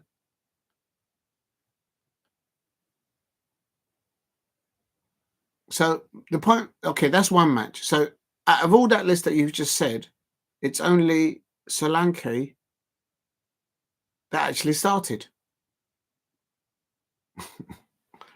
Only Van der Ven came on as a substitute and Jason Maddison came in the second half. That tells me that they can't do 110 minutes with all this added time that goes at the end of the Premier League matches. That was against Bournemouth. So it's just one, Solanke. So that's one player on that list as an example. I'm going back. I'm going to the Fulham game where you guys lost 2-0. I thought you guys were going to win that. But what do I know? Solanke started. Tell started. And that's it. Dragostin is not there. And Danzo is not there either.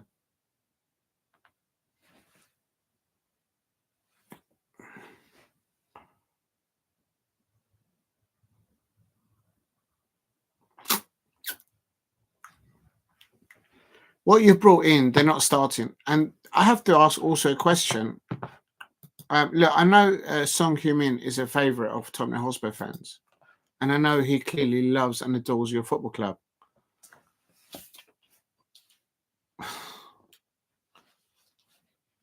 If he ain't performing for you, get competition against him. That will bring levels up. And if they're not performing, you need to sell out, sell the stock. It doesn't make sense.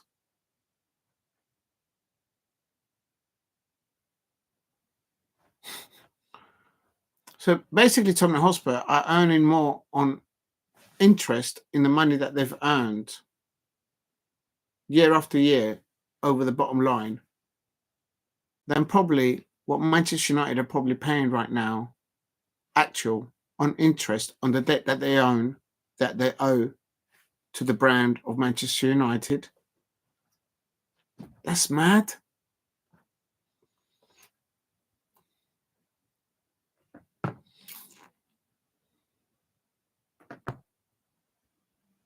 Out for another 9 months. Then how can you blame Ange Postecoglou for that? That's mad. That's mad that your manager has not had the players that you guys have spent the money on to be able to judge him on that, surely. Maybe it's easier for me to say because I'm not a season ticket over there. And I get it. If you're making a circa up to 3 million per match day, and that's coming out of the back of the pockets of Tottenham Hotspur fans, yeah, I'll be ticked off as well. Tottenham make more money on the daily match than Chelsea. It's getting absolutely madness.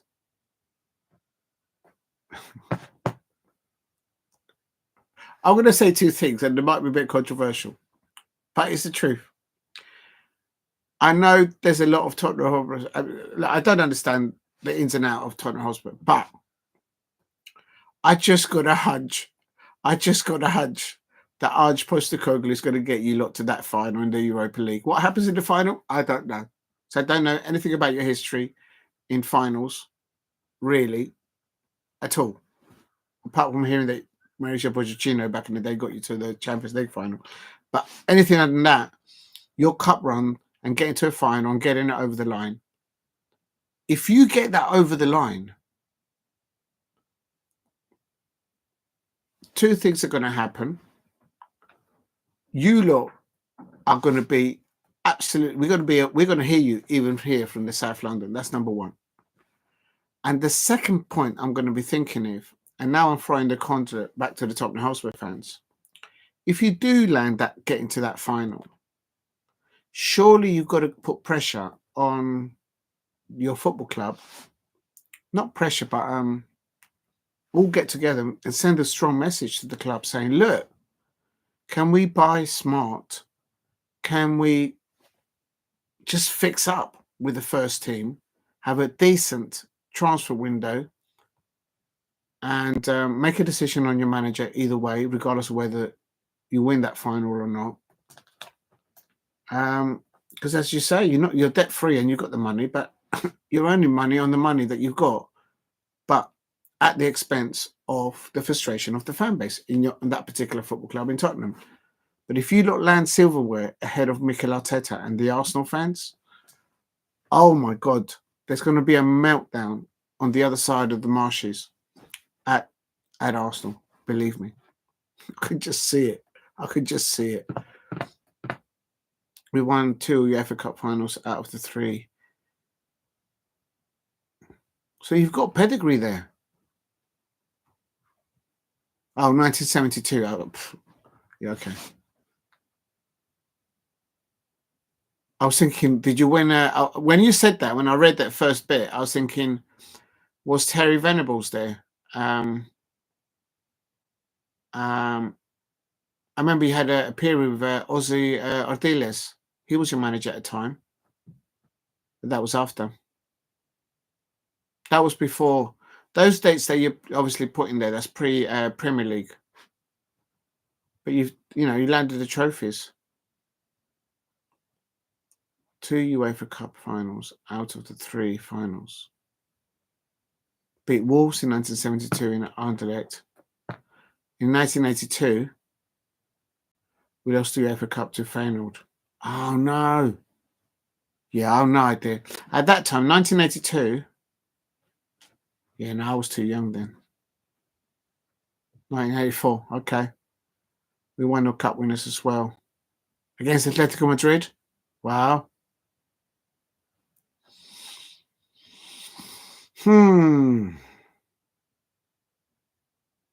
But there you go. You've got some pedigree of winning blooming everywhere in Europe. Just roll up your sleeves and get on with it. But it's now, if Romero is doing all this madness on and not talking, articulating himself correctly as a Tottenham Hotspur player, and there's other Tottenham Hotspur players doing the same, that's going to undermine surely the manager, Postecoglou, in his changing room. I'll be livid if any of the Crystal Palace players were doing the same and undermining what Oliver Glasner's trying to do. I'll be telling them at the bench when they come out the bench, can you just do your talking on the pitch? Stop pissing about on social media.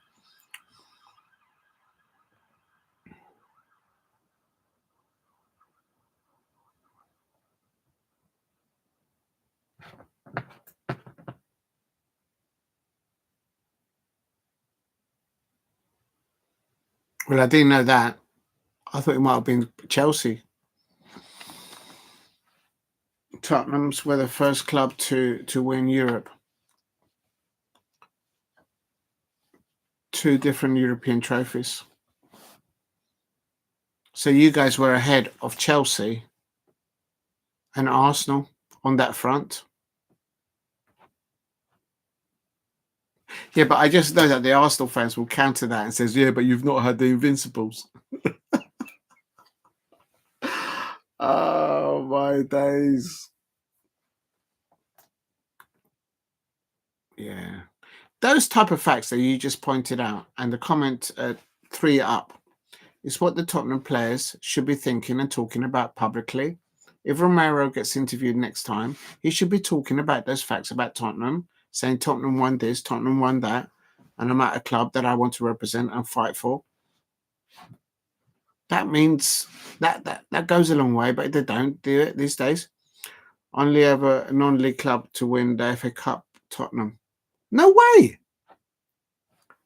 No, Wigan with Ben Watson, Crystal Palace Academy. Were Wigan in the top flight when they won the FA Cup? Oh, non-league. How'd you even do that? They must have been using horse and cart in those days. Wheel talk. No, I just read it, non-league, yeah. Oh, I would do it. As a Crystal Palace fan, I would just do anything. The things I do to see Crystal Palace get to Wembley and win the FA Cup. Oh, my days. The things I do. The things I do. Now, the club at RM would deserve that. That's amazing. Nah, listen. Maybe it's easier for me to say. You're at a crossroads, and the fact that you've got money in the bank, earning interest, like literally more interest on the interest rate that Manchester United fans are having to pay on the debt that they own, created by their owners. Just back the manager, get your injured players back, and get to that final and do the business. You've got history of doing it. The record has never broke. Tottenham has the record now for 125 years. Never been in another country in the world. Can I ask you this? Because I don't know. So I'm pretty sure I know the answer to this question, but I'm going to put it out there. If I'm not mistaken, Harry Redknapp got sacked from Tottenham Hotspur, and he landed them 5th or 4th. I don't think that was during the time of Daniel Levy. I think that was during the time of Alan Sugar. So if Sir Alan Sugar, you were finishing 4th, right? Okay, so I knew I was up there somewhere. So basically up there 4th. My point, which is what I'm trying to point out, is standards. It was Daniel Levy. Oh, I thought it was Sir Alan Sugar.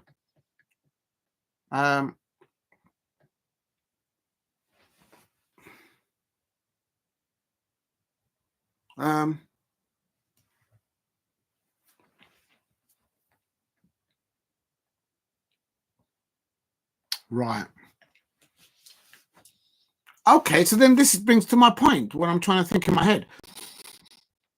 If Daniel Levy got rid of Harry Redknapp, and Tottenham Hotspur were 4th, Ange Postecoglou and all the other managers before him, have they had more slack on the rails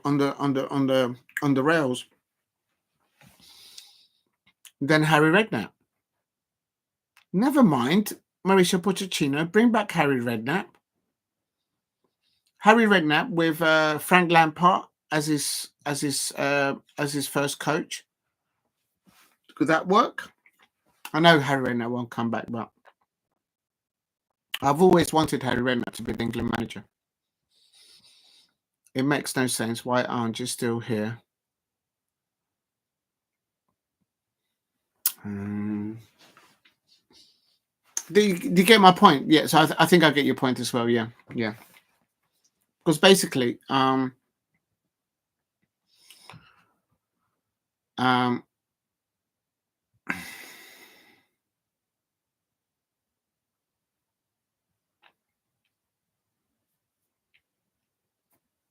because I saw that interview with Harry Redknapp saying that he got a lot more slack. He didn't get as much slack, I should say, and he got fired for finish 4th. And I don't think Ange Postecoglou's landed you up there. He did have a good start to last season, not this season, the season before, and then he just dropped and hasn't picked up.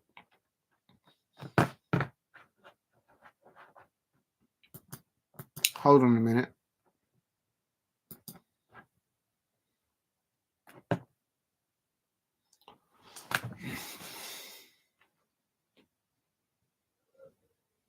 Please. You got Chelsea, then you've got Southampton. Against Southampton, you got to rest your players. You're at home. You should beat Southampton. Rest your players. Any players with injury, rest them. At Chelsea, we've all seen, everyone, non-Tottenham Hotspur fans like myself, we've all seen the duels between Tottenham Hotspur fans and Chelsea fans.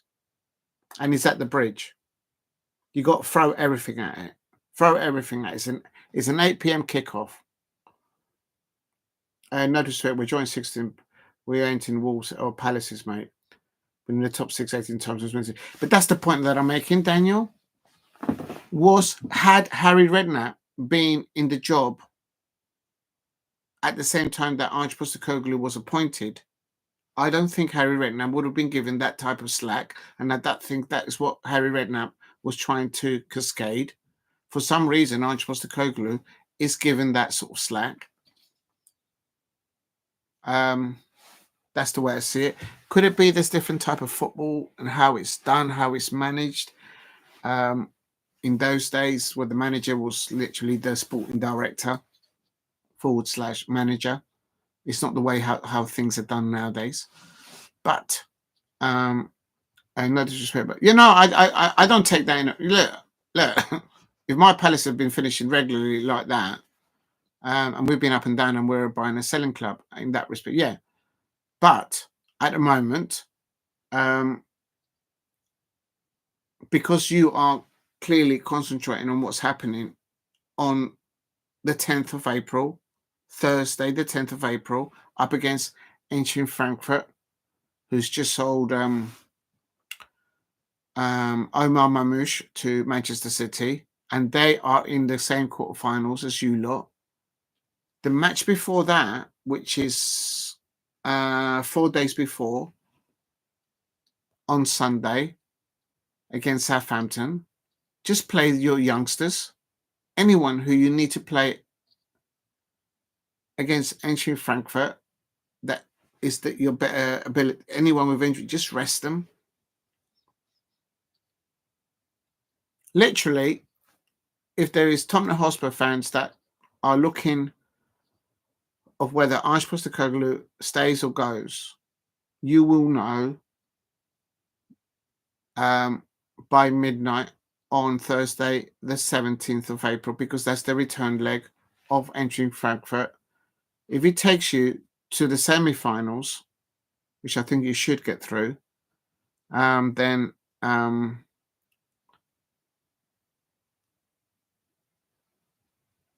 by then we'll know, in my opinion, if Mauricio Pochettino has been sacked or is looking to be pushed over the hill, if you like, or off the cliff by the US Football Federation.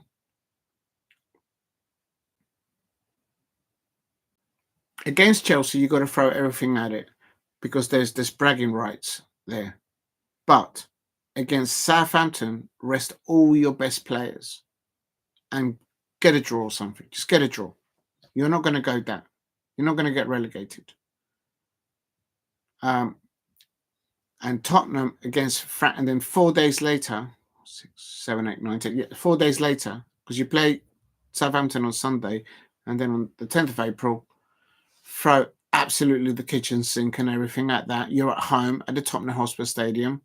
It's an 8 p.m. kickoff, midweek on Thursday. And forget about Wolverhampton Wanderers away on the Sunday. The next Thursday, you've got the away trip. Your season depends on that, on the match on the 10th of April and the 17th of April. You've got to throw everything at it. Okay.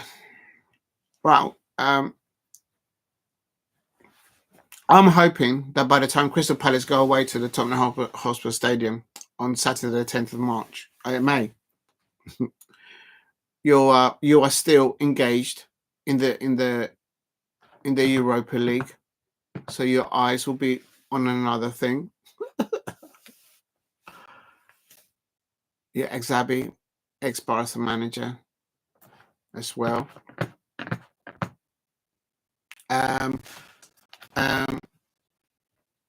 What about Xavi, the ex-Barca manager, as a new manager? What about the manager at Bayern Leverkusen? Is that the same person? Is that the same player? No, he hasn't managed over there. No, it's a different manager. The ex-Liverpool player.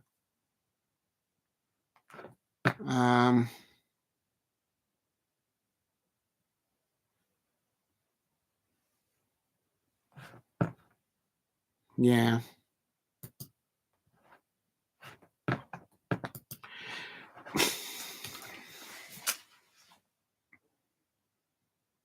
Oh, you ain't getting Xabi Alonso, no chance. All right.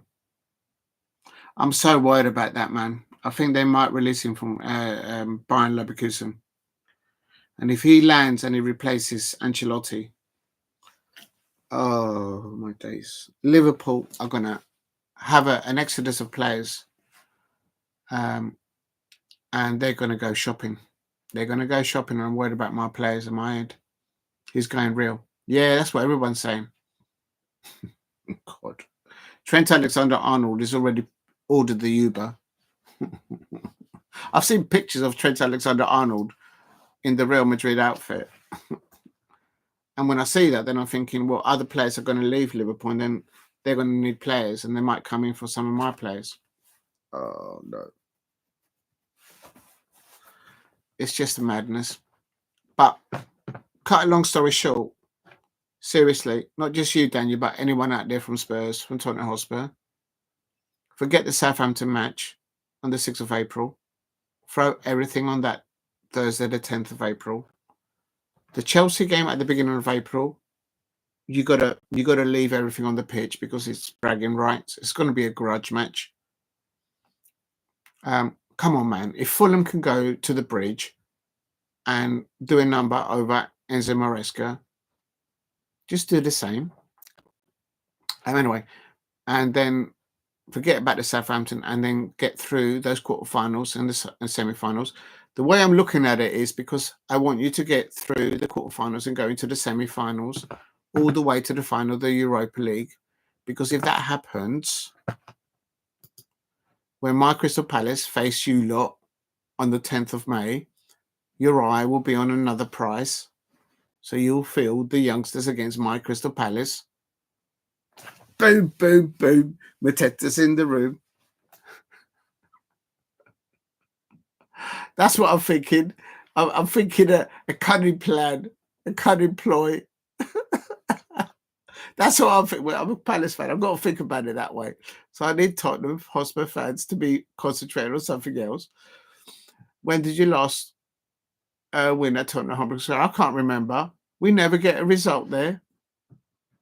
The referee never helps us. I don't know. I'm not going to Google it. I'm being truthful. I'm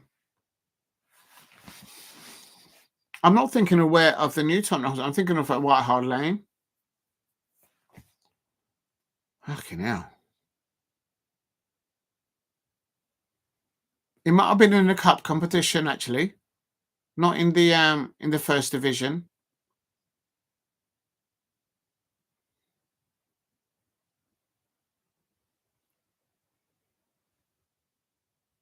'91, '92.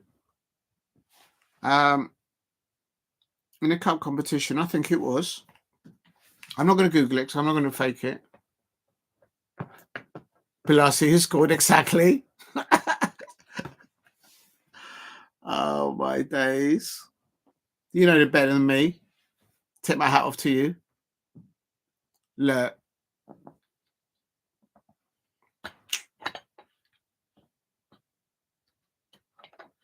I was in the FA Cup.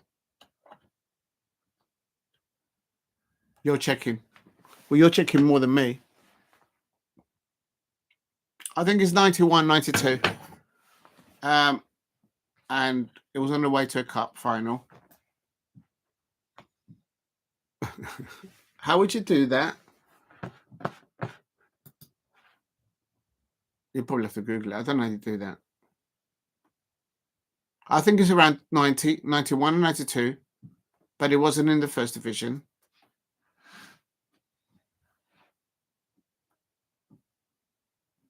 It's not a good hunting ground, whether it's White Hart Lane or certainly the new one. I can't remember the last time that we've beaten you in the new stadium. I don't think we have. You could have the really worst season and you can always turn it around us. But that's why I need you lot to be concentrating in the Europa League so we can stand a chance there. Oh, I hope I can get a ticket for that. Right, I'm going to check now. You've got me interested now in this.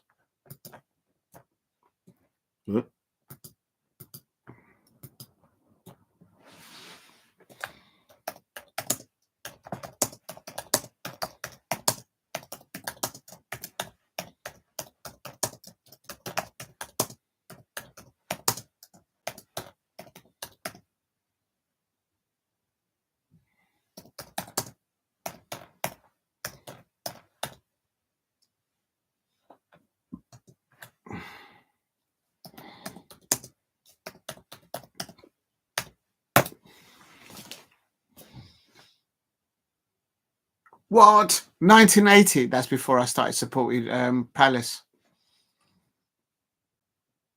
In League Division 1. Withdrew against you lot.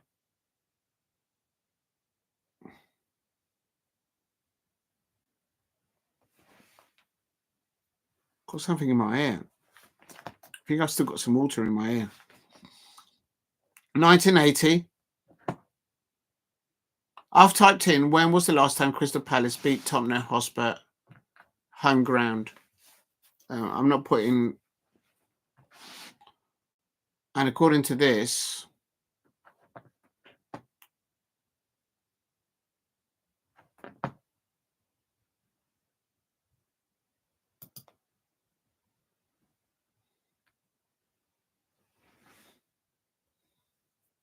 Oh, here we go.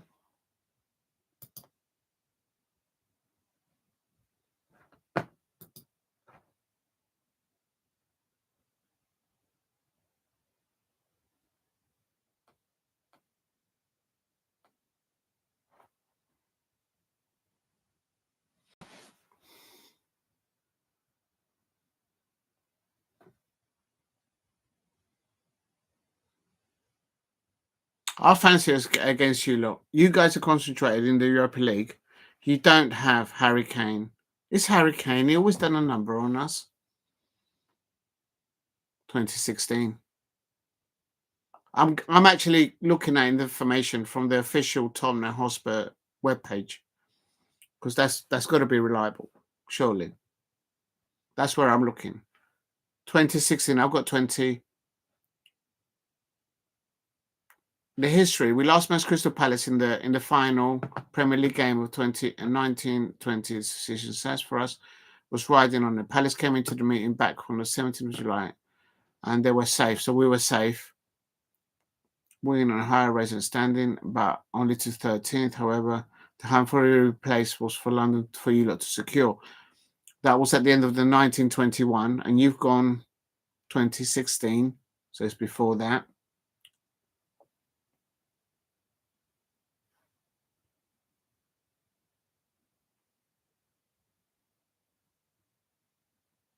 Can't remember it. I'll put my hands up. I can't remember it.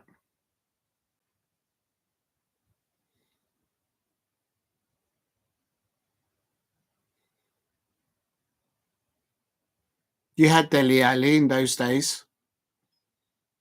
Dele Alli in form with the likes of Son Heung-min, and there it is.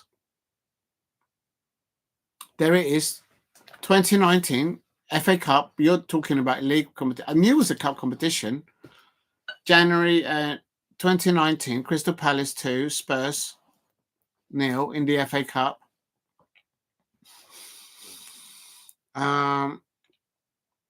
That's the only one that creeps up. So I wasn't far out.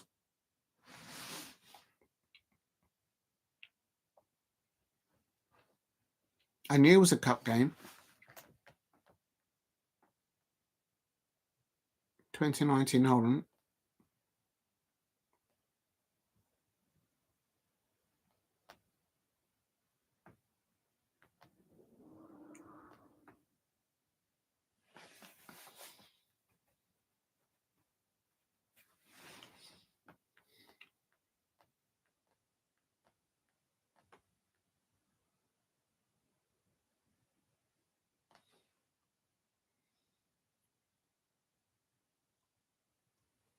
At Tottenham's ground, and it's 2016. There you go. Cup game, that's the one. Yeah.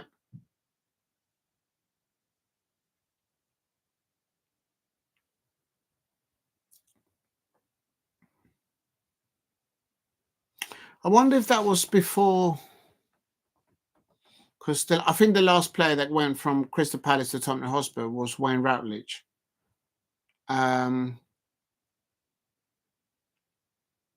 Who was the other one? A winger. Was Coleman? Oh, I can't remember.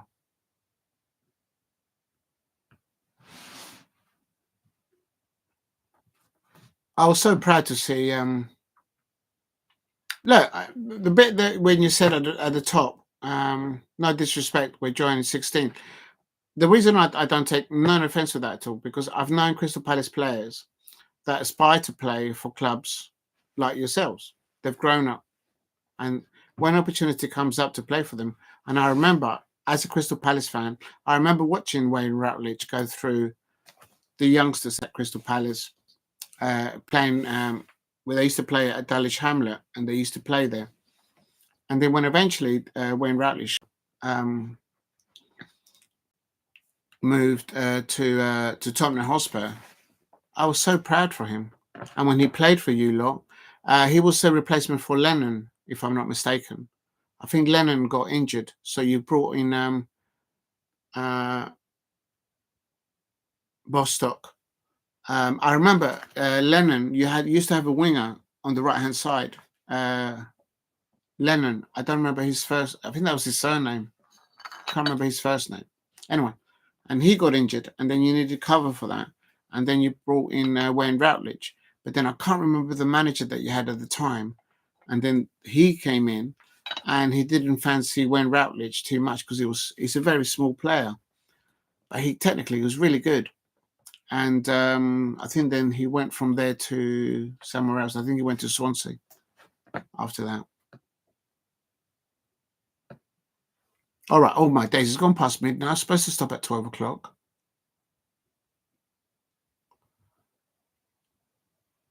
As a Palace man, I forgot. What's your thought on Simon? You know what? I like when he's on TalkSport and he's talking about Palace. He always finds a way to have a dig at Steve Parish. The last time that he was talking about Palace was about, of course, the exit of Dougie Freeman, and they always do it to just stir it up. And I think they probably know each other behind the scenes, but there's a.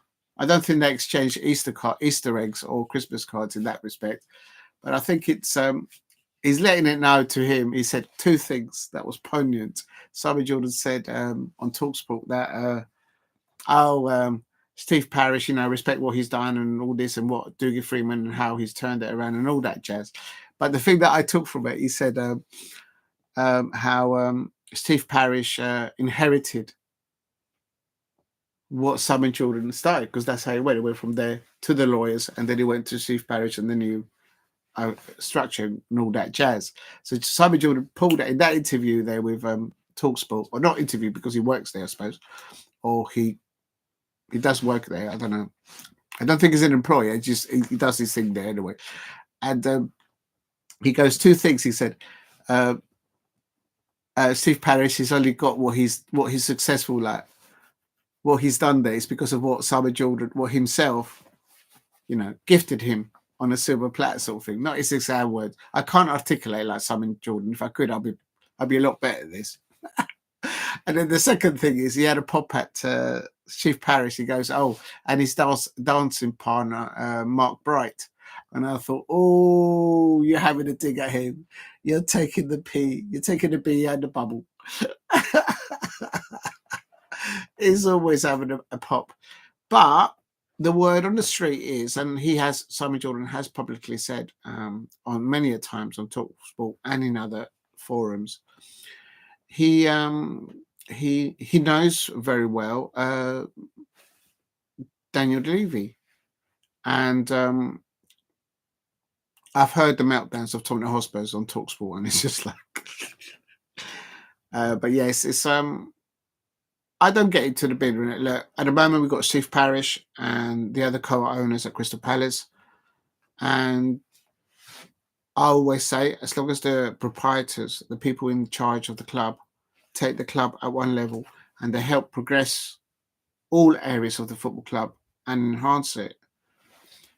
Yes, of course, I have an opinion on things as a football fan, but unless you're actually there looking at the books, the accounts, and working day to day with the employees at the club, you can have an opinion, but do you really know? You won't, unless you got access to the books and access to the club internally. But there is no mistake about, yeah, he's one of the, I think they're more than mates. I think they know each other well, and they clearly, how can I put this? I think both Simon Jordan and Daniel Levy can articulate between themselves in the sense of how football used to be run in the 90s, going into the 2000s and onwards, and then how things are run now, and distinguish above of both difference from the perspective of being the person that has to make the difficult decisions and the proprietors of the football club. So I think those two can maybe on the same wavelength. I don't think if they were not, they wouldn't be as close as it appears to be. That's why that's as critical on TalkSport. I think if when Jordan does criticize people, and not criticize people, when he fires what I call is a low blow or an eye poke on someone that he's trying to make a point on against, Simon Jordan, he articulates himself exceptionally very well, especially when he's talking about somebody that he wants to, as I call it, have a little low blow or an eye poke, if you like. It's just like, come on then, that sort of thing. I think if he wanted to criticize something about Daniel Levy, I think he would actually say it. But there's clearly something between those two that they clearly understand of how football used to be run before and how it's currently run right now.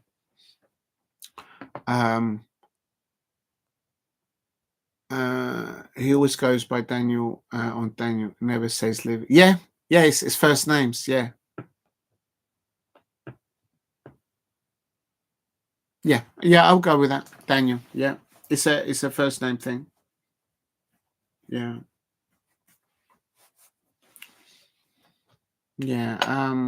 It's in the interest of people that own clubs, proprietors of club. I always say that they're in communication, and I suppose they build those working relations and friendships, because the clubs have to deal with each other as season progresses. So I think that it may have came from that. It could well be that Mr. Daniel Levy and Mr. Simon Jordan knew each other before they actually came into football. I don't know. It could be the case. But I think it's important that they need to form a kind of understanding between themselves to make things happen or not on decisions down the line. But make no mistake about it, Simon Jordan has always been very, very articulated in his own very own way when it comes to other individuals. I've never felt that he's never been not afraid, but cautious about sending a point at somebody that he wants to send a point to. He's not shy of that. So if he wanted to say something that he didn't think was right for Mr. Daniel Levy to do in respect to how Tottenham Hotspur are operating, I think he would call it out, even if he knows him by his first name on a regular basis. That's the way I take Simon Jordan. But yeah, back in the day when he had a go at Troops and all these other people from content creators, oh my days. In those days, I wasn't doing anything like this. I was like, well, don't have a go at the content creators. We just try to have our voice and have a pop at things like he does. It was madness. Oh dear. Yeah, I don't know. I remember once back in the day watching an interview of Sir Alan Sugar, and they asked him about just before when he became the chairman of Tottenham Hotspur, and he was saying something along the lines that someone advised him, like, just don't go into it. Just don't go into it. Don't go in it for the money. Just don't go in it because it's going to be a heartbreak sort of thing. I've met Alan Sugar twice. I've walked past Sir Alan Sugar once. I always used, not now, but years ago, I used to park for work in the NCP underneath the Kensington and Royal Gardens Hotel. And there was an NCP there. There is still a car park down there. You go down a circular thing. So I parked there, and then I had to leave the car park, cross to Kensington. So you've got Kensington Palace, and you've got the Royal Kensington Hotel. There's a good gym there. There's good food there, and so a hotel as well. But there was an NCP car park below, and I always used it there.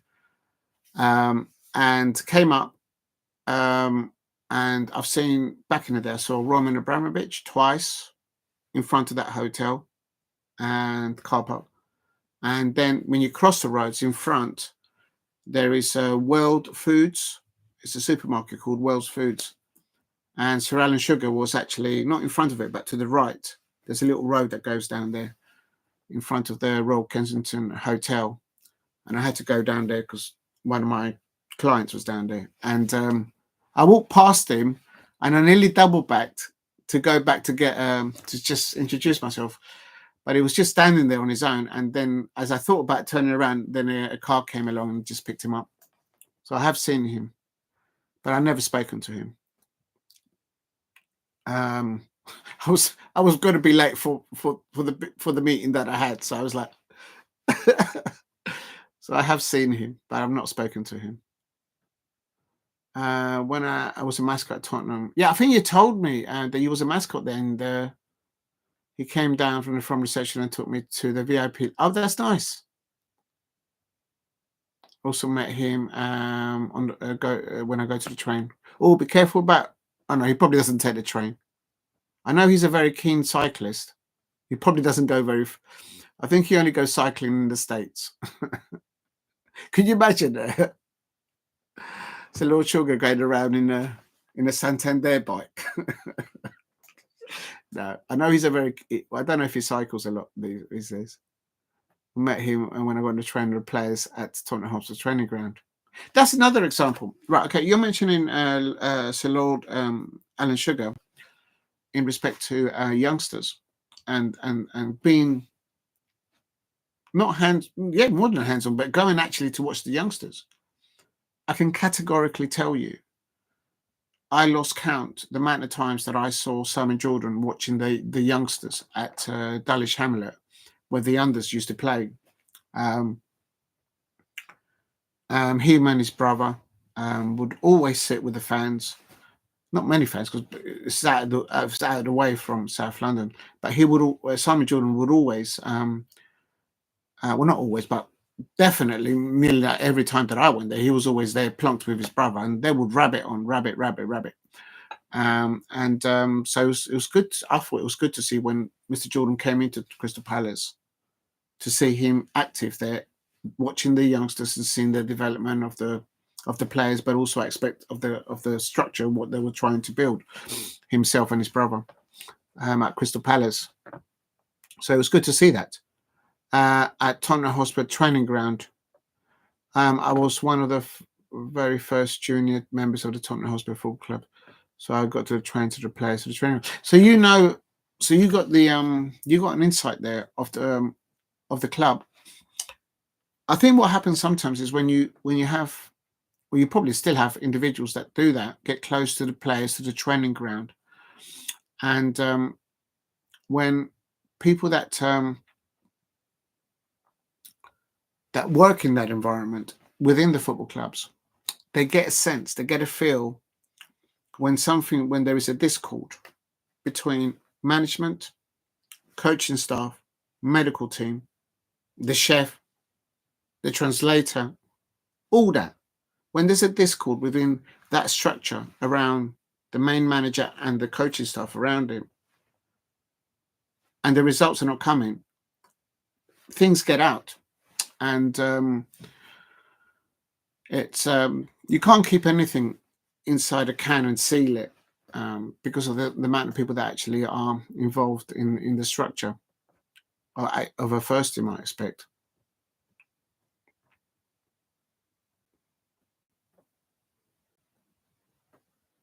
There you go. So, since the 1950s. Wow, 1950s. Nah. My great-grandfather was a groundsman at Tottenham. Can you imagine what it would have been like to go to Selhurst Park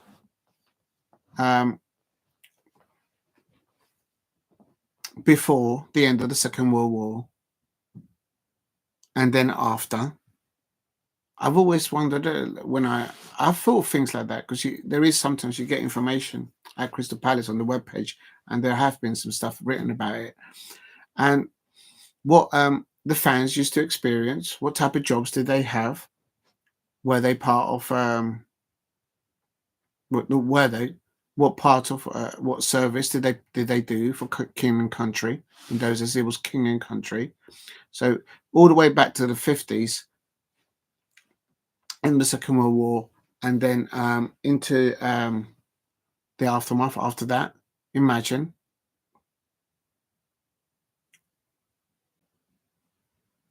Yeah.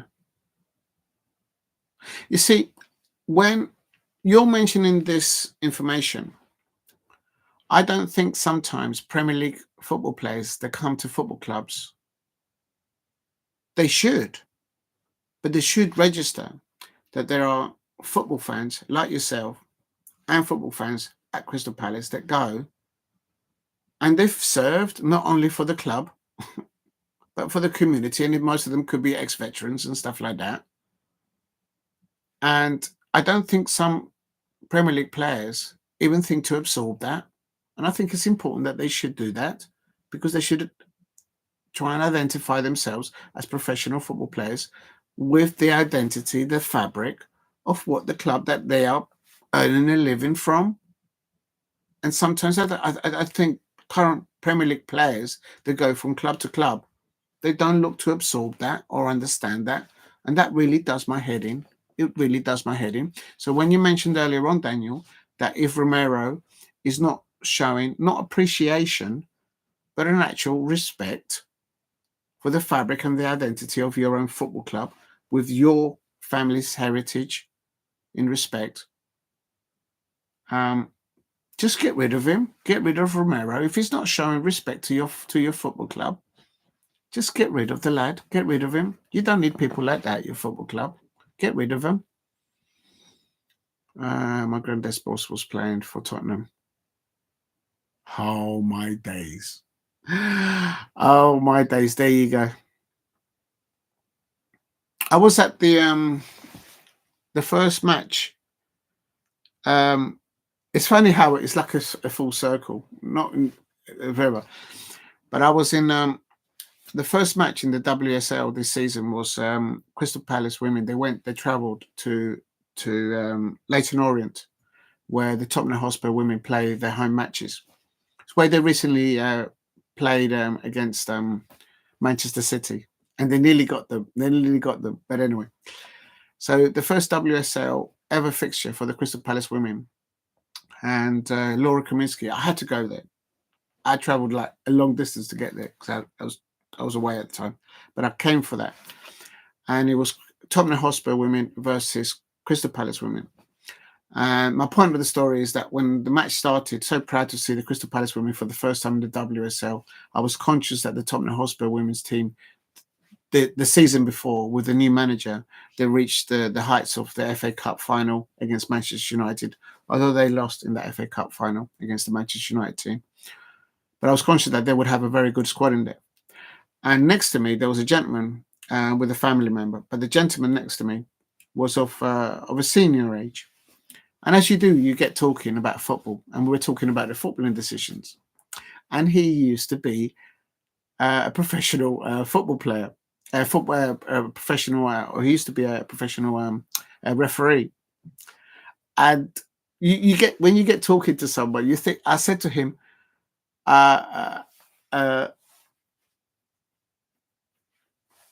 what's that?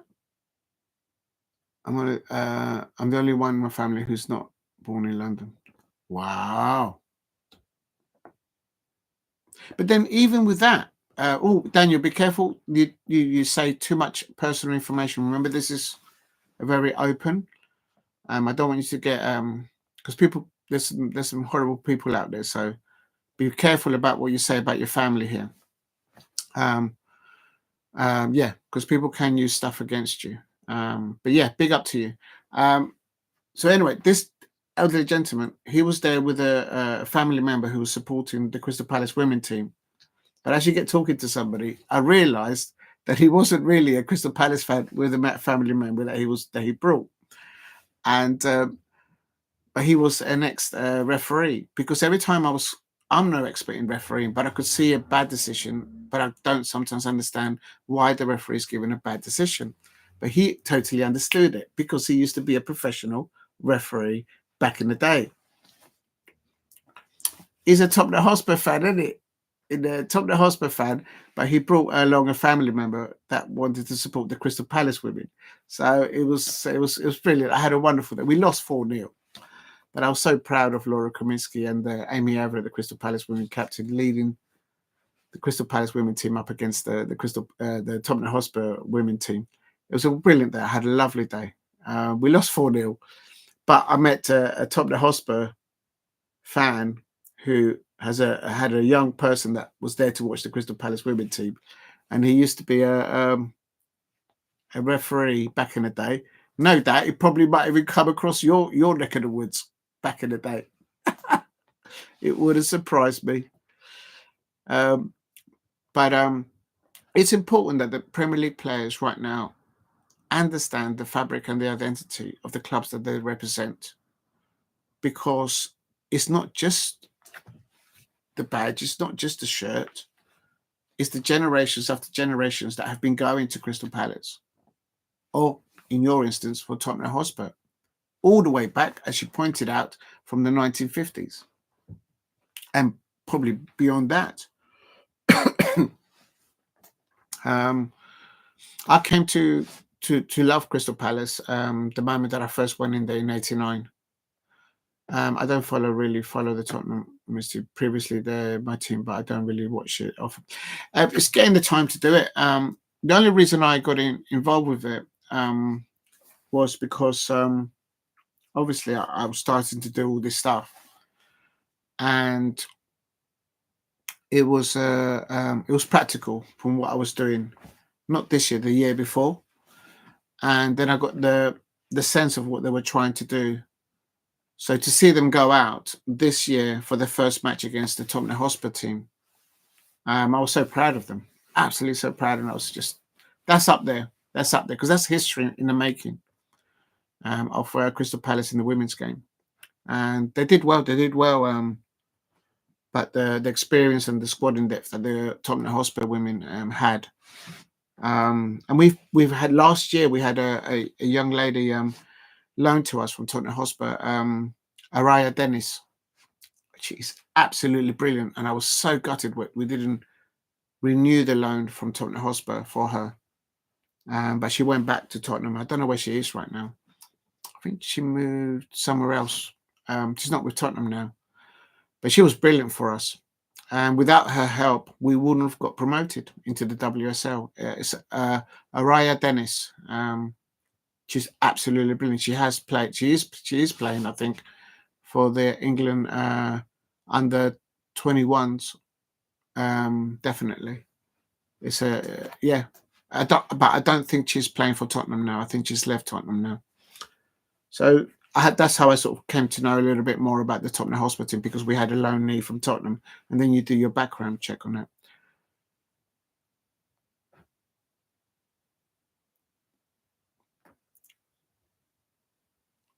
Okay, I'll give it. If someone says to me, if Tottenham women's get relegated, they won't get relegated. Your women's team won't get relegated this season. 100%. They've just gone 5 in a row losing. I know, because I've seen them twice. But you're not going to get relegated. You're too good. You're not. But anyway, so relegated. To me, get relegated to mean that Tottenham men's win the Europa League. I'm relegated in an instant. I get that. I get that.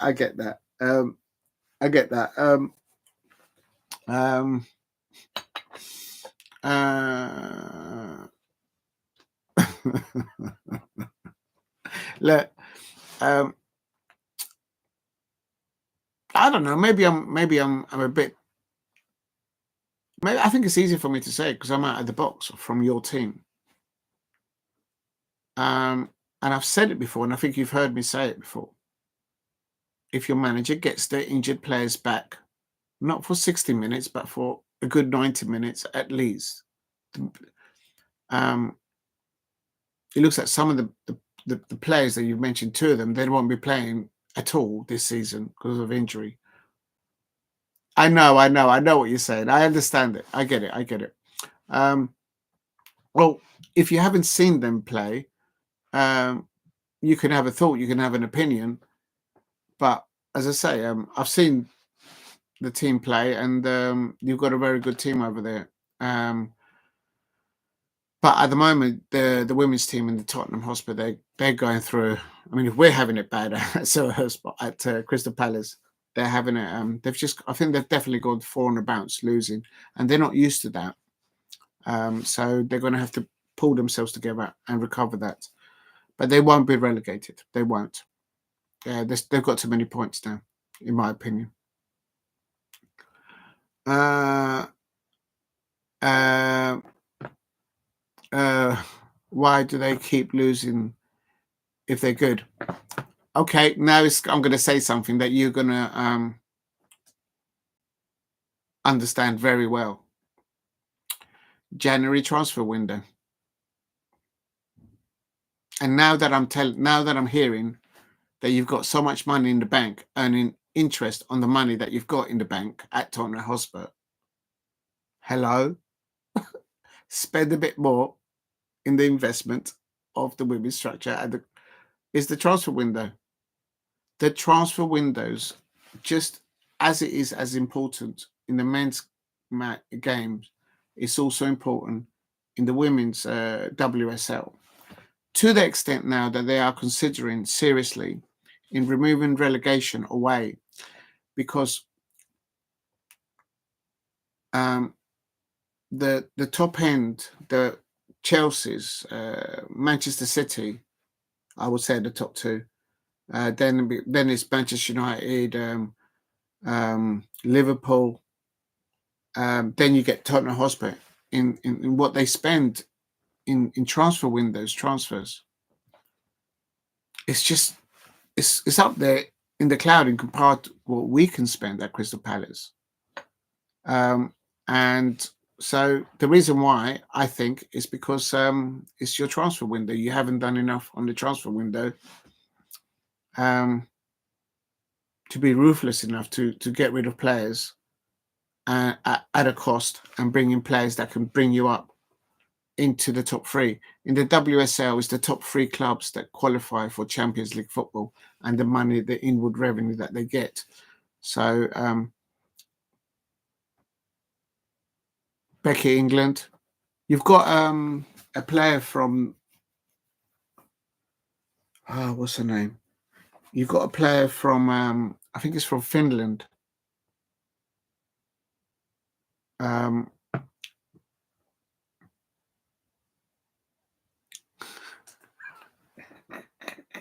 Yeah. I could sense that last comment. Sack, get somebody else in. I can't remember the lad's name, but he got you to a cup final last year against Manchester United. Sack them. Get rid of them. Get rid of them.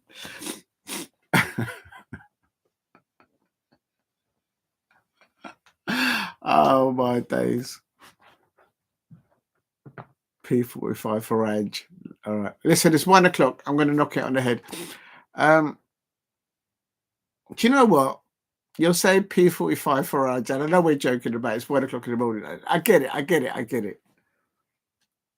I don't know. Maybe I'm just seeing something as an outsider looking in. When Ange Postecoglou gets you to that Europa League final, forget about the P45. Just throw everything at it. You either be up against, I think you lot are on the same side as Bialbo. So you got to get past Bialbo. After Frankfurt, I think you're going to have to be up. I will apologize.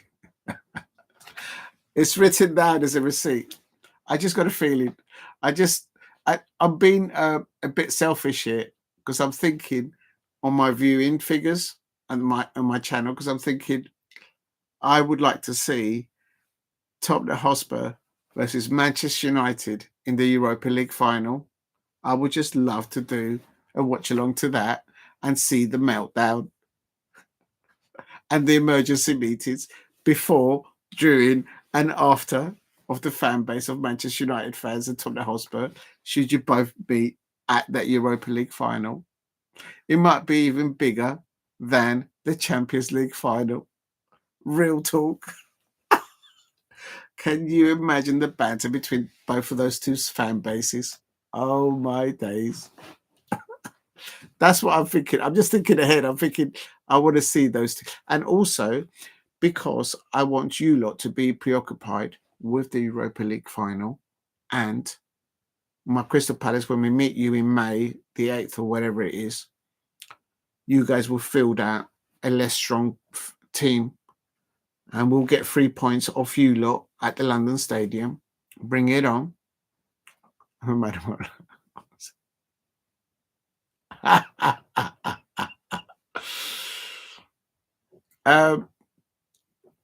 I remember a story once saying, I think it was from your football club, I think it was Ange Postecoglou. I think he said that even the translator that he has available to be able to communicate with the players, apparently he was on this, or the translator, I don't know if it was a he or a lady, but that translator that you've got, even that person was off sick. It was like a sick note culture this season at your football club. How can you put that on the manager? Hello. All right, I'm going to wrap it up. Let me just quickly check what the stats are. Can you have the translator off sick as well? It's like everyone's catching the bug.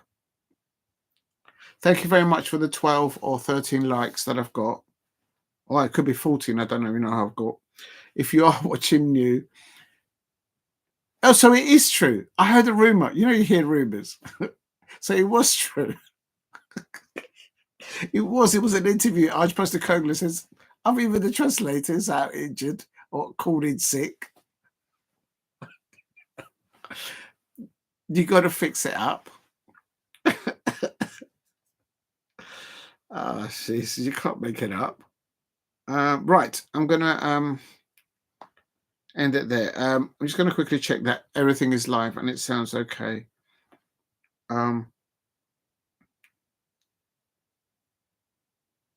Where are we here? How do I do this? Oh wow, over 100 views. Thank you very much, everybody out there.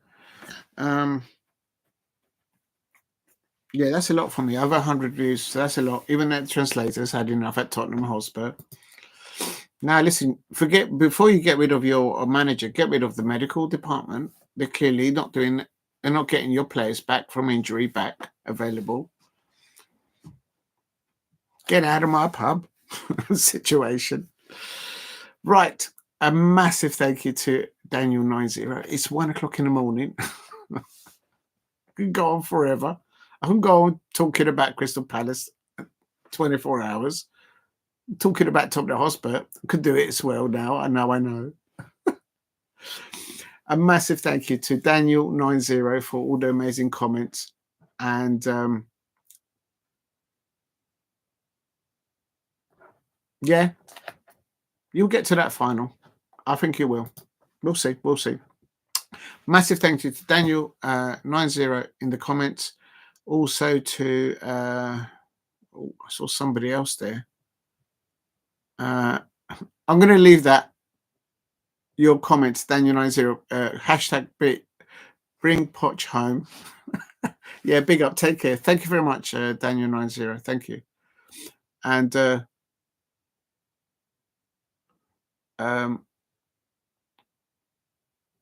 somebody else in the chat. Anomi Akpomi, who said a big up consistency. God will reward you in future. Thank you for saying that. That's a very polite and nice gesture for you to do that. Bless you for saying that. Anomi. Massive thank you to the dog, who's a United States football fan that went AWOL yesterday when Mauricio Pochettino managed to lose as the United States manager to none other than Canada. That shouldn't be happening on home soil at the Sophie Stadium in California. How he still got a job there, I don't know. That's just, I don't get it. A massive thank you to, well, big up to the dog for turning up today. A massive thank you to Alicia Shinikova and also to the lovely Lola. Thank you very much for Ziddy Skibbity Rizla and also to Steve RFC. Also, thank you to Jason Chambani. And don't forget, massive thank you to Knick-Knack. Knick-Knack, what a name. Only here. Anyway, and I think that was it. I think Damo1168. Oh, yes, Lewis Gaming Channel. Thank you very much for dropping in. Good to see you back again. I hope you've been well. I think that's it. Oh, Semic dropped in as well. I can't go any further back. Thank you very much, Semic. And massive thank you again to Daniel90. Great insight into Tottenham Hotspur and football. I love stuff like that. You learn about the game. And I think that's more important. It's not the destiny or the destination that's important. It's the journey. That's the way I look at things. Thank you very much, everyone in the chat, Daniel90, and everyone. If you're watching on playback, please hit a like and subscribe at Diego C. Palace. Please drop a like. And if you haven't subscribed, subscribe at Diego C. Palace. Tomorrow, I will do the watch along for North Macedonia versus Wales. That is a world qualifier. And then I may go on to do the World Cup qualifier between one of the South Colombia playing as well at midnight. That's going to be a long one. Maybe not. I don't know. I'll decide tomorrow. Take care. Please stay safe, and I'll catch you up on the next one. Thank you for watching. Good night.